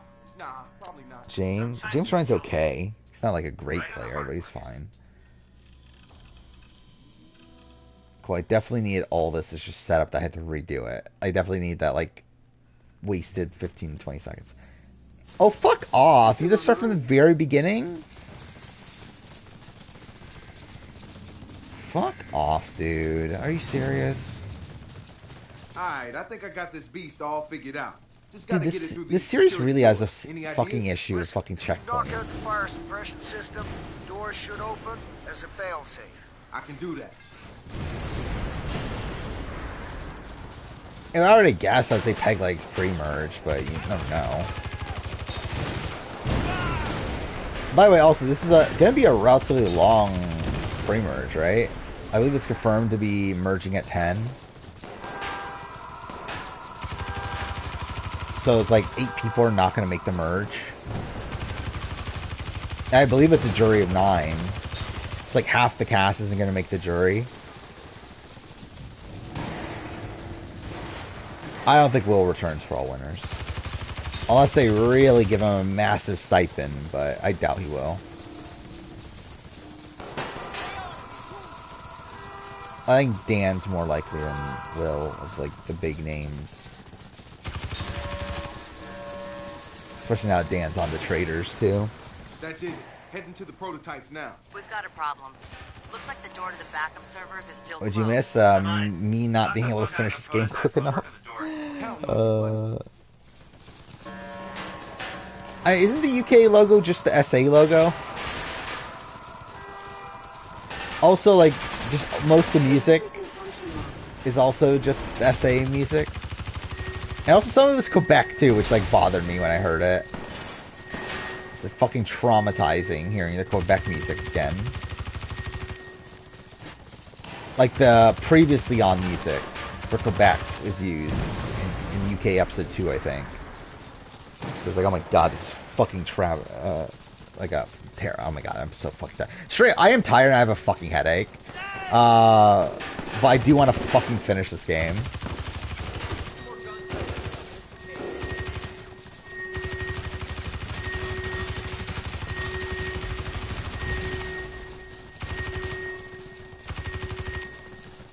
No, they didn't play Old Town Road in Quebec. Yeah, that was funny though. I wonder what the budget was for music in UK. Is now open. There should be an elevator. You'll need to find your way up to the backup server room on sublevel 3. Who needs elevators? Make sure you smash the shit out of it. Oh, cool.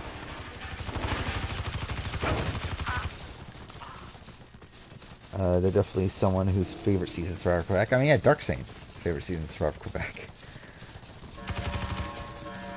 I'm sure that like some people like Survivor Quebec's like the only season they've seen for like some people in Quebec.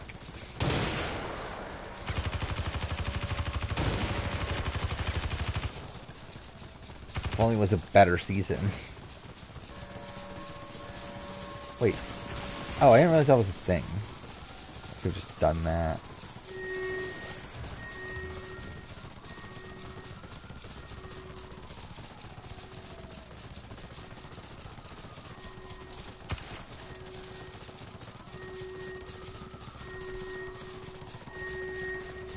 Oh yeah, there's more?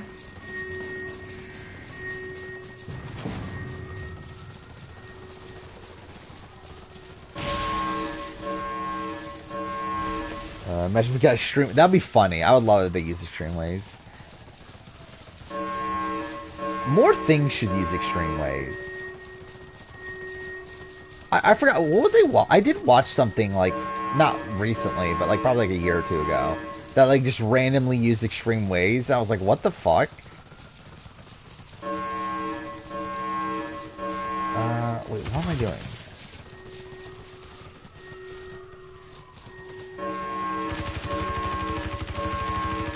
What am I supposed to be destroying?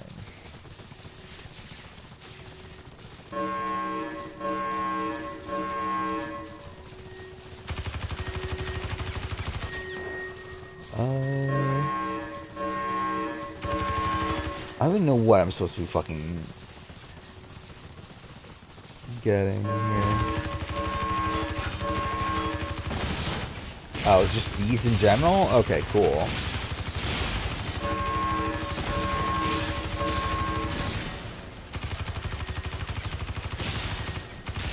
I love the most in the Friendship Alliance? I guess April, but none of them.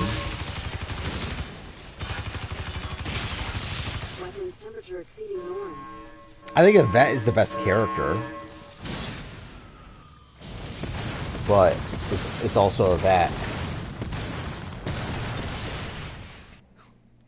Is Zach worse than Donnie? I don't remember what I had on my player ranking. They're close if I remember right. Hey, what's going on in there? Actually, I think Donnie's above Zach. Yeah, Donnie's supposed to act. Good luck.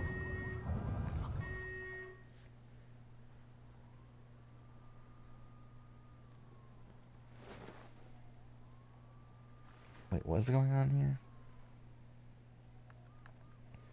Yeah. Zach eventually got taken out with like his own allies taking him out, and all. Like, really, there were like multiple points in the season where like his own allies wanted to take him out, and that's a lot of why he got in danger so many times, because like his own allies did throw him under the bus and want to get him taken out, only for him to switch their minds.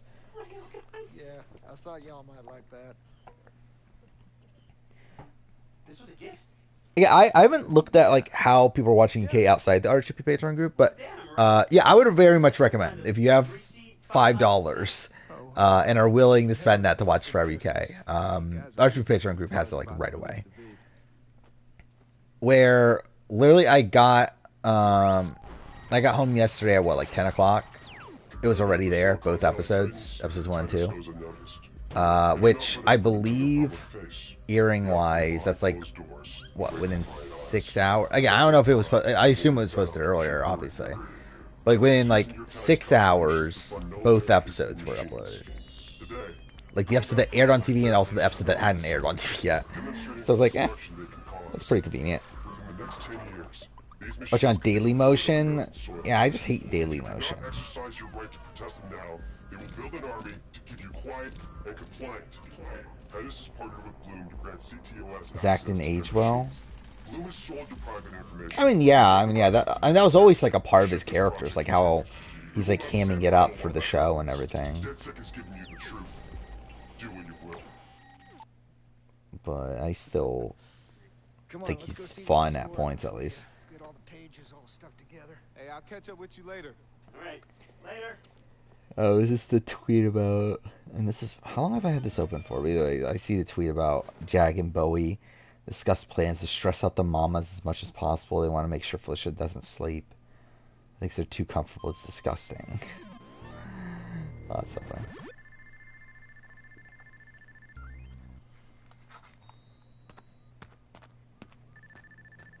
Okay, so I think this is the final mission, right? We're at 4 hours in the stream, which is disgusting that we haven't finished the game at this point. But I think, like, this should be the final mission, right? Fuck, I still have skill points. I have 57 skill points. I might just use them on whatever, right? At this point, it really doesn't matter.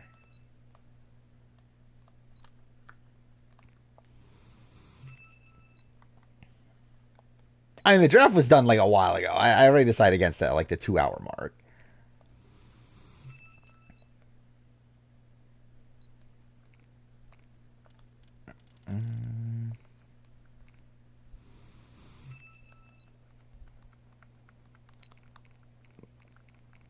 I assume you mean zombie twist. But yeah. I still don't get why were they so, like, wanting that twist to happen? Because they could have just saved Kirsten and just, like, not done the twist. But it seems like they actively went out of the way to make sure that twist happened. Like, it's so strange.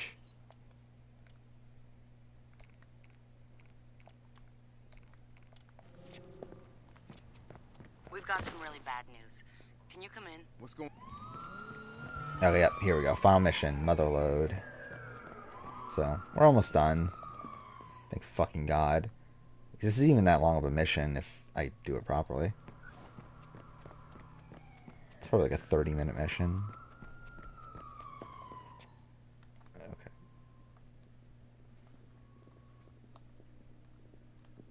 But it is here, right? Yeah, okay.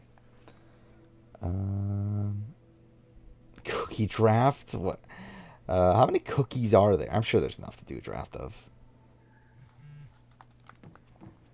So,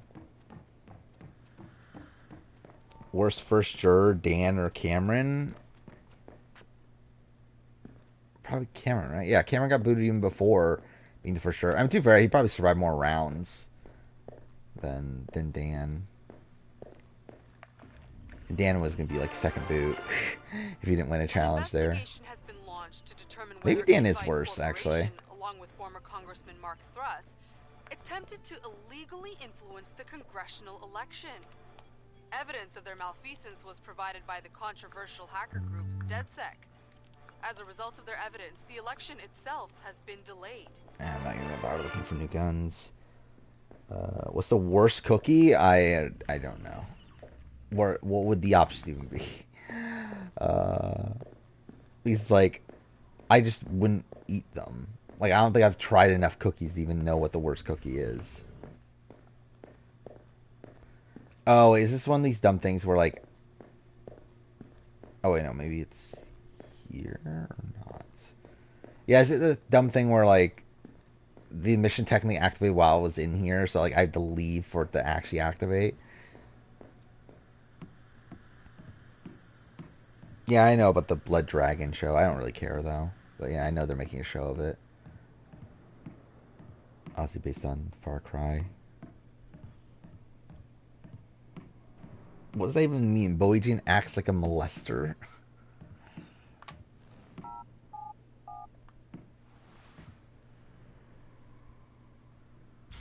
Okay, that took forever to load.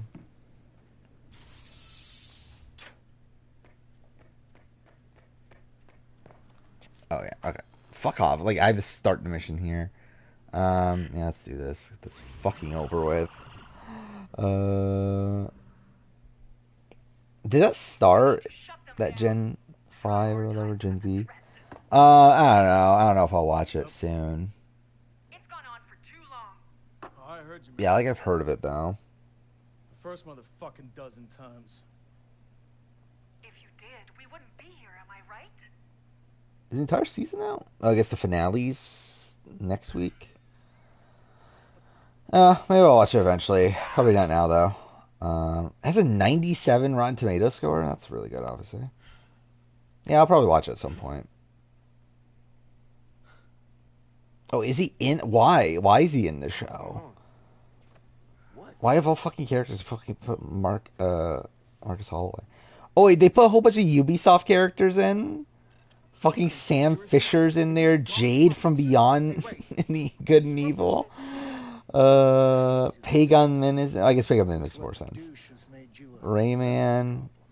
Welcome to the club, amigo.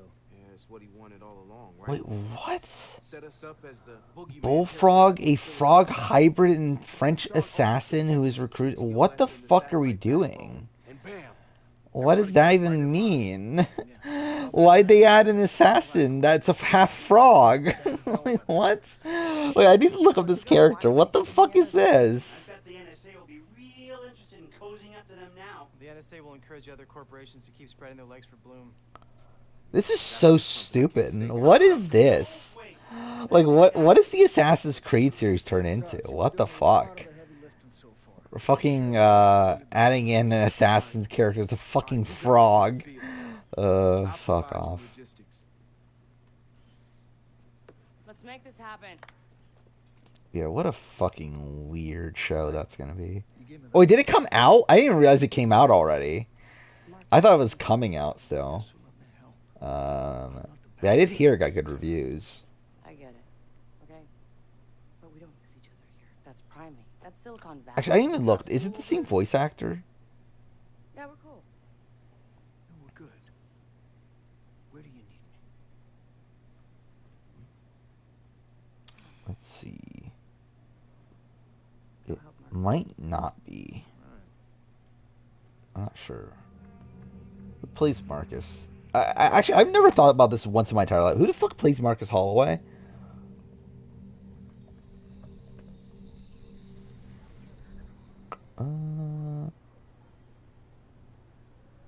Okay, it is a different guy.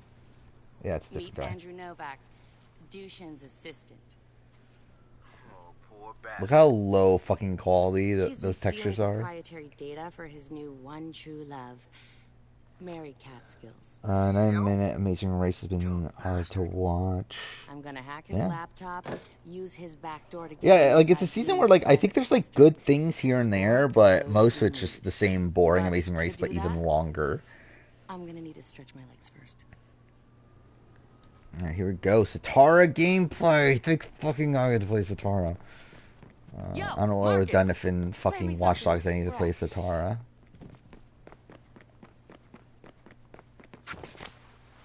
Yep, that definitely looked real. Okay, cool.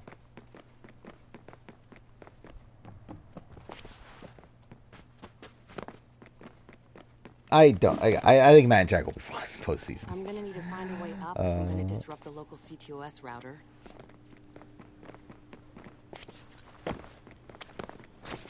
I do wonder, like, how much post-season drama are we gonna get from this season?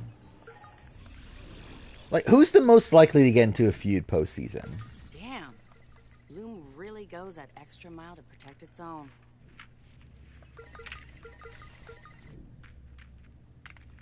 Like, I feel like it's gonna be like Blue and somebody. Oh, Bowie. Actually, yeah, Bowie Jane and. But then, is Bowie Jane even gonna fight back though? I feel like it's gonna be like Izzy going after Bowie Jane, and then Bowie Jane just doesn't care, and like never responds to anything Izzy says. I think Blue in America could be a postseason thing. Izzy and Jag? Oh, is Izzy anti-Jag? Or at least to like that much of a degree, where they would get into a feud over it.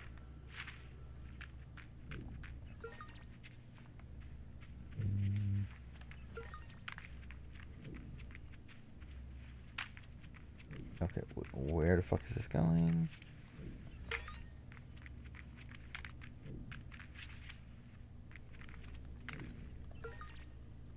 Okay, I'll actually did that. First try. Cam versus Red, I doubt it. I think they're gonna be best friends. I think they're gonna start a podcast together like they fucking said they would.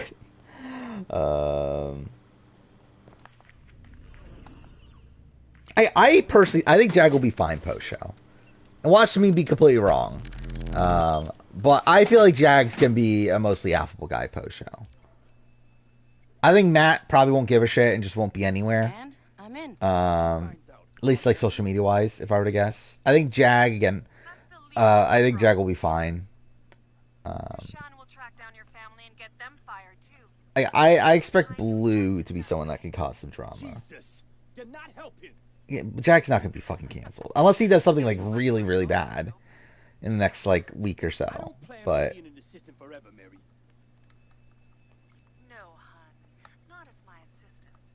hey, he's not the worst winner of all time, for whatever that's worth. Yeah, if you're saying he's the worst winner of all time, has shitty attitude, what the fuck do you think Evil Dick is? Like Evil Dick is literally that on steroids.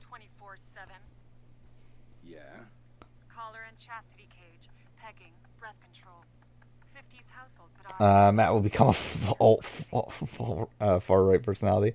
Imagine he's the next Alex Stein. He becomes this like big. Oh, what am I doing? I haven't actually done the thing. I'm an idiot. But yeah, imagine he becomes this like big, like Andrew Tate, like style person.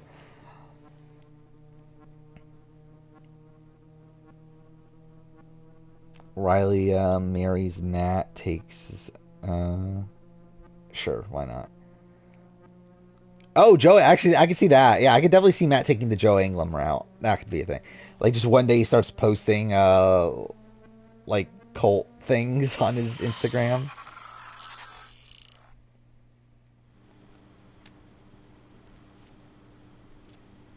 I scored the access code. I would not be shocked to see, like, Matt eventually on, like, the Joe Rogan podcast, right? Like, that definitely seems reasonable.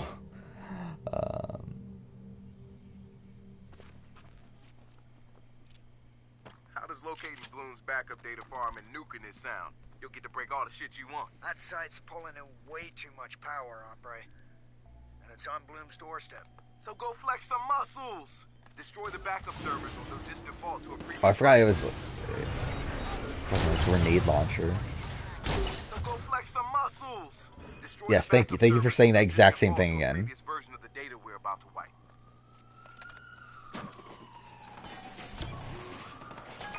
Yeah, imagine like Matt and Riley actually like imagine Matt and Riley lasting longer than America and Corey. That'll be funny.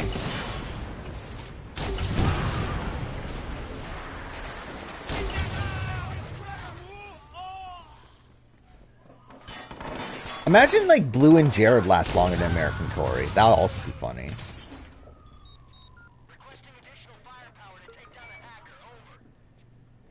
How long are America, or not America, Jared and Blue gonna last, do you think? Probably like a month.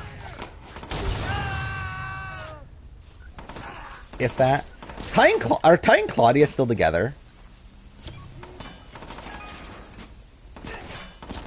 Oh, fuck off, of course.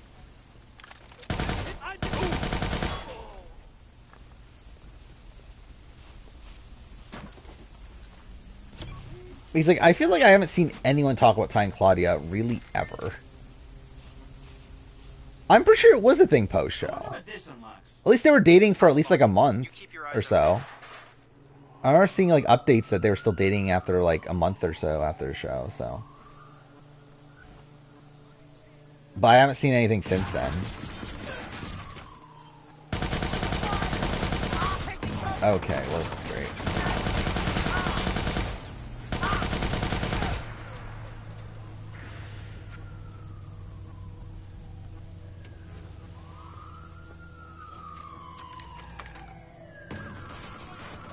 Wait, where am I going now?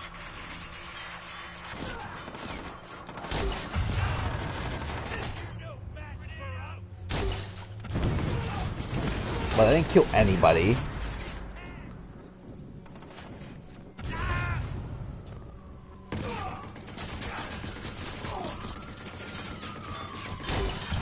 Oh, fuck off. Oh my god, fuck off. Can you hit him, please? Thank you.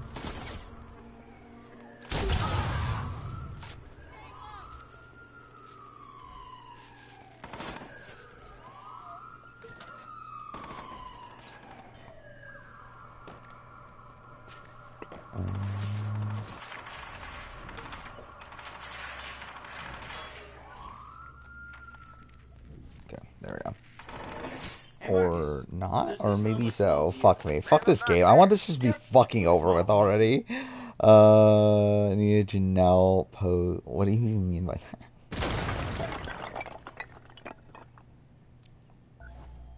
Wait, what is this? Oh, it's the Kingdom Hearts mobile game? Missing Link, yeah, that's what it's called. It looks... Oh, very different than what I thought it would look like.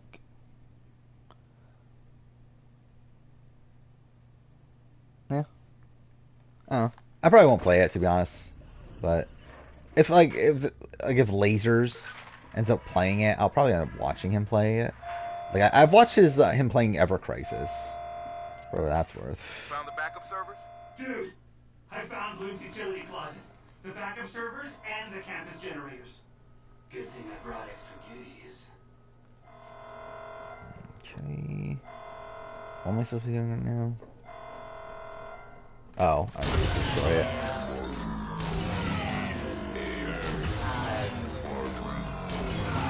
There we go. Big Brother inherently hates women? I mean, I could see that. I think modern Big Brother at least hates women, yeah. Josh, where we at? There are 73 Marcus Holloways walking around right now, and we're spamming more. I can't print Yurmi masks with your face on it fast enough. Let's see America, Izzy, Heisem, I'll return. Is going nuts trying to respond. It's safe for you to move around now. Imagine imagine this winter is like an all-star season and fucking Izzy and Heisem are back on it. Like, that'll be pretty insane, right? I think America and Izzy, though, will be fine. If I were to guess. I still have not watched the Dark Road stuff. Y'all did good. Sending you the code to get inside. Dushin's assistant doesn't. I'm kind of waiting for like Kingdom Hearts 4 stuff to really get bigger. Like when we get like more trailers and like that sort of thing. Before getting back into it. I'll probably end up trying to replay the Kingdom Hearts games on stream too. But we'll see how that goes. By the way, this is the final part of the game.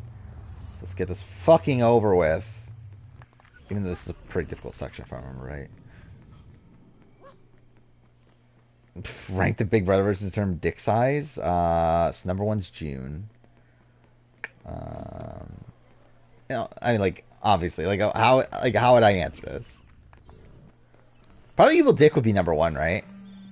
If we're talking about like him entirely just being the dick.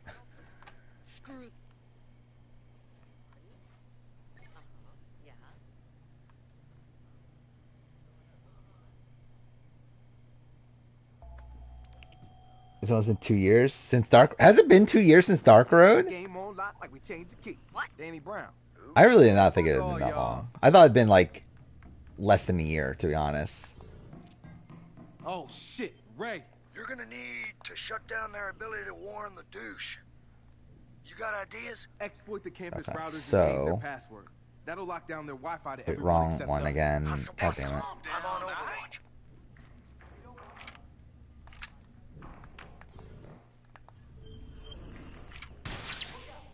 Oh.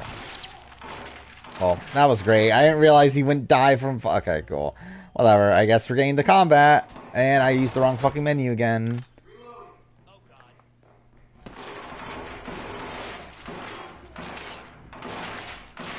Okay, well, this is fun.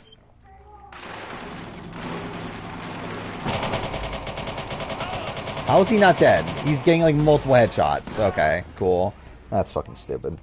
Oh, you mean since the Cage 4 trailer? Well, I mean, yeah, but like that's not like the actual like I think I need like a release date is more so what I'm saying. Like we need to actually get close to the game actually coming out. You're gonna need to shut down their ability to warn the douche.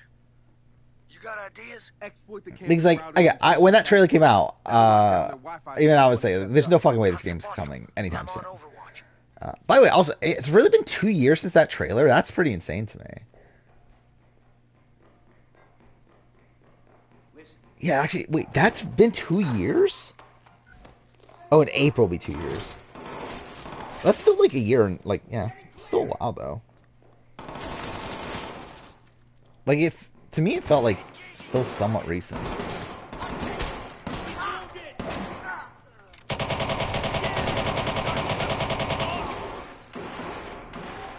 Okay.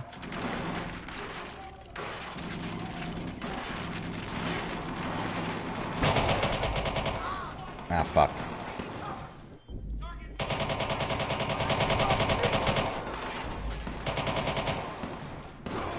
Damn it. Ugh.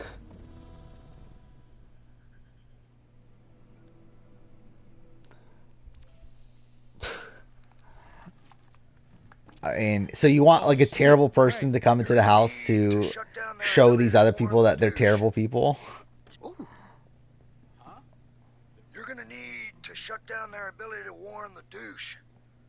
You got ideas? Exploit the campus routers and change their password. But yeah, Jag is like, if you're thinking Jag is problematic, then I think you really have not seen the rest of Big Brother history then. If you're really looking at like Jag as this like problematic figure that needs to be like stopped.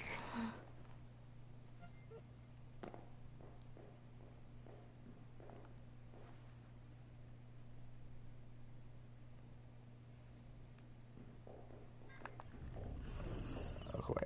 So it's that guy I need to hack? Okay. Okay, wrong door. Obviously I wanted to open the one that was like across the room from me, not the one that was right in front of me. That's obviously exactly what I wanted to do. Okay, and obviously I get detected anyway.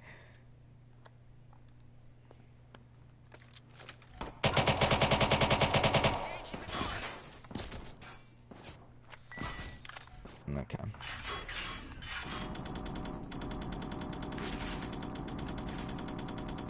Please kill him already, please.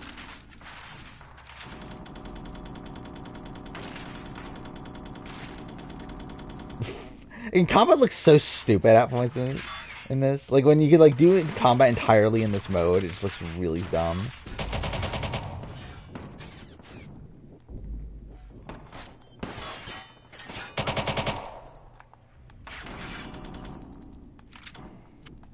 Fuck. Bowie Jane File 2 is like American Truck. Yeah, obviously, it's very comparable.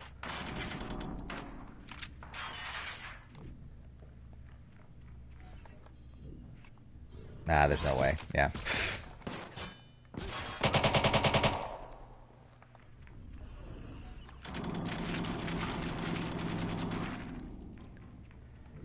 Alright, maybe this will work. I did not love Survivor UK. First one's down. Bingo. Find the next yeah, I think it just feels like a more modern version of the old school Survivor UK, which obviously I didn't like either. Like it's not like entirely bad, but like I think it reminds me of like Survivor Quebec. My thoughts on that.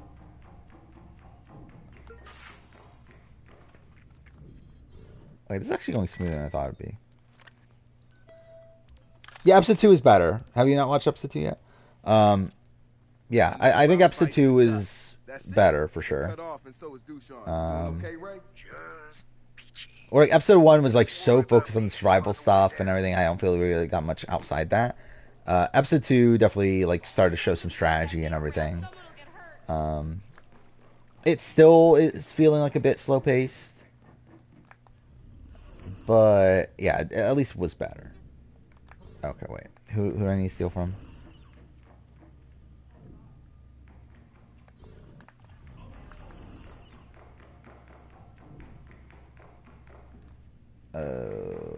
Okay, how do I get up there?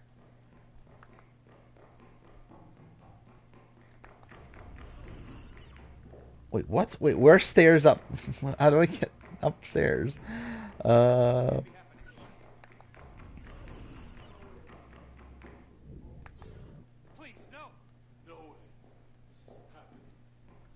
wait, that? Maybe? Did Shy have a better episode 2? No, yes and no. He's barely in it. And which I guess in itself is like kind of spoilery. But he like I feel like from a storytelling perspective, I feel like it might lean to a chance that he recovers. So at least there's that. Okay. How the fuck do I get to that box?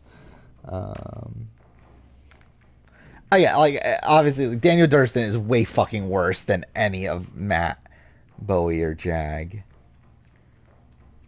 Okay, well, I guess we're supposed to use the thing.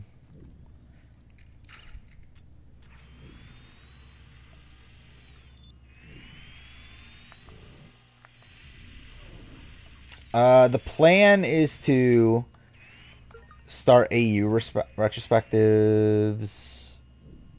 Oh, it's probably still not for a couple years, is it? Anyway, I do plan on doing AU for sure. SA, I'm like a bit wonky on. Like, I want to do them eventually. I just don't know when to do them, though. Like, I don't know what the like best time to do them is. Wait. Oh. Oh wait, I'm an idiot. I get it. I'm an idiot. I opened the door. That's what I did. I was like, wait, what did that even do? Yeah, I realize now.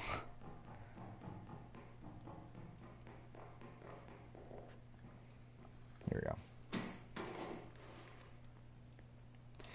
Andrew Tate has more personality than Matt. I mean, to be fair, like, is that? I don't know. That's probably right. It's just that, is it a good personality? Which the answer is no.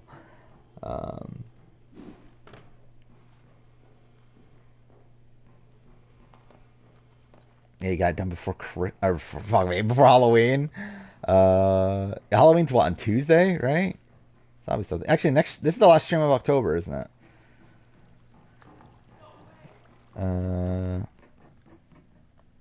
Which this month was almost my most watched month, Twitch wise, and I think I fucked it up last stream. And then this stream is probably like middle of the road on that. It probably is like slightly lower average wise. Let's see actually. You safe? Yeah. Fucking chat. But yeah, there was a point where this was my best month, viewership wise on Twitch. Stream summary, that's what it is. What's the average viewership? 18? Yeah, so that's a little bit lower. So yeah, probably didn't hit it, but oh well. It is what it is.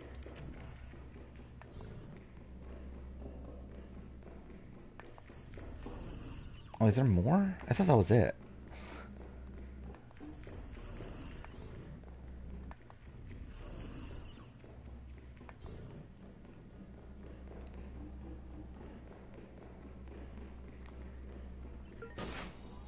You're an AU and Halloween's legit tomorrow, yeah. Through the door. I think it's like I don't pay attention when Halloween is because I'm not doing anything anyway. Like I haven't done anything for Halloween in literally over a decade probably. Is Bowie the most privileged goat of all time? What does that even really mean? Man, like privileged in terms of what? He's not there, trust me. Which one's Texas Chainsaw? How many Texas Chainsaw movies are there? Kind of unsettling that there are no guards down here. That is unsettling. Oh, I should probably actually do the mission.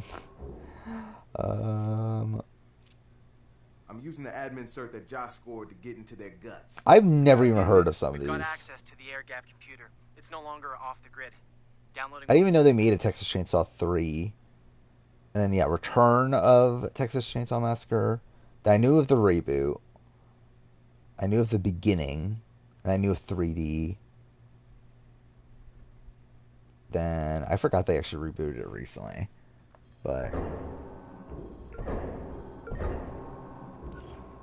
yeah, like those middle ones I definitely did not know existed. Alright. Let's go. Let's finish the fucking game. It's literally the last bit of gameplay is escaping. If only I knew where the fuck I was going. Shit, they definitely didn't like that. You watch yourself, amigo. You're still not topside yet. Yeah, I know. Bowie Jane is Aaron without being racist. I mean, if it's, I think Aaron without being racist is a better player than Bowie Jane, but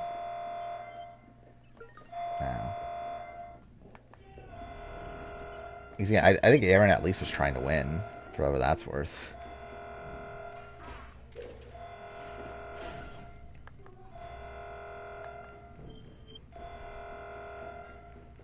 I mean, yeah, Bowie's not even her real name. I mean, Bowie comes from, like, David Bowie, right? I'm pretty sure, at least. Oh, fuck off! Obviously, that's what I wanted to do. I would definitely want to climb up the stairs just to fucking jump right off of it. That was pretty smooth.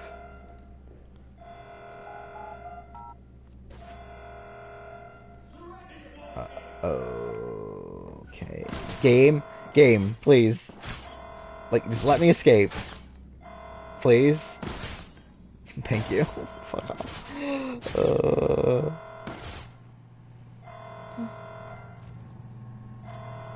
I'm at the elevator. The engine's burned. Satara, we're coming back, but me and Ray have. Was Leatherface actually good? You're invisible again. Thanks. I'm heading out, Ray. Let's lock this up. I forgot how hard. Is this an easy escape or not? I don't remember. I guess we'll figure that out. Okay, probably not, considering there's already a whole bunch of enemies here. Yeah, I'm probably dead. Actually, I'm kind of close to making it. Oh, if I meleeed that guy, I think I would have made it.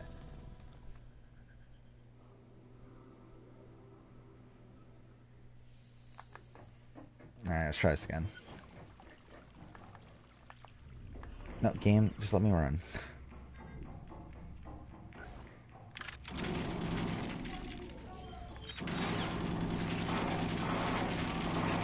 Nah, this probably wasn't worth it.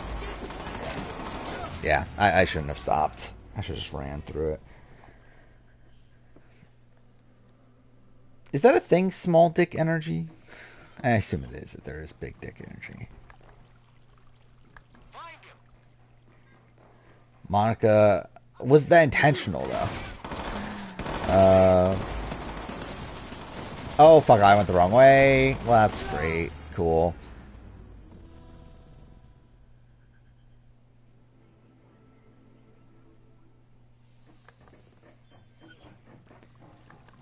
I love, like, this is literally the last bit of gameplay. It's just getting around that corner and leaving the building.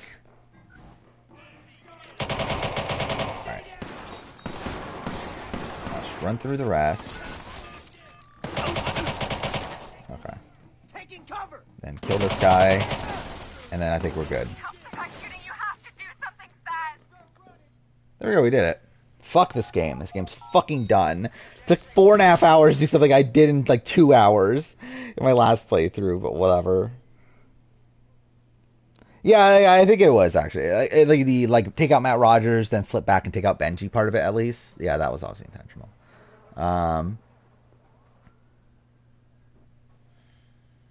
It was her and Brian, but yeah. That's good, homie. Still. Marcus. And the thing is, like, I don't know, like, she obviously didn't know the pendulum strategy was a thing, though. It was just her thinking, okay, let's get rid of the two biggest threats. Wait. This isn't some petty macho bullshit, is it? Could you stop us if it was? What, you and Encino Man here? Sri downfall, it's like George Floyd. Yeah, Encino Man here. I know who the fossil is. I would say... Massaging his code. I wouldn't say Monica was controlling Brian. I would say Monica was using Brian. I wouldn't say controlling. Well, don't go getting all hard on my account, Duchenne. This isn't exactly what you call a social visit. Unrated player, I mean, potentially. What did you say? Fuck him and leave. I think her issue is that I don't know who she beats outside of Brian. Right. But also that was the play. Like, essentially, she's like Natalie White, right? Like, she's a Natalie White, like, style player. Of one that, like, picks up this unlikable person and tries to get to the end with them. But I think an issue for me with Monica is I don't know who she beats unless that plan succeeds. Where I feel like there's no, like, versatility to her plan. Violating the public trust. Manipulating the Is Fennel better than Shawnee? No. I think Shawnee's better than Fennel in, like, literally every way. All of it. Monica better than, maybe. I mean, Sarah's just a really messy player. What happens if you actually answer it? So, I don't know. Like, maybe. I would have more faith, I think, in Sarah on any given season. Or maybe it's your lawyer. Where I feel like there's a lot more, like, intentionality with, like, Sarah's game than there is with Monica's. Maybe it's just a telemarketer. But you really should answer it this yeah, if I when I do my Australian Survivor player ranking, I would think Monica would be higher. I guess we'll really have to see. I'm actually kind of interested in seeing that list put together. Because I generally don't know what that list is going to look like.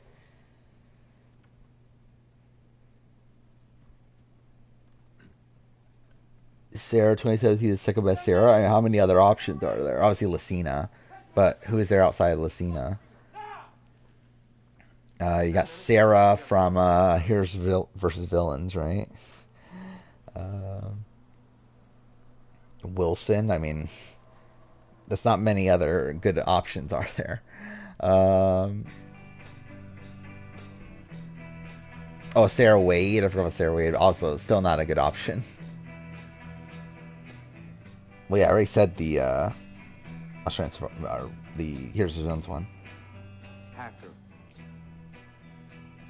It's a switch. Yeah, I mean, there really aren't good ones then, right? It's really just those two. Can't wait for the copyright claim on this. I'm pretty sure I've gotten copyright claims with, like, all these Watchdog VODs.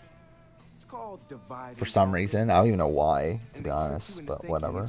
I don't really care that much. I'm sure if you put Sarah Survivor, Sarah Lucina comes up, right? Yeah. Then Sarah Wade. They use CTOS to track you, to predict your behavior, to keep you in your place. Like, you look up Sarah Survivor, then one of the first things that comes up is why Sarah was a game changer, or why was Sarah a game changer? Which that certainly is a question. You said with one voice, we will not be lied to.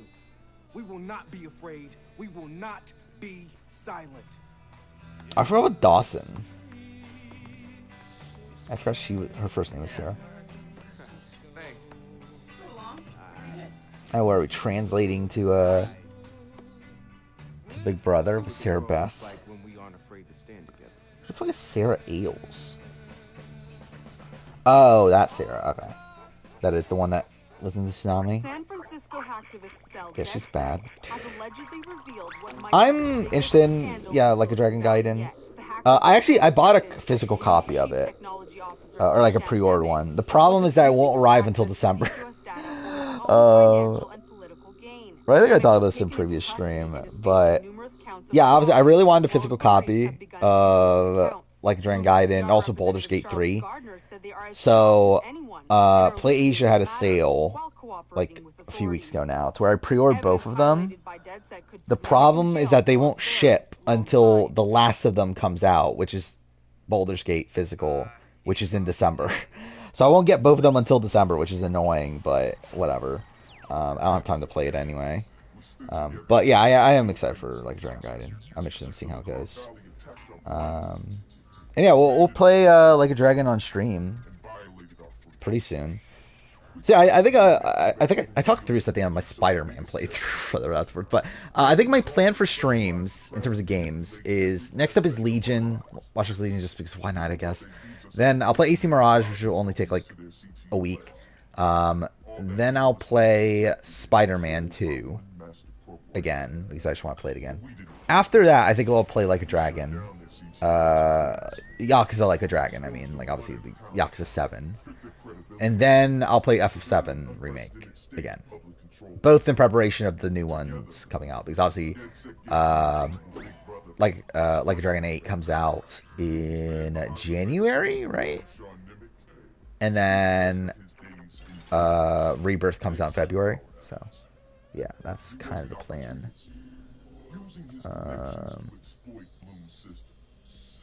Did I say I want to play on a Let's Play channel? I mean, if I'm doing a new game, it'll probably be Dead Space. The thing is, I don't know if I'll have time before Castaway Island comes out, which that's in, I guess, a little bit over 2 weeks still. So I probably will have time. I'll probably play Dead Space Remake. If not, I also like consider just replaying Spider-Man. Because I want to like get the experience of just the story, like rushing through the story and nothing else.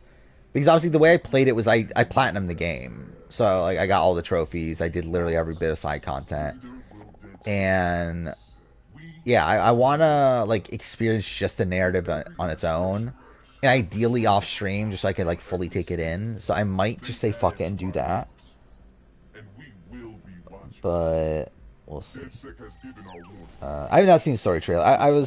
I don't think I probably won't end up watching it just to like. Because like the thing is, I'm gonna play it anyway. I don't feel like I need to know what's gonna happen. Like if it ended up being at like some sort of like big press conference, then I'll just watch it because it's there. But I don't think I'll go out of my way to watch it. Okay, there we go. Fuck this game. We're done. Fuck Watch Dogs 2. I'm never playing this game again. Or at least I say that now, and then I end up fucking doing a retrospective of it anyway. Like 3 years from now or whatever. Is Haley the GOAT of game bots? Probably not. If you're considering her like a really... is she fully... I guess she is kind of a game bot, right? Your money worth of emotes? I guess so. Wait, what? Is it just black and white for Josh?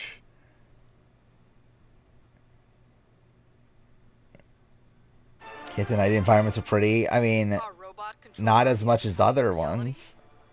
An alarming warning from hacker group DedSec was released earlier today.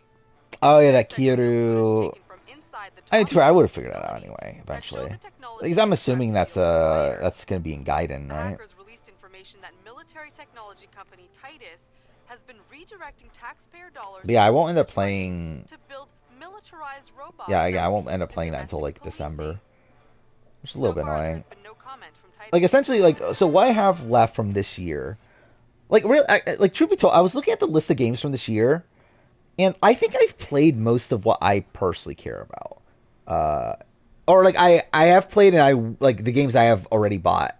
Like combining those are the games I really care about. Outside that, there's a lot of like other games I will probably try out. But again, I've already played Final Fantasy 16. I've played Spider-Man. I played RE4. I've played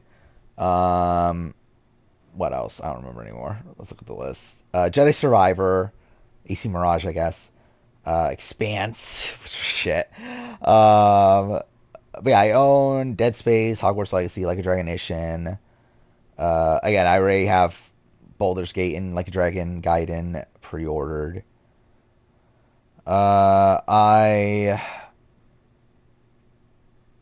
Actually, is that it? Yeah, I mean, that's pretty much like all the games I really, really care about. Now, I'm looking... Oh, and Alan Wake 2. That was the other one. Alan Wake 2. Which, one I hear is very, very good. Two, I think what I'll probably end up doing is... Again, I always, like, never know what to tell my parents to get me for Christmas. I think I'll probably just tell them to get me a PlayStation gift card, and I'll probably just use that to buy Alan Wake 2. So I'll probably play that around that time, too. I'll probably, like, save that for a bit later. So... Yeah, I'll probably get that later in the year. But after that, I feel like that's most of what I like really, really care about. Because like, look at the rest of the games. Yeah, like again, like I think it's like, yeah, Sea of Stars is a game I'm interested in. I'm not like dying to play it. It's not like a game I feel like I need to play, but I'll try it out probably if I can. One Piece Odyssey, I'll probably try. Maybe we'll see. Season A Letter to the Future, that was kind of an interesting game. Maybe I'll play it. Kind of interested into Chia. Merv the Sonic Hedgehog. I guess I'll play that. Atomic Heart, maybe, maybe not. Dead Island 2, maybe, maybe not. Gollum, obviously I need to play Gollum. Harmony, I need to play Harmony, but that's not really, like, I don't really care about playing that for this year, but that's a Don't Nod game, so I'll probably play it for the Don't Nod ranking eventually. Oxenfree, I forgot Oxenfree 2 came out. But even then, I'm not like dying for Oxenfree 2. Armored Core 6, I just don't think it's a game for me, but maybe I'll trying it out. Same thing with Liza P, not really a game for me, but maybe I'll play it. I'll do Street Fighter 6, Mortal Kombat 1, both of which, like, I don't know. I don't know if I'm willing to spend that much money on those. Persona 5 Tactica, I forgot that was coming out. Wait, Banisher's got delayed, right? That's now next year. So I can take that off this list. I don't give a shit about Avatar. Actually, what happened to the Lollipop Chainsaw remake? Is that coming out? Wasn't that supposed to be this year? Whatever happened to that? Like, there's nothing...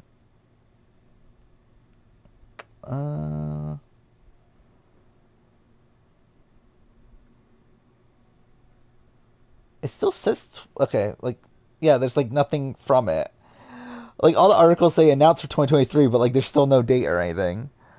So that's weird. Oh, I forgot about Rise of Kong. I forgot about that. Should I put that on the list? I completely forgot that other game. So, yeah. Yeah, like, Dark Pictures Anthology, the new one, I'll probably play that. Fort Solis, I think is interesting. I hear it's bad, but it had an interesting premise and everything, so maybe I'll try that. But again, like, yeah, I feel like I played this year's big games for me, obviously. Like, obviously, there's like Hi-Fi Rush, Starfield, Tears of the Kingdom, Super Mario RPG. Is that this year? Anyway, Mario Bros. Wonder. There's games like that, which are on consoles I don't currently own. That I'm like, yeah, those are cool. Will I play them? Probably not at this point, to be honest. Yeah, again, like I feel like I've played the big games that I personally care about. Where outside of Baldur's Gate and Alan Wake 2, I don't think anything can really top my list at this point.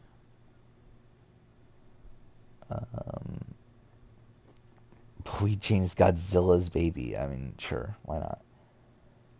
Is the boring version of Tony from SA the GOAT of GameBots? We're talking about Graham. I think Haley's probably better than Graham. Actually, I don't know. They're probably around the same, actually.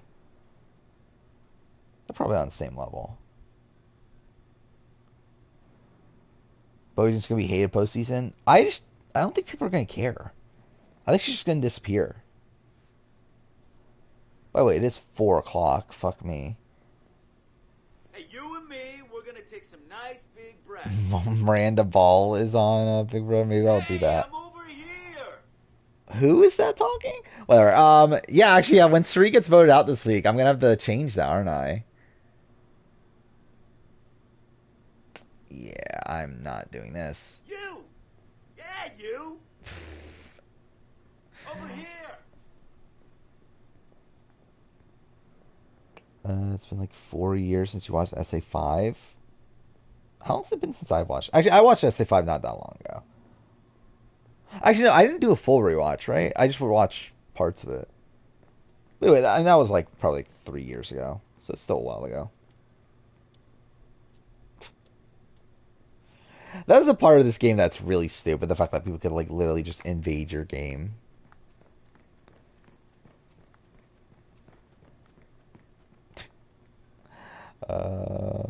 Imagine Bowie was on AE20. Well, a celebrity being like her being a DJ. Do I believe in Cerie's funeral? No, I don't. But hopefully she can find a way to stay. That'd be cool.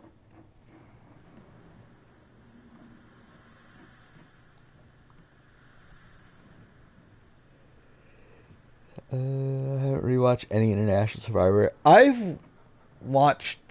Let's see. Have I watched every season twice outside... Wait. Okay. What season have I watched twice? I guess is probably the better way. Or what season have I not watched twice? Actually, I haven't watched essays 1 through 4. Have I? In its entirety, I watched like moments twice. But yeah, actually, now I think about it, I don't think I've watched 1 through 4 twice in its entirety. 5 on I have. Actually, wait, no, I haven't actually. Actually, maybe I haven't watched as many as I thought. I've rewatched all of Australian Survivor outside Blood vs. Water and Here's Villains. Twice. Yeah, that's right? Maybe, actually, did I watch All Stars? Maybe I've only watched All Stars once.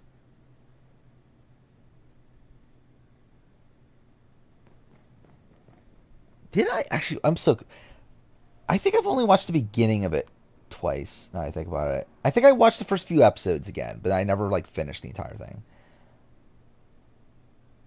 Yeah, maybe I'm just outright wrong. I haven't watched a lot of International Survivor twice. I think I assumed I have, but now I'm thinking about it, I don't think I have. It's really just, like, I know I've watched 2016 like 3 or 4 times. 2017, same thing. Including just recently rewatching it. 2018, I've watched, I think, 3 times. Yeah, 3 times. Same thing with 2019. Actually, no, 2019 is totally twice. Because, yeah, okay. One of the times that I did, yeah, okay, either way. Yeah, that's twice. And then All Stars, again, started, never finished. Brains vs. Brawn, I have. And then, yeah, I haven't Blood vs. Water, Heroes vs. Villains. I've watched a lot of Heroes vs. Villains again. Just not, obviously, entirely as, like, a full series rewatch. Anyway, SA, I've watched 5 and 6 multiple times. Have I watched 7? I might have watched 7 twice. Yeah, actually, no, I did watch 7 twice. I haven't watched 8 or 9, though, twice. And I haven't watched 1 through 4 twice. And then UK, well, actually, what's funny, I just realized this. I've watched UK more, like, seasons 1 and 2. I watched both, actually, season 2, actually, I believe I've watched season 2 more than any International Survivor season. Actually, no, it's probably tied with 2016 AU. And 2017, maybe. Considering I've watched 2017 one more time now with Will Neff. So that's sad. Because I watched UK Panama before I even got really big in International Survivor. Like, I remember when I first got into Survivor, I ended up finding UK Panama on YouTube and watched it. It was shit, but I still watched it. And then I rewatched it when I watched all the International Survivor seasons. Then I rewatched it again for actually no, I even rewatched it one time before the retrospective, because there was a point where I was trying to rewatch some of the international seasons, like around the time that I started the channel, and then I watched it again for the retrospective. So I've watched it 4 times. So that's sad. Cool. Thank God there's a fucking power outage. This is a hammerhead prehistoric motherfucker. Yeah, gotta love New York. But I've never once thought in my life that comparing bananas to a fucking hammerhead.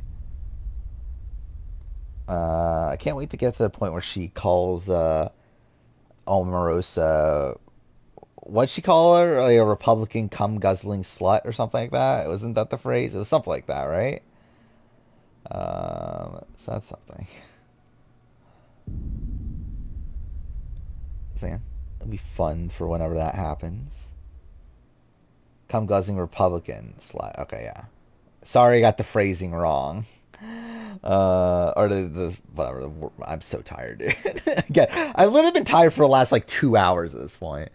But yeah, we got this done. So next time we can play fucking Legion, which I'm so excited for.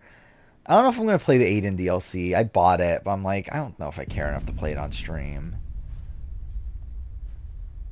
So I don't know. Maybe I'll play it at some point on my own. Jag is a MAGA freak. I'm sure he is.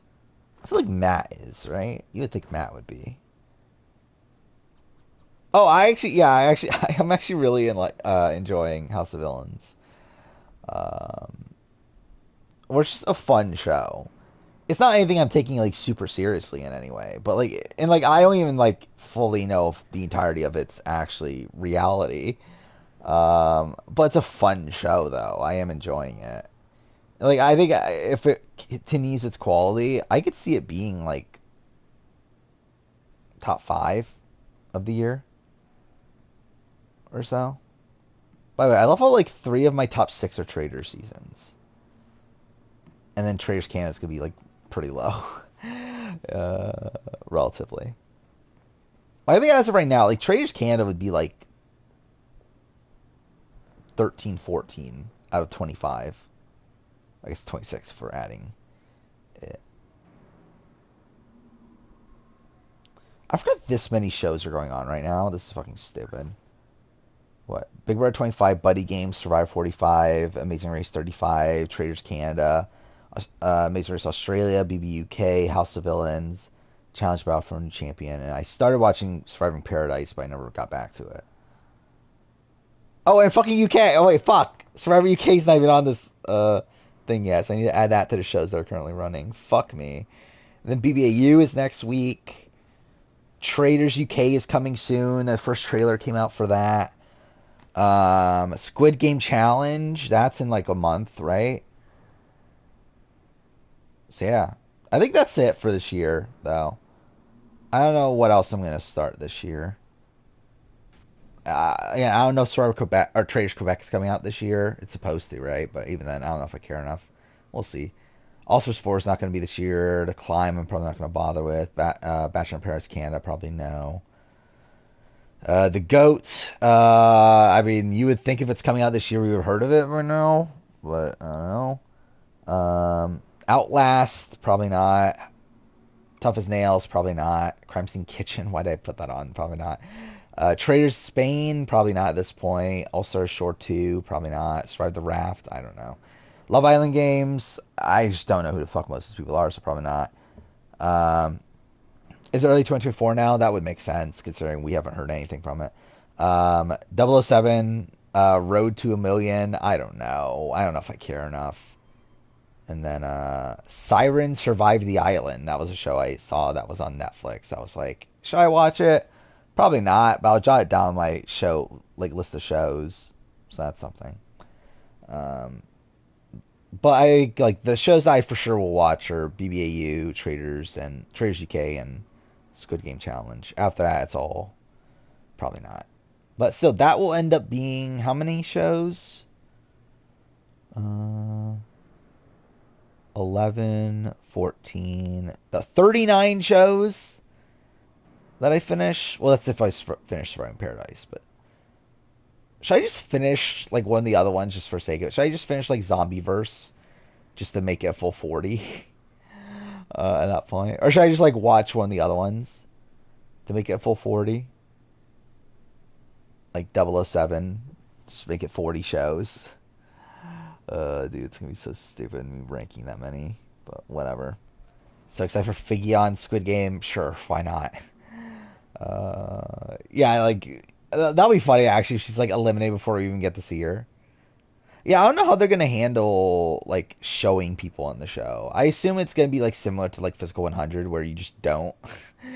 Like, just half the people you just don't know who the fuck they are. Even people that get to the very end. I still find that funny about Physical 100. Like, literally, of the finalists, I only knew, like, one of them coming in. Or, like, one of them coming into, like, probably the round before the finals. It's like, it's funny how, like, purpled, like, most people that make it far were on that show. But, anyway, yeah, we're about to hit the 5-hour mark. We should end. I'm so tired, so... It's past 4 a.m. Fuck me, dude. But yeah, we'll be back Wednesday, like normal, after Survivor. We got the Mergatory. That'll be something. We got Traders. Oh, yeah, actually, we got Traders Canada. But I meant to say Amazing Race Australia. We got more Big Brother. Suri will probably be almost out the door. So yeah, that'll be fun. Yeah, I guess until then, see you guys next time.